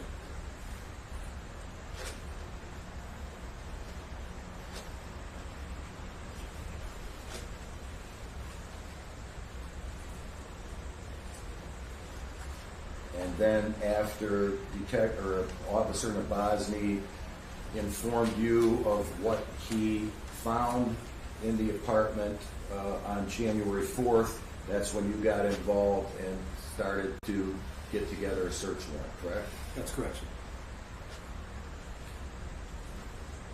Were your officers still in the afternoon of January 4th assisting Warren in trying to locate the whereabouts of Ashley Elkins? We were not assisting Warren at that time.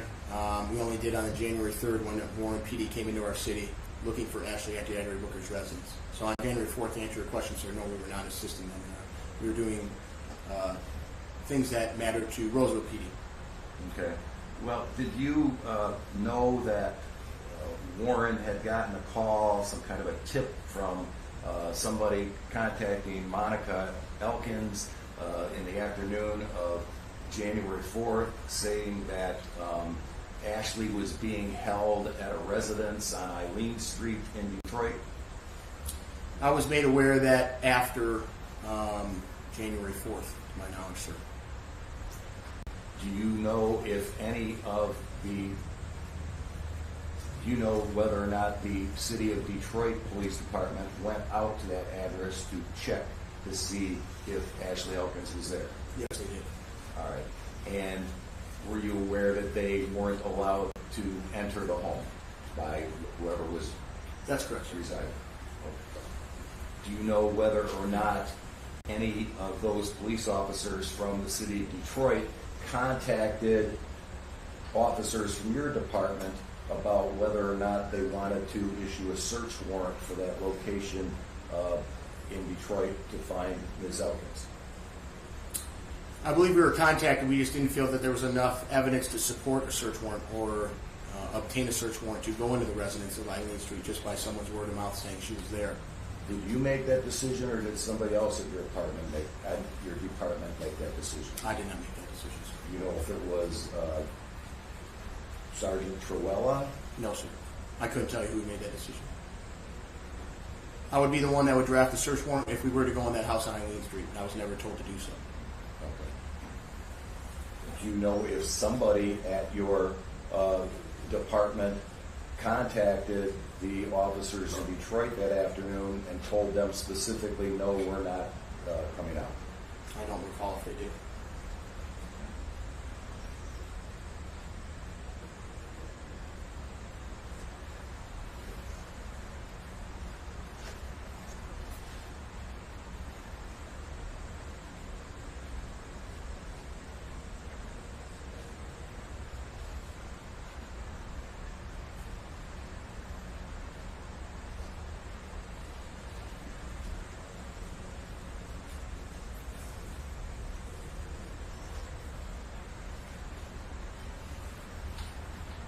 Now, I'm looking at your report, and it looks like it's written in chronological order.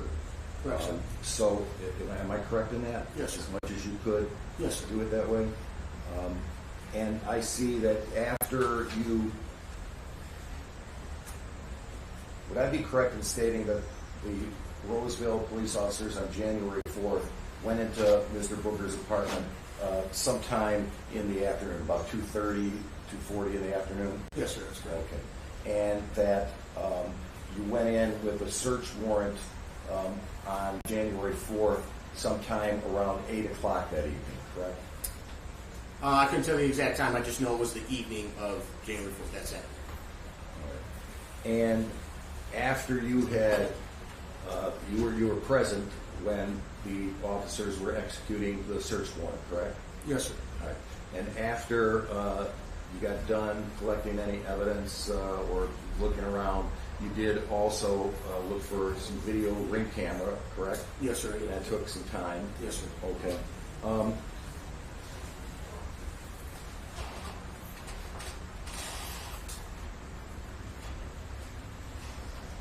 Now, watching some video from that evening, it looks like you leave the apartment complex sometime close to 9 o'clock at night on January 4th?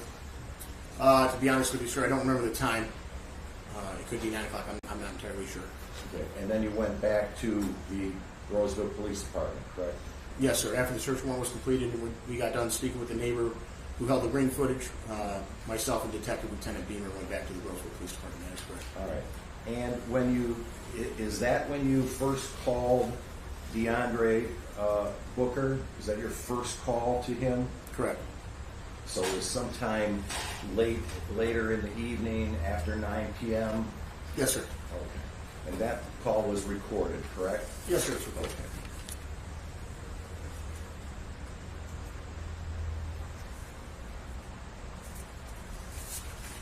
Okay. And would I be correct in stating that based upon the search warrant and the evidence that was found on the search warrant on the night of January 4th, that DeAndre Booker had become a suspect in the disappearance of Ms. Elkins?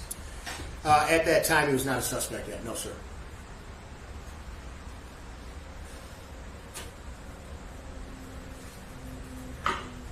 And when you called him on January 4th, you were calling him in response to his call to the Macomb County Sheriff's Department earlier in the day, correct? Yes, sir. That's correct. And in fact, one of the first things you say on that recording is that I'm calling about, you stated someone may have been broken into your apartment. You think it is your ex-girlfriend's family, correct? Yes, sir. That's correct.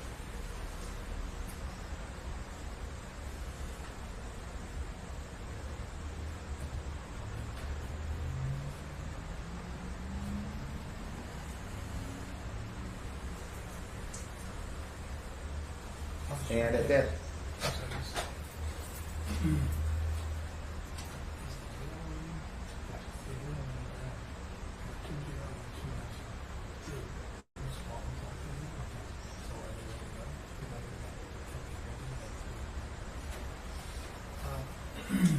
We're going to take a break from this case at 3 o'clock. I have 2 other matters I have to take, so 5 more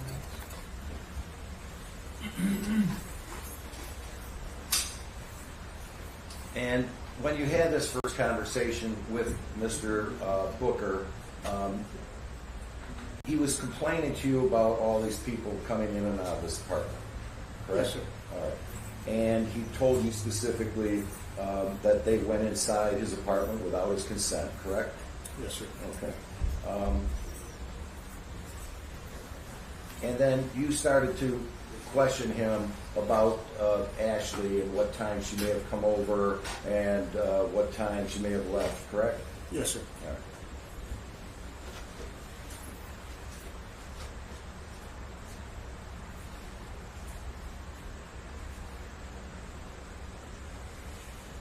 And did he tell you during that conversation that he had the maintenance guy there waiting to lock the door, but they wouldn't let him do it because they said it was a crime investigation? He did make that utterance to me, yes, sir. And you asked him if, to his knowledge, and you asked him where he was, correct? Yes, sir. In that first conversation? Yes, sir. And he told you that he was in Flint? Yes, sir. Okay.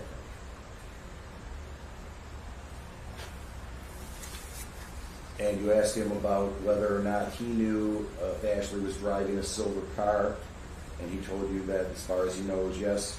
Correct.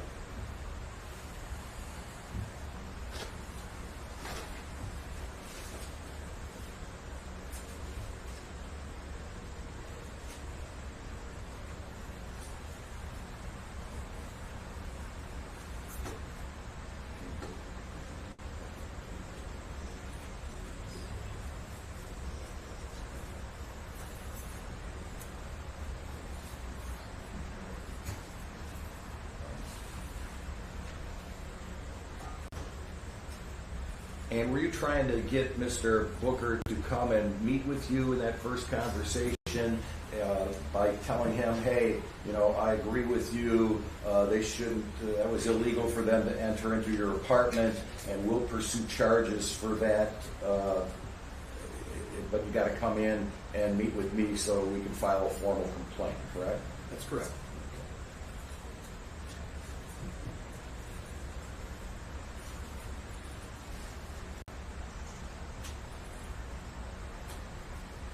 Did he also tell you during that first conversation that he was leaving his apartment because he was getting evicted because he had been laid off and hadn't paid rent in a couple months?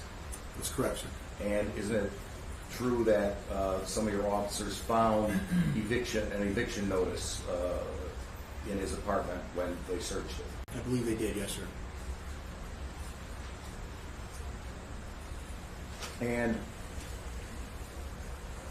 you also let Mr. Booker know in that conversation that you guys had found some blood in his apartment, correct? That's correct, sir. And you told him that there's little bits of blood drops at the bottom of the cabinet in the bathroom, correct? Yes, sir. And look, there looks like a little smear on the wall, correct? Yes, sir.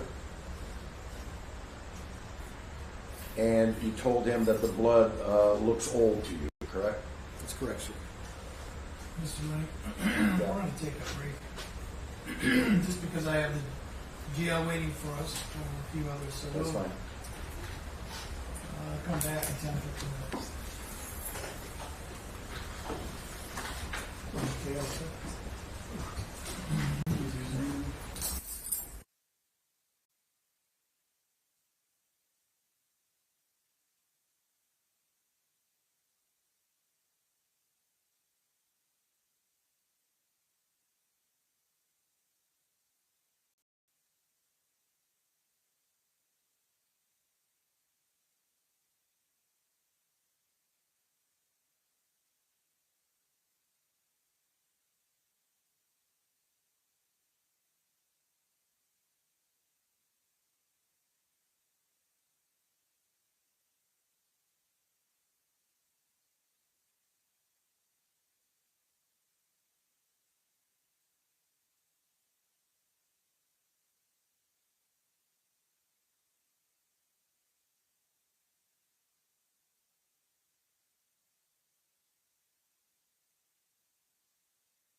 seated. Back on the record in the matter of P. Bruce DeAndre Booker, please your appearance summary. Carmen DeFranco, appearing on behalf of the people. Mary Stewart on behalf of the people here. Robbie Lang on behalf of defendant DeAndre Booker. May we approach real quick? Yes.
Mr. Lang, you were cross-examining Sergeant Westbrook. Go ahead. Yes, sir.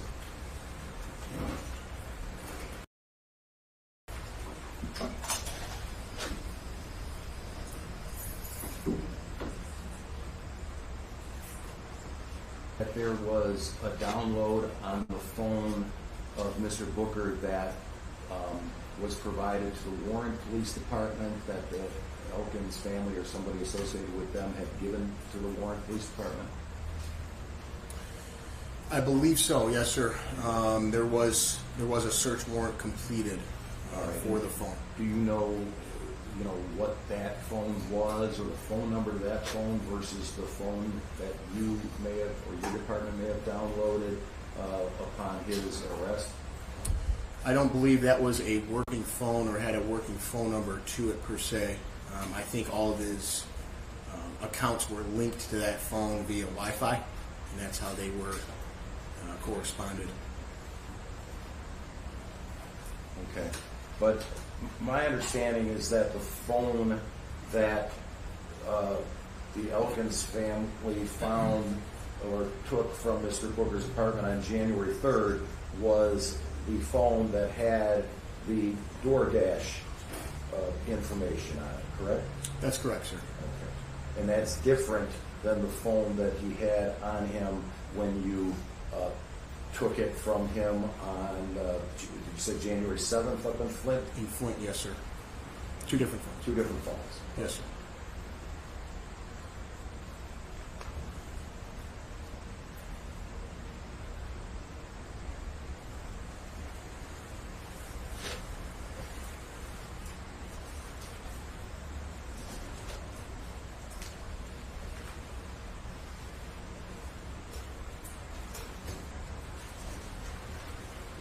And you also told Mr. Booker during that conversation that the blood found in his house looked old. In your opinion, it was old as fuck, correct? If those were my exact words, yes, sir. Okay. And you also told him that, yeah, that could be 5 years old, correct? Correct, sir.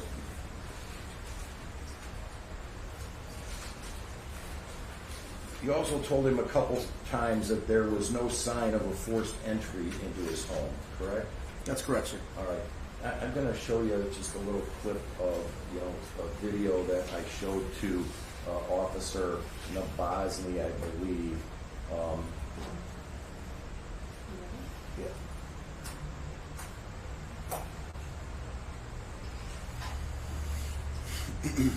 And this is, I believe, from the afternoon of January 4th. He's going to hold it there. Now, I'm looking at the deadbolt area and the, I guess, metal plate there. That looks like it's unhinged and broken, correct? It looks broken. The door does, yes, sir. And the wood on the door looks like it's split right there by the deadbolt, correct? It does, sir. Okay. So that would be evidence of that door being possibly kicked in or forced open, correct?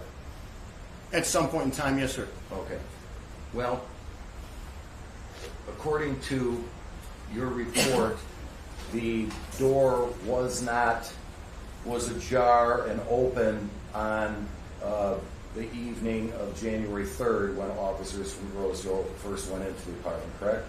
Yes, sir, that's correct. And according to the officers who went in the afternoon of January 4th, same thing, correct? That's correct, sir.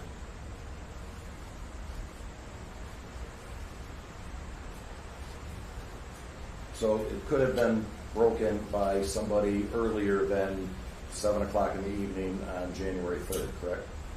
It could have been, correct. In terms of how people got into his apartment? When I went there to perform the first search warrant, I did not find any wood shavings or any indication indicating to me that it was a fresh B&E, so to speak, sir. So the time frame in which the door was damaged or kicked in, per se, I could not tell you.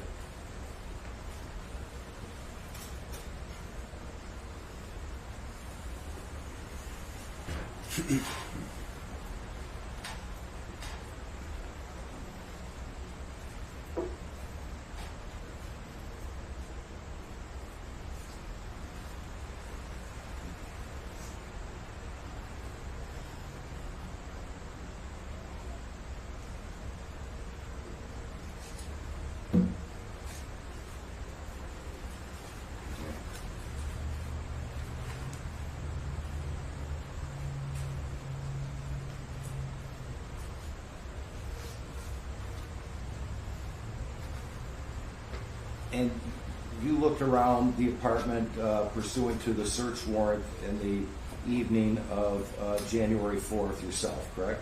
Yes, sir, that's correct.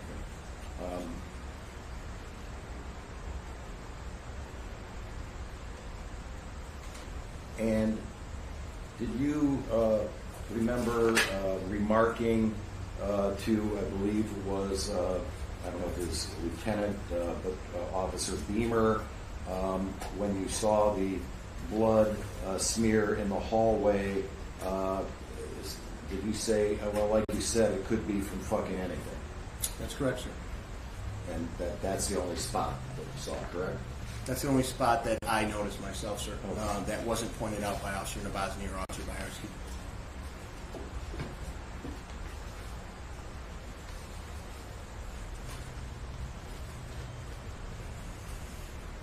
And when you talked with Mr. Booker the second time, would I be correct in stating that your call to him was at approximately 6:25 in the evening on January 6th? I don't recall what time it was, but the date of January 6th is correct.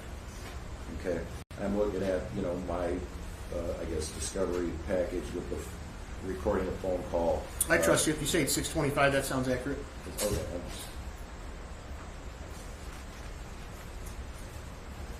And he told you that he I don't know if you mentioned it. I think you said where did he leave it? You asked him where did he leave his gun, correct? Correct. All right. And he told you that he usually keeps his gun next to his bed, correct? That's correct. But that's not where it was found. Correct. It was found underneath his couch in the living room? Yes, sir. Okay.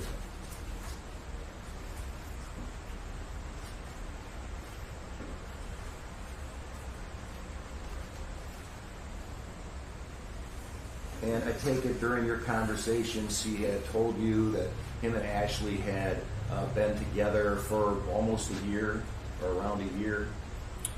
The time frame, I'd have to refer to my report, but it wasn't a long relationship, correct? Yeah, sometime a year, and he said that they had broken up in September. Correct, sir. Of 2024. Yes, sir. Okay. And he also told you that she was boyfriend, girlfriend. That she spent time at his apartment, correct? That's correct, sir.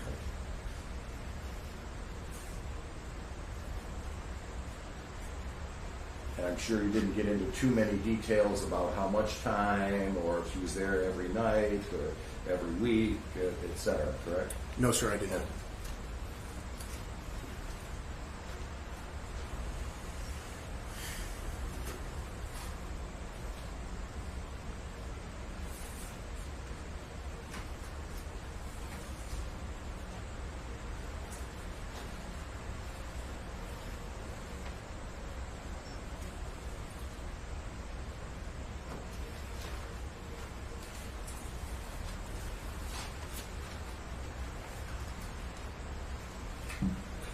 Now, when you started looking for, like you said, Ring cameras and also some Ring doorbells, you found something that showed somebody who looked like Mr. Booker, correct? That's correct, sir. And you thought that some of the clothing of the person in these surveillance videos, particularly the apartment videos, matched kind of the description of the clothes that you found on him or in his possession in Flint, correct? That's correct, sir. Okay. But I would be correct in stating that at least in the videos that I've seen, whether it be Motor City Pawn, well, for instance, let's start at Motor City Pawn, you can't see the person's face at all, correct? No, sir, you can't see his You face. can't tell if the person in the Motor City Pawn videos is white or black, correct? I would say that the person in the Motor City Pond video is black. He's a black male. That you believe that. But Correct. You can't really see that in the actual video, correct? In my training and experience in working with Motor City Pawn and reviewing video footage at their facility before, I can depict between a white and black male on their video footage, yes, sir. Okay. And you think that's the same with the video from the apartments? You can tell it's a black male, correct? Correct, sir. Okay. But there's not enough of a facial there to conclusively, when you looked at it, to conclusively conclude that it's DeAndre Booker, correct? That's correct, sir. And I'm assuming that you piece it together as being DeAndre after you collect the clothes in Flint, correct? Clothes, his pinging of his cell phone, and the inconsistencies in his stories to me that would depict him being at the Hampton Court Apartments.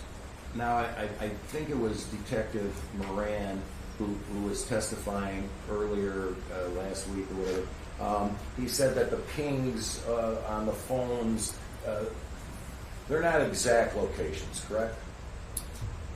Certain pings have certain radiuses than others, correct? Right, and I know he said that some pings of whether it was Ashley's phone were around the 11-mile and Gratiot area with different radiuses ranging from 500 meters to over 3,000 meters, correct? That's correct, sir. And when you say that Mr. Booker's pings on his phone were showing that he was at his apartment, it just shows that he's in that kind of range of his apartment, correct? I would say yes and no, sir. So Detective Moran would be better to speak with on that in terms of like the radius. But as far as in a pinpointed exact location, a cell phone ping would not give you that. Okay.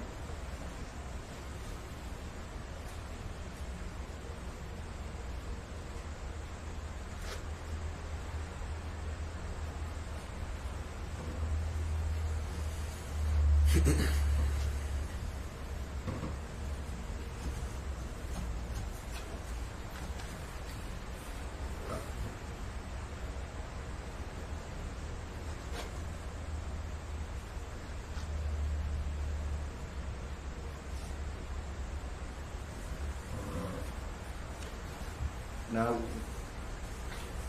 you also testified that there were active pings to Kelly Beauty Supply from Mr. Booker's phone and from Ashley's phone at the same time.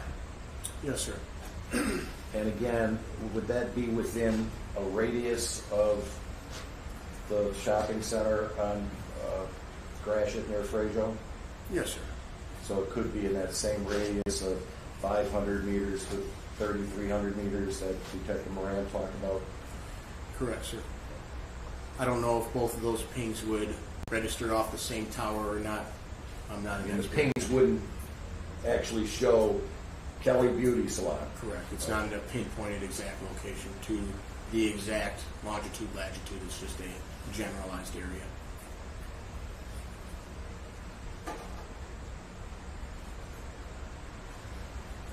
When you said that at some point in time, Warren police had an eye on the apartment up in Flint. Correct, sir. Do you know when that kind of like surveillance started? It probably started the moment that Warren PD obtained the search warrant for the cell phone pings of DeAndre Booker. If I had to definitively say, I could not tell you exactly.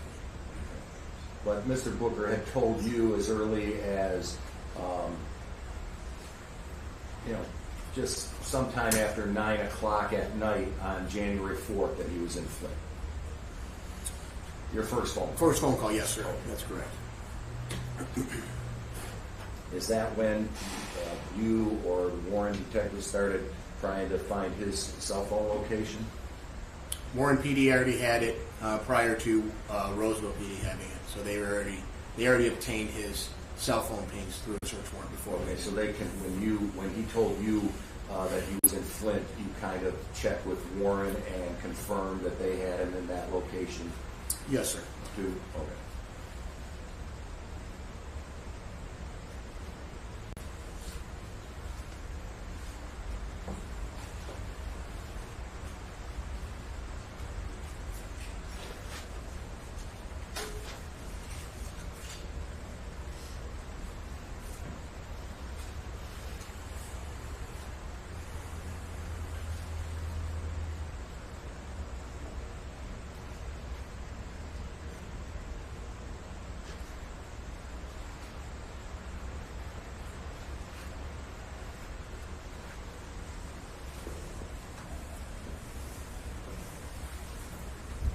And I would be correct in stating that, well, you said you first went up to Flint on, am I correct, January 7th? That's correct, sir.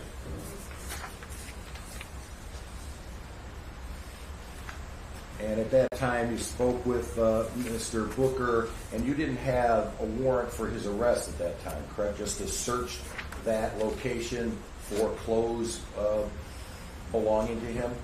That's correct, sir. It was an evidentiary search warrant. And to get his cell phone, correct? That's correct, sir. Okay.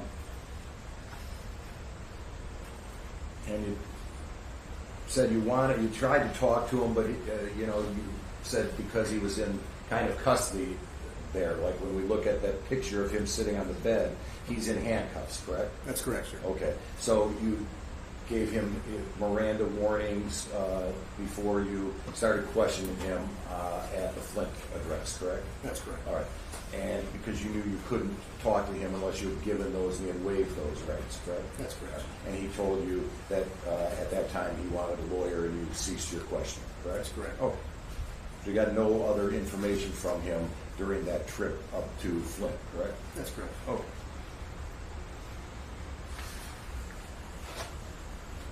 Now, I assume that these reports that we have regarding the DNA, blood analysis, the analysis of the bullet, those don't come until way after Mr. Booker's arrested, correct? That's correct, sir. And in fact, you kind of, after your trip up to Flint, you left him at the Flint location, correct? The first time, yes, sir. Yeah. And, but people were watching to make sure he didn't leave that location, right? Warren and some officers from either Flint or Genesee County were there to make sure that he didn't take off from that location, correct? I don't recall entirely after the first search warrant, the evidentiary search warrant was completed, if we maintained an eye on him. I'd have to double check my notes and things of that nature. So. Yeah. And didn't you actually, like the person who he was staying with, did you talk to her that day? I did not speak with Brandy other than on the phone the one time. There was other officers or other members of the Roseville Police Department that spoke with Brandy. And would I be correct in saying that was like, I don't know if it was Detective or Officer Sadler had a conversation with Brandy that day? That's correct. Okay. And it was the next day, January 8th, that you obtained a warrant for his arrest for the charge of lying to you. Correct, sir. Okay. And that's when you went back up and arrested him. That's correct, sir.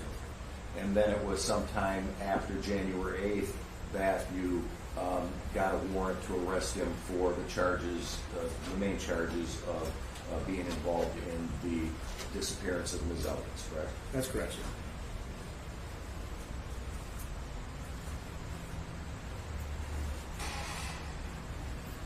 Now, I know you already kind of read, I believe it was the report, and it might be 94. That was the one about the bullet. Oh, yeah. And could you pull that up, please? Oh, you want me to pull it? If you could. Or did you want to just give them?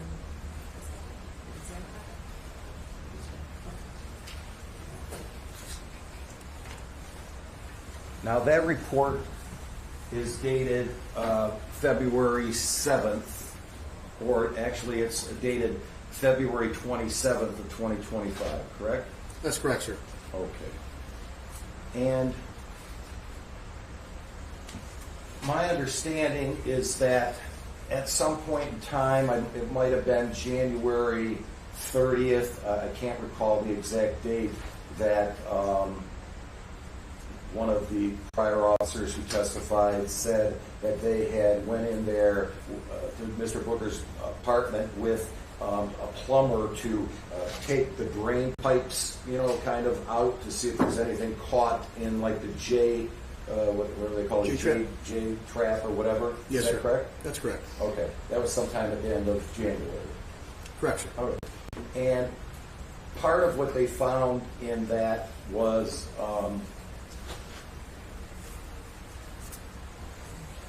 make sure I get this right.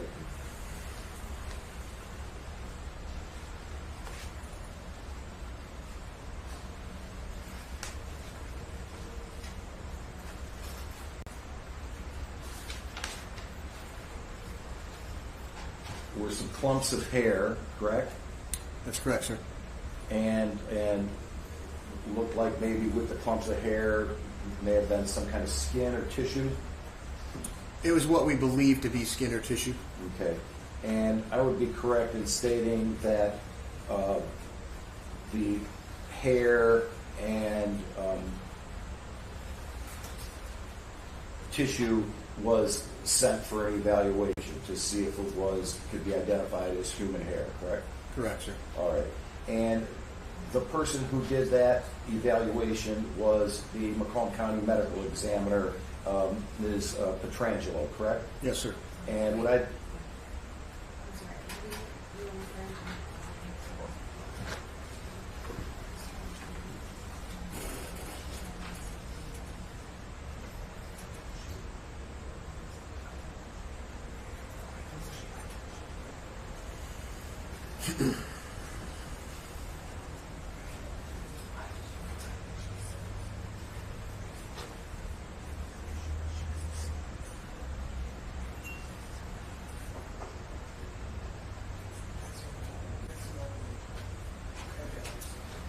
I would be correct in stating, I'm gonna hand this to you and I'll just mark it as defendant's exhibit B or whatever we're on.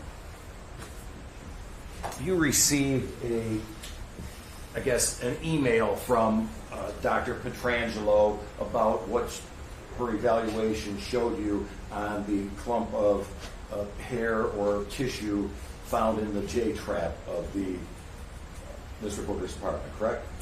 Are you referring to what Officer Nabozny pulled out during our search warrant on Saturday, the first Saturday, the very first search warrant? No, I'm talking about what was found in the drains.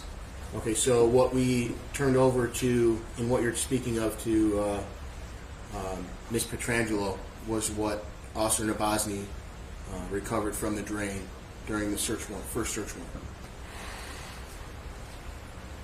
That's the only thing I showed. I'm gonna just, I know I have a photograph of that. It's reflected in People's 35. Is that number 35? Can you put it up on the screen? Yes. I can do that.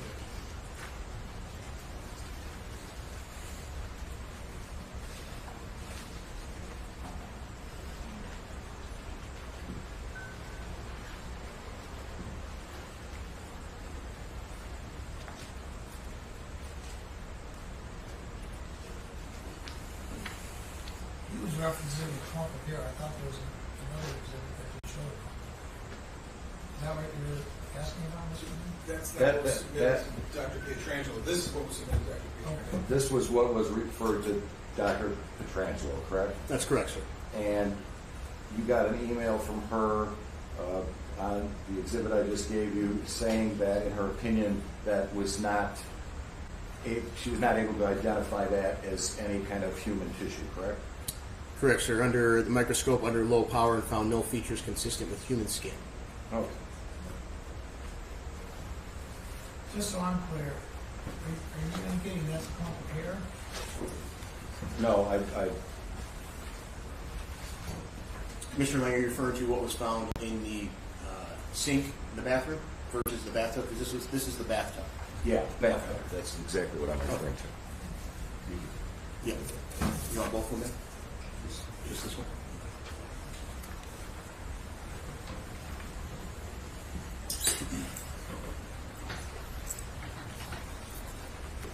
Do you need some more money?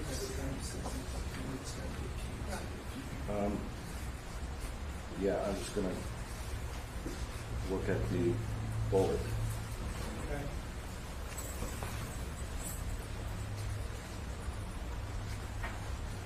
You want the report that you have? I'm gonna just approach you and I'm sure you better mark this statement exhibits. I have that, put it up right now. Just for, You want that marked out, the last one that you showed me? yes, You have that? yeah. He, I gave it back to Mr. Lang.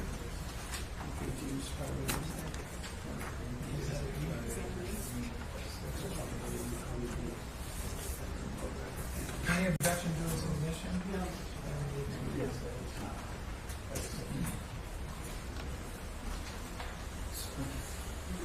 You want 67, 68? Is that what you were showing me? Yeah, whatever, yeah. Okay. I've got pictures that are coincide with those already admitted exhibits. So,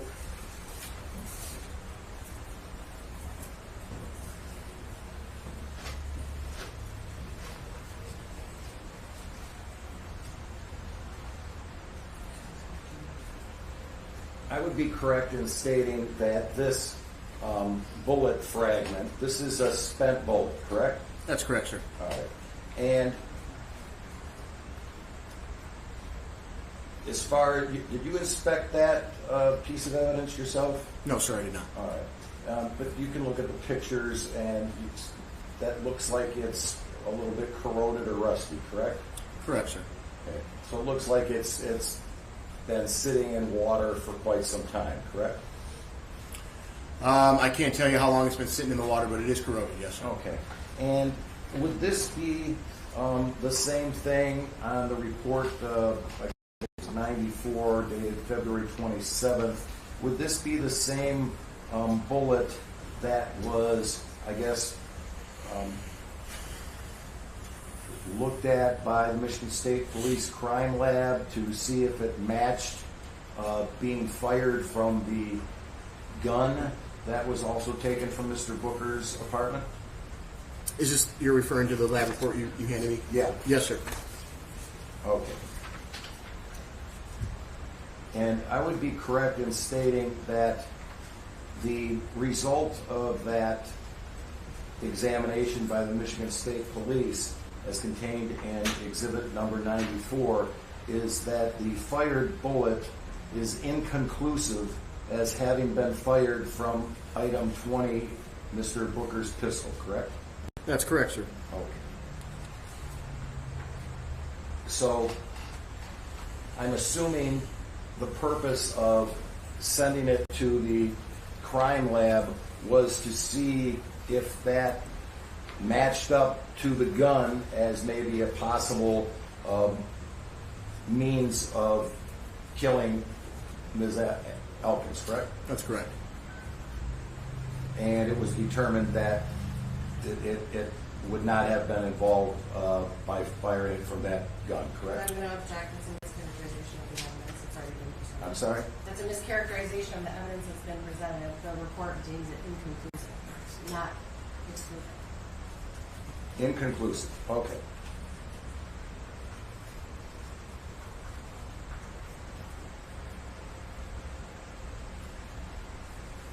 I'm going to, I guess, mark another exhibit then. I'm going to show you a Michigan State Police report dated February 20th, 25. Is that number 9? Yeah. I don't know what, if it's been, it hasn't been marked as an exhibit, so I'll mark it as Exhibit C for the defense. Can you get that back, sir? You want that? May I approach, because No, this one back. my copy you have? This is the one you gave me. Okay. Okay. Just hang on to it. Would I be correct if I can ask you a question on this? Is this that same bullet and same gun that was sent to the Michigan State Police Crime Lab and looked at to see if particles recovered from the pistol could be compared to the makeup of the bullet? That's correct. Okay. So in other words, the gun confiscated from Mr. Booker's apartment was test fired? That's correct. Okay. And when a gun is fired, particles shoot out, not just a bullet, but particles shoot out of the gun too, correct? Fragments, yes, You sir. know, some fragments of steel from the, I guess, inside of the gun. Is that accurate? That's correct. Okay. And so the makeup of the metal or particles from the gun were compared to the makeup of the bullet, correct? To see if, again, that bullet would have been fired from that particular Judge, gun, I'm going correct? to object. It sounds like he's asking him to interpret the process that the Michigan State Police did to test that bullet, and I don't think he's qualified to do that. We can agree to admit the lab report, but he can't interpret the results, and he can't say what the procedure is for doing so. I was just trying to make my, I guess, format or whatever, but if you want to Well, is there any objection to the admission of Agree exhibit C? to admit that it is as No. defense exhibit C or D, whatever we're on. All right, it will I be can go admitted from there. No, there's no objection. There's no objection to the, The admission of to the the admission, correct, Judge. Okay. Our concern is, I understand what Asking you're to saying. interpret the. Yeah. I think Mr. Lang is misinterpreting it himself in the Well, question. I don't, And that's where the problem starts. I don't know about that, but we'll get to that.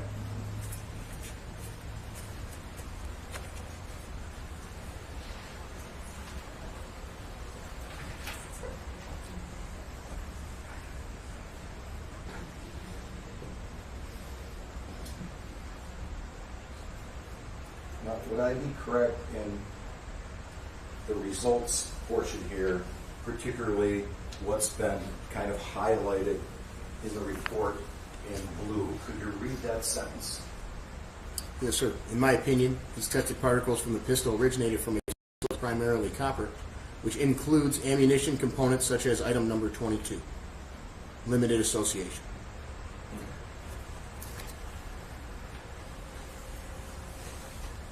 And that's on page 1 of that Yes, sir. report.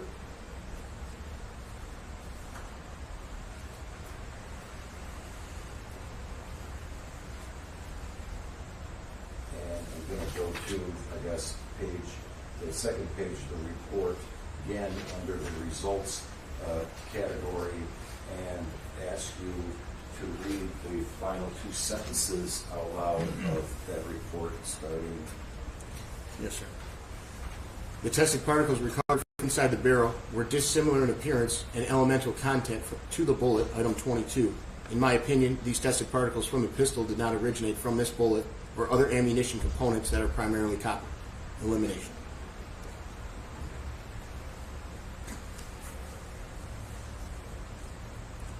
And when you say elimination of the mechanism,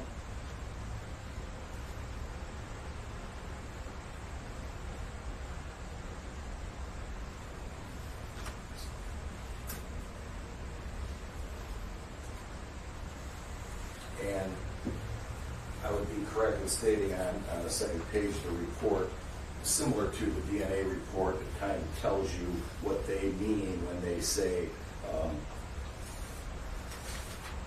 limited association, elimination, correct? That's correct, sir.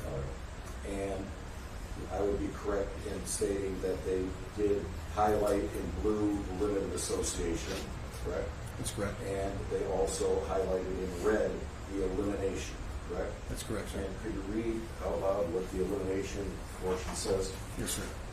Elimination or non-association. The items were dissimilar in physical properties and or chemical composition, indicating that they did not originate from the same source. So,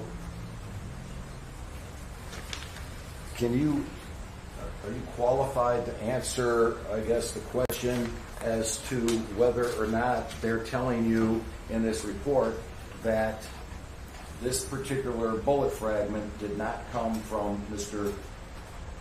Booker's gun? I can only interpret what their synopsis was, just as anybody else can. I have no formal training or experience in the extractment of bullets or fragments, or how to identify that in any manner. But did you take that as proof that that bullet did not come from Mr. Booker's gun? Objection, he's asking him to interpret the results, which is what he just said he cannot. It's speculation. What's the purpose of introducing that MSP report that you agreed that it be admitted, right? The results of the report is admitted as an exhibit, but now he's asking him to interpret what that means. And he's just said he cannot follow, he's not Well, qualified to all do right, that. I'll sustain the objection, but the report has been admitted. It has Or we'll been. take that into consideration. Okay, It's and- determination whether or not that's So- relevant in this case. So the author of this report was Troy Ernst, correct? From the From MSP? State Police Crime Lab. That's correct. So he would be the person who could testify and answer my question as to whether or not that bullet came from Mr. Booker's gun, correct? Correct, sir. Okay.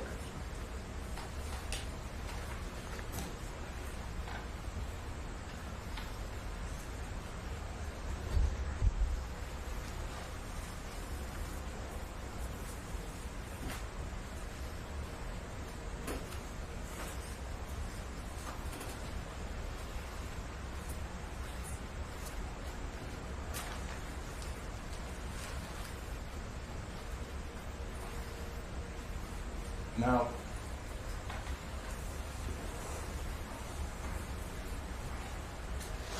Ashley Elkins has been missing since January 2nd, correct?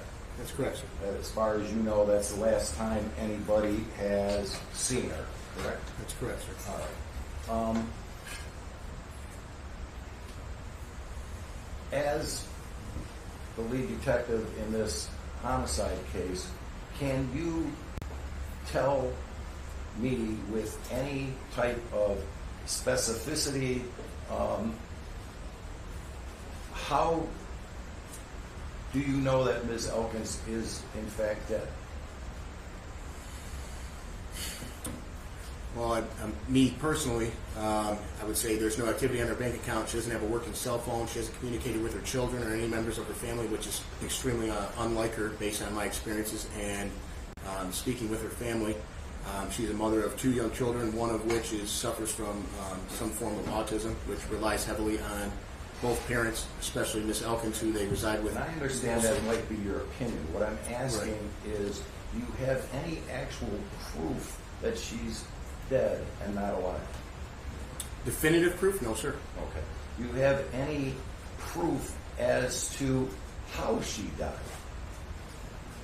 Me myself, or are you asking about all the evidence? I'm asking about actual physical proof of whether or not she died from a gunshot wound. I can't speculate it was a gunshot wound. Do you have any proof that she died because of strangulation? No, sir. Do you have any proof that she died by being stabbed? No, sir.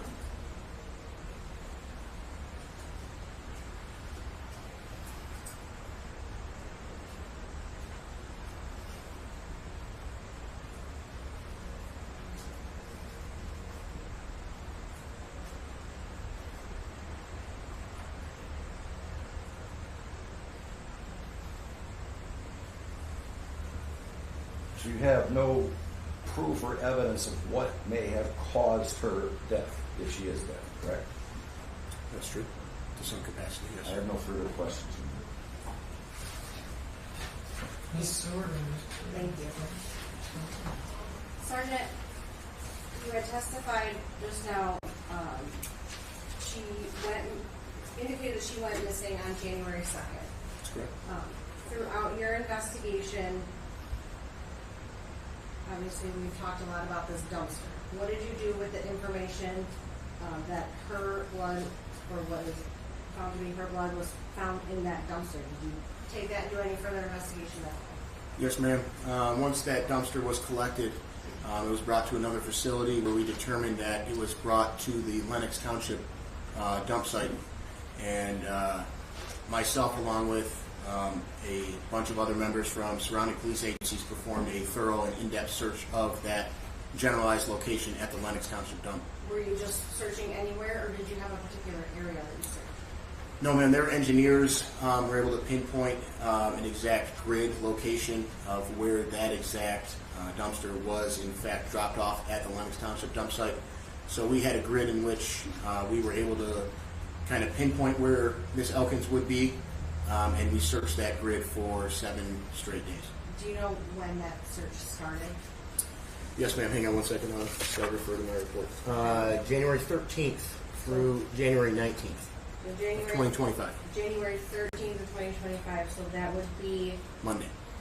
and the dumpster was taken January 4th, correct? That's correct. Were you ever made aware of whether there was other dumpsters that had been put on top, like other trash put on top of the pile that came from that dumpster? Once we were made aware of the dumpster being transitioned to the dump facility, members of the Roseville Police Department reached out to the Lenox Township dump and ceased all dumping, I guess you could say, on that exact grid.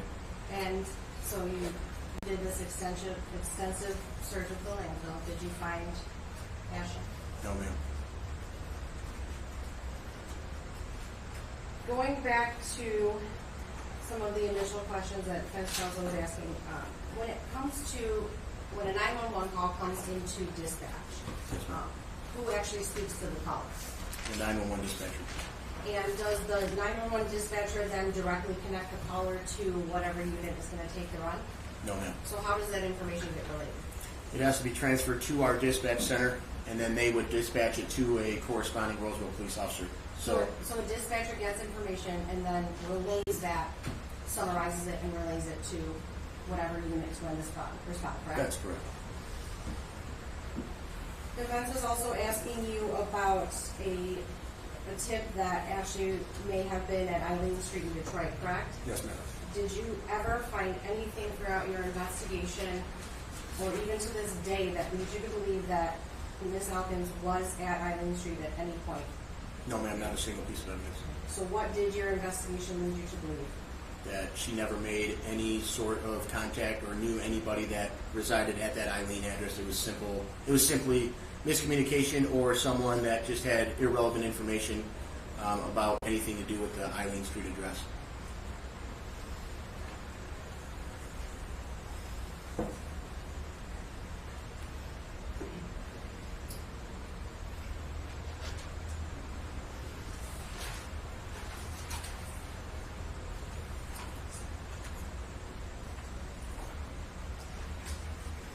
So defense counsel was also asking you specifically first about the Motor City Pond videos and how, you know, whether or not you could tell who that was.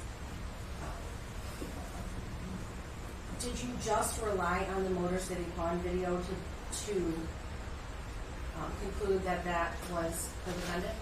No, ma'am. There was multiple pieces of other evidence that we used. Okay, so what else did you use?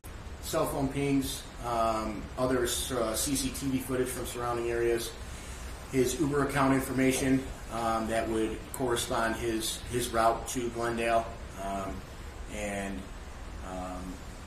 based on his confirmation of him getting picked up from Uber, and then once we obtained his Uber information, it would show his path as well.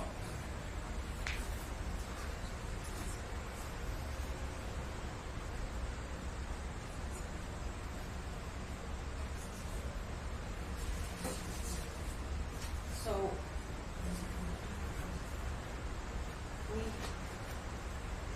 Ma'am, if I may, I also reached out to the FBI and had them triangulate a map of his cell phone data, which would show his locations throughout the city of Roseville and other places I already mentioned in earlier testimony as well. and then you reviewed the footage from Hampton Court and Colonial Village yourself throughout your investigation, correct? That's correct. At any point throughout your viewing of that footage, were you able to see the face of the person who was walking around in the coat with furry hood? In the very first part where DeAndre is turning into the parking lot, you can get a good depiction of his face. I have what's been marked as People's Proposed Exhibit 184. Can you tell me what's depicted in this picture? Yes, ma'am. That's DeAndre Booker, based on his attire found at the Flint address, with the Carhartt hat, blue Tommy Hilfiger jacket with the fur-rimmed hood, and it shows his exact facial features down to his beard. And this is this a screenshot from footage that you yourself viewed? That's correct, ma'am. Are you able to see the date? It's difficult. It's not hard. January 2nd, 2025 at 12:33. Move for the admission of People's Proposed Exhibit 184. No objection. What would be a minute? What time did you say? January 2nd, 2025 at 12:33. So the person. Hold on, just one second. I'm sorry. 33? Yes, sir. Morning or Afternoon, sir. So the person depicted in this photo, you said you can see the face, correct? That's correct, ma'am. And you can even see down to the beard, correct? That's correct, ma'am. And the hat Yes, ma'am. and the hood. Yes, ma'am. And does all of that match what you found in Flint? Yes, ma'am. And is that similar to what you've seen on any of the other footage around Hampton Court and Colonial Village through the time span of the January 2nd through the January 5th? Yes, ma'am. So it's not just a blurry black and white video that led you to believe that that was the defendant going by Motor City Pond, correct? Correct, ma'am.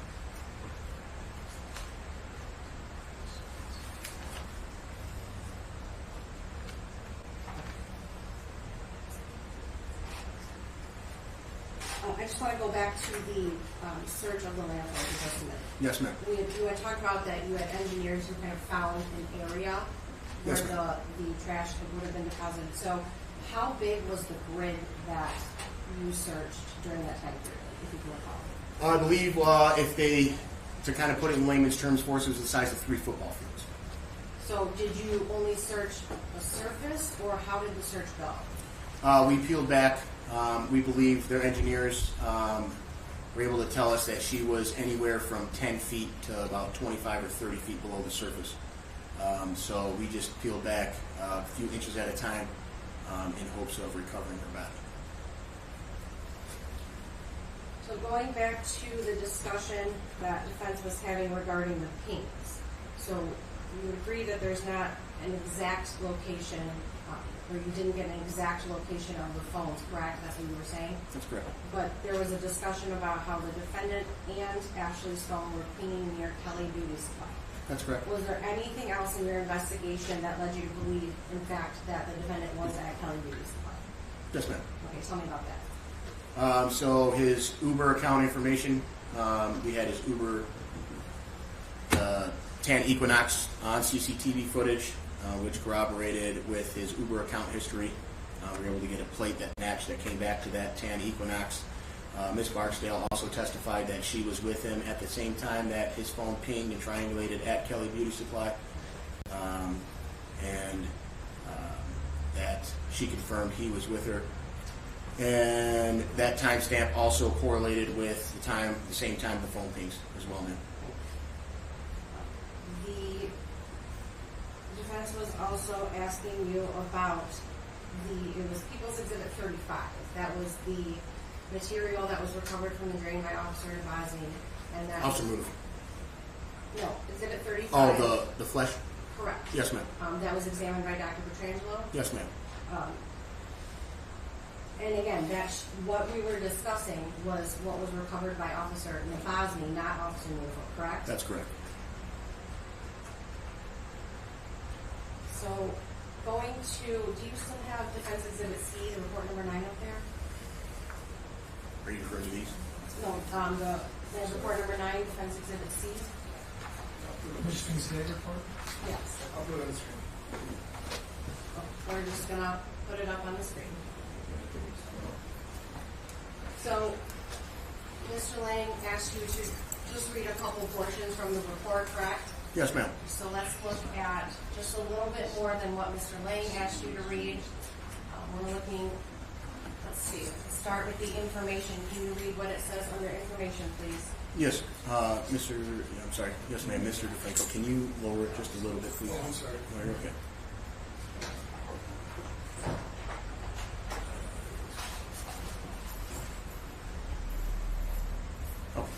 Information. Questioned particles were recovered from various locations on the pistol. Item number 20.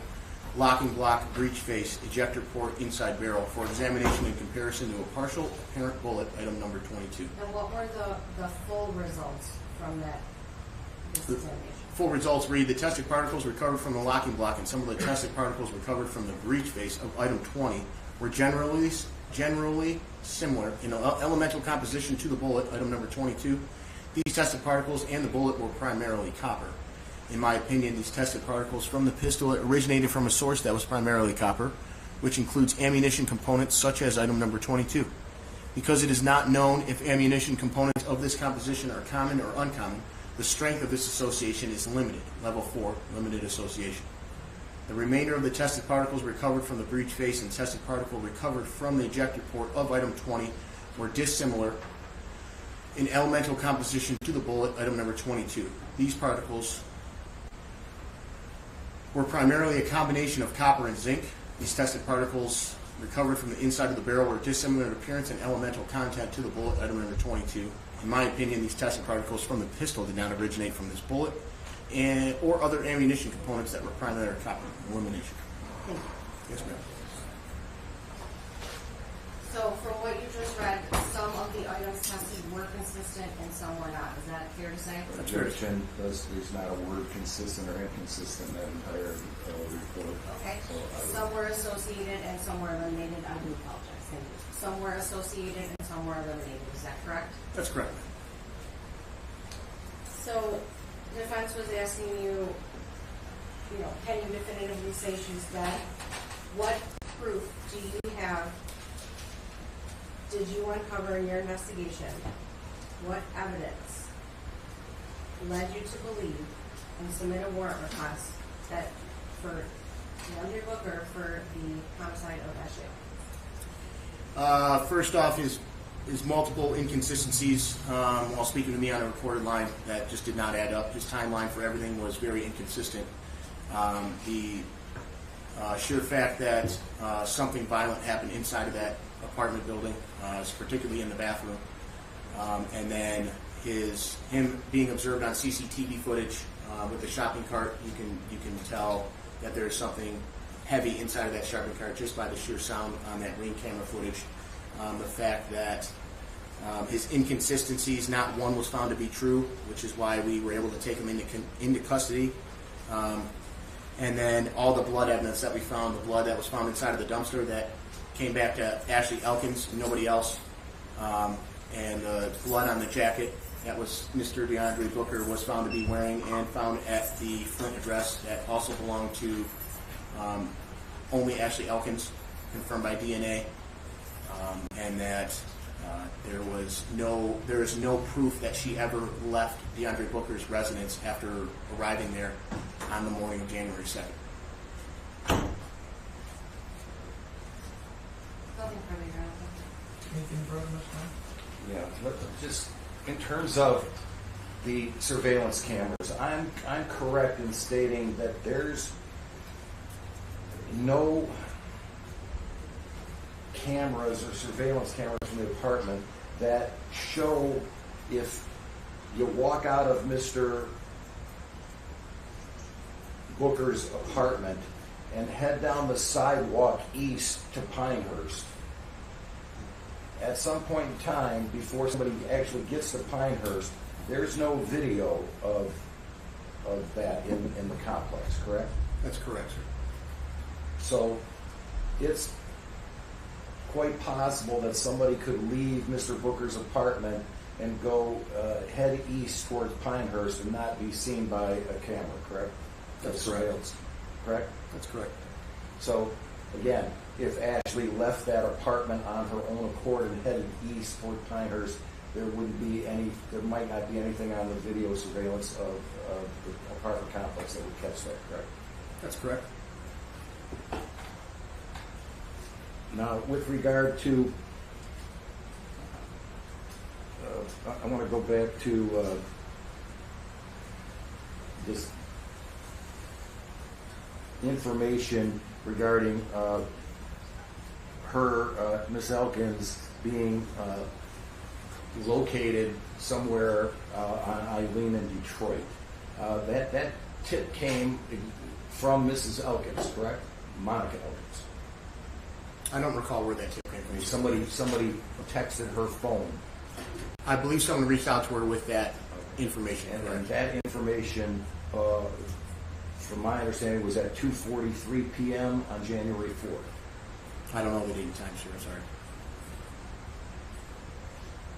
And Detroit officers went to that location, correct? Judge, I'm objecting to ask and answer. We've already gone. I mean, but look, this is within his realm of knowledge. Well, we've asked and answered. We've already gone through this, but additional Well, questions that you have? I'm going into his opinion about why she wasn't there. And Go ahead. I think I Go ahead. can ask him some specific questions about what he Go ahead, knows Mr. Lang. regarding that. If she went there on her own or was taken there and didn't have her phone on her, there would be no proof that she was actually there, correct? We'll object to speculation. And is that what you were looking for when you said, well, part of the reason we didn't believe that she was there was because we had no, phone pings, no information that she was actually physically there? Go ahead. You can answer the question. I had no reason or knowledge or any sort of evidence to believe that she had any affiliation with anybody at Eileen Street, at the Eileen Street address. But my question is, she could have been there without a phone, correct? You would have no way of knowing if she was there if her phone wasn't pinging in that location, correct? Because she didn't have it on her? Sure.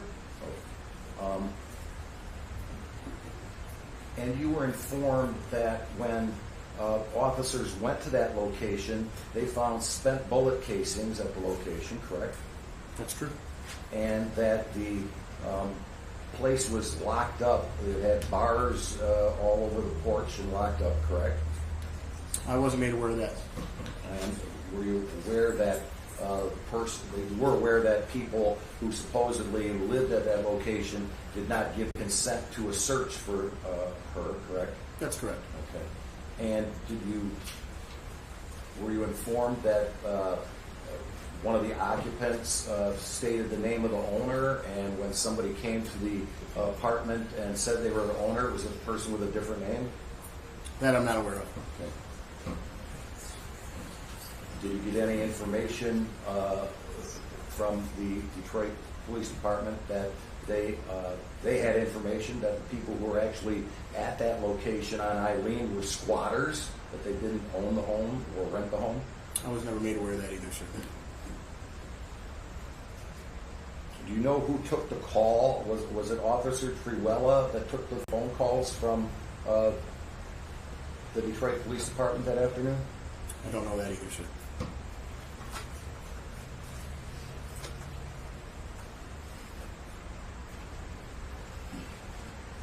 Now, with regard to the search of the landfill, you said that the dumpster disposal company, waste management company, whatever that may have been, could pinpoint as to where that dumpster was put in the contents of the dumpster were put into the landfill, correct? That's correct, sir. And they had it narrowed down to, you said, I don't want to misspeak, but you said about a 900 foot That's correct.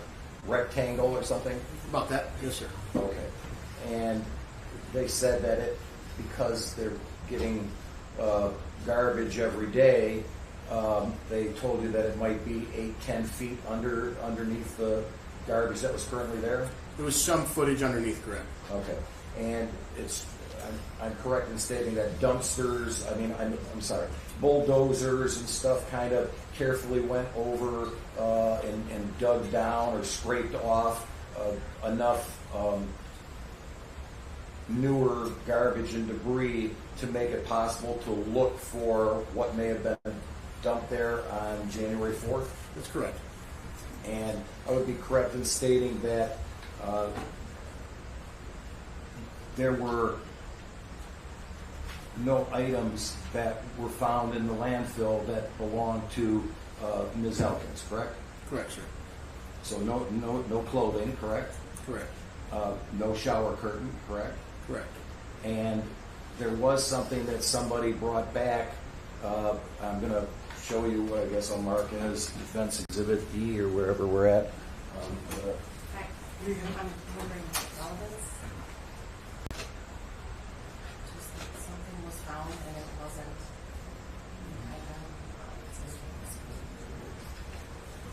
Can I hand you what's, I guess, the mark wherever I'm at, D or E?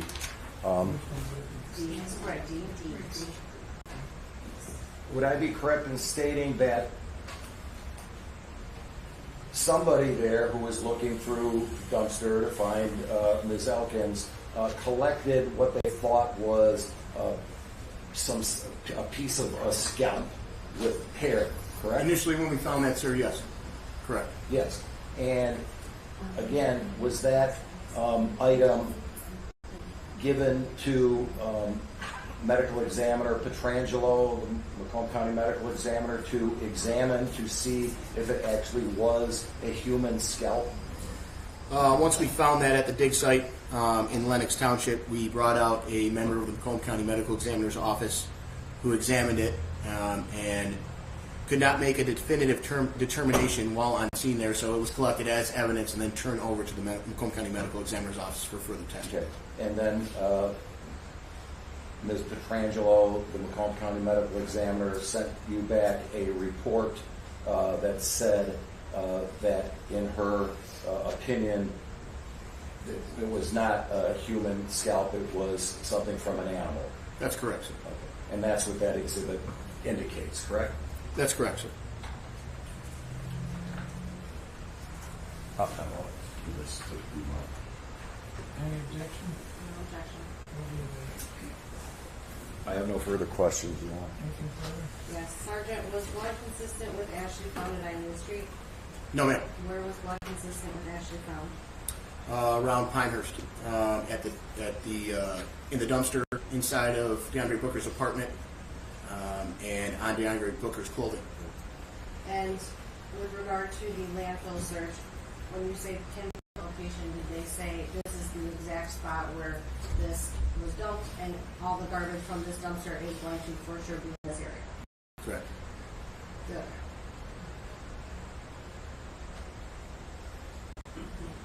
No further questions. I have a question regarding the landfill. You indicate that the engineers informed the police department that they could pinpoint where the dumpster would have dropped the garbage.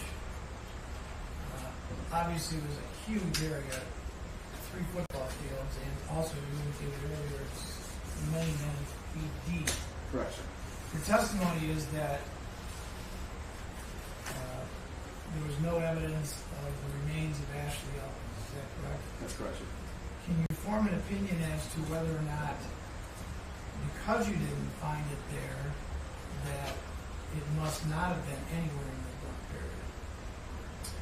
I think that because it was such a broad area and such a large environment, we were finding mail from the surrounding area of Roseville in the vicinity of Pinehurst Street. So we knew we were in the correct area at the landfill. We just were unlucky in our efforts at finding ashes.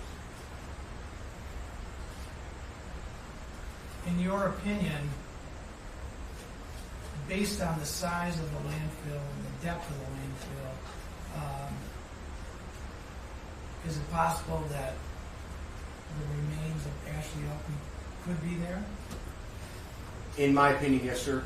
It could have been overlooked just due to the vast majority of the amount of trash that was there, the large area that we had to cover, and using a bulldozer with, I mean, you can only go down, I'm not an expert in heavy machinery like that, but it's possible that she was missed by all individuals involved due to just the sheer amount of garbage that was there. No problem. Anything further? No, Your Honor. Following up with the judge's questions,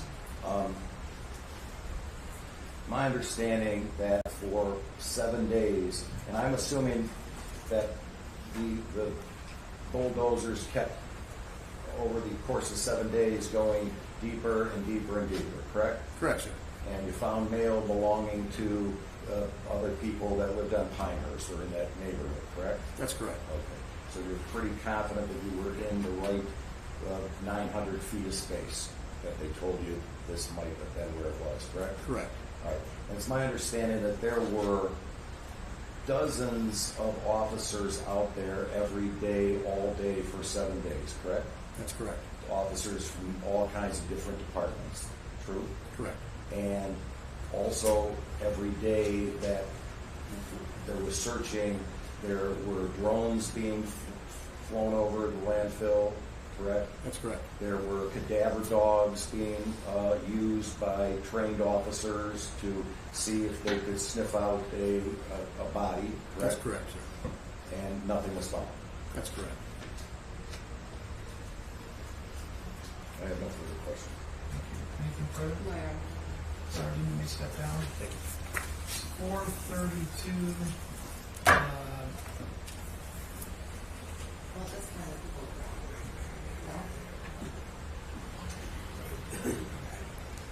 We're not going to be able to.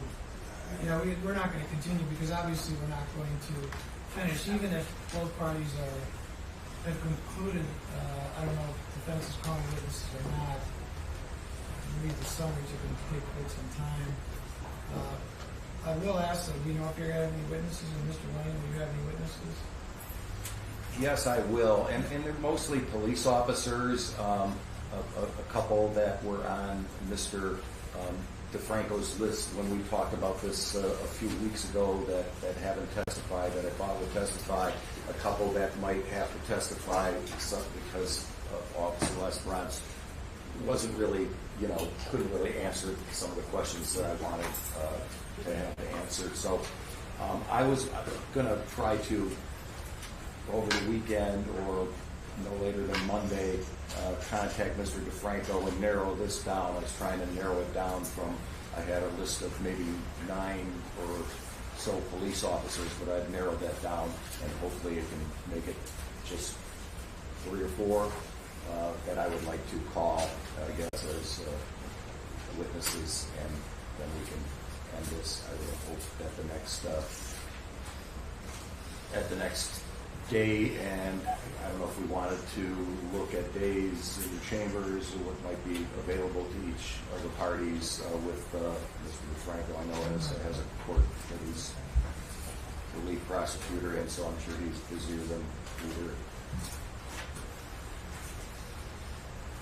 And what about you? Do you know if you're calling any further witnesses? Judge, you have not rested yet. I have not rested, and I'm asking the court to just allow us a little bit of time to consult when we come back the next time. If I do intend to call 1 or 2 other witnesses, based on the questioning of Mr. Lang here at the end of the day, they will be brief, but I want to have that in reserve if I can. And that's totally fair. So you won't even be able to know until probably Monday as to who it is that you may call, because you have to talk to Mr. Franco about it. I indicated earlier that most of the district court judges in the state are going to be going to a conference which begins Tuesday. I was wondering why I didn't have any cases scheduled next week. So I don't know if you want to look at your calendars now as to do it in chambers or do it here, whatever you want to do. We can do it in whatever Your Honor's pleasure is. My week of the 25th is very limited, and then I start a murder trial. Let's try and do it on the 25th then. Well, no, I can't do No, that. I'm saying the week of the 25th. Yes. The 25th, I have to complete the explosion exam in Clinton Township. I mean, if you're open, usually, I guess, from my All right, understanding, let me tell you when you're I'm usually open I'll on just Friday. Because we have regular dockets every day except for Friday. We have cases on Friday also, but normally I'll reserve it for things like this. But on the 25th, it's actually you're not available on the 25th. I'm not. I have to finish All right. it. The afternoon of the 27th is good, or the 29th is good. I'm available neither of those days. You're not available on the 27th? I'm not. On the 27th, I have to finish the exam for the Shelby lifetime fitness kidnapping, carjacking, torture case. Well, then, if that's the case, then it would take us to, we have to go to Labor Day, September 1st, I believe. Yes. So September 5th, we can do it. That's the problem, Judge. I'm starting a murder trial September 3rd. Will you tell me when you're available? I don't. Maybe I can. And there's no possibility for the 22nd. We can on the 22nd in the afternoon. I'm available in the afternoon. I can do that, Judge. Is that good for you? Yes, Judge. That would work for me. We'll say 1 o'clock on the 22nd. Yeah, and What? I'm hopeful that if I have a few witnesses, that they will be very quick and specific. So Okay. Well, we can try. we'll try and get it wrapped up on that day, because if not, it just sounds like based on everyone's schedule, we may be going a long ways out. So, but at this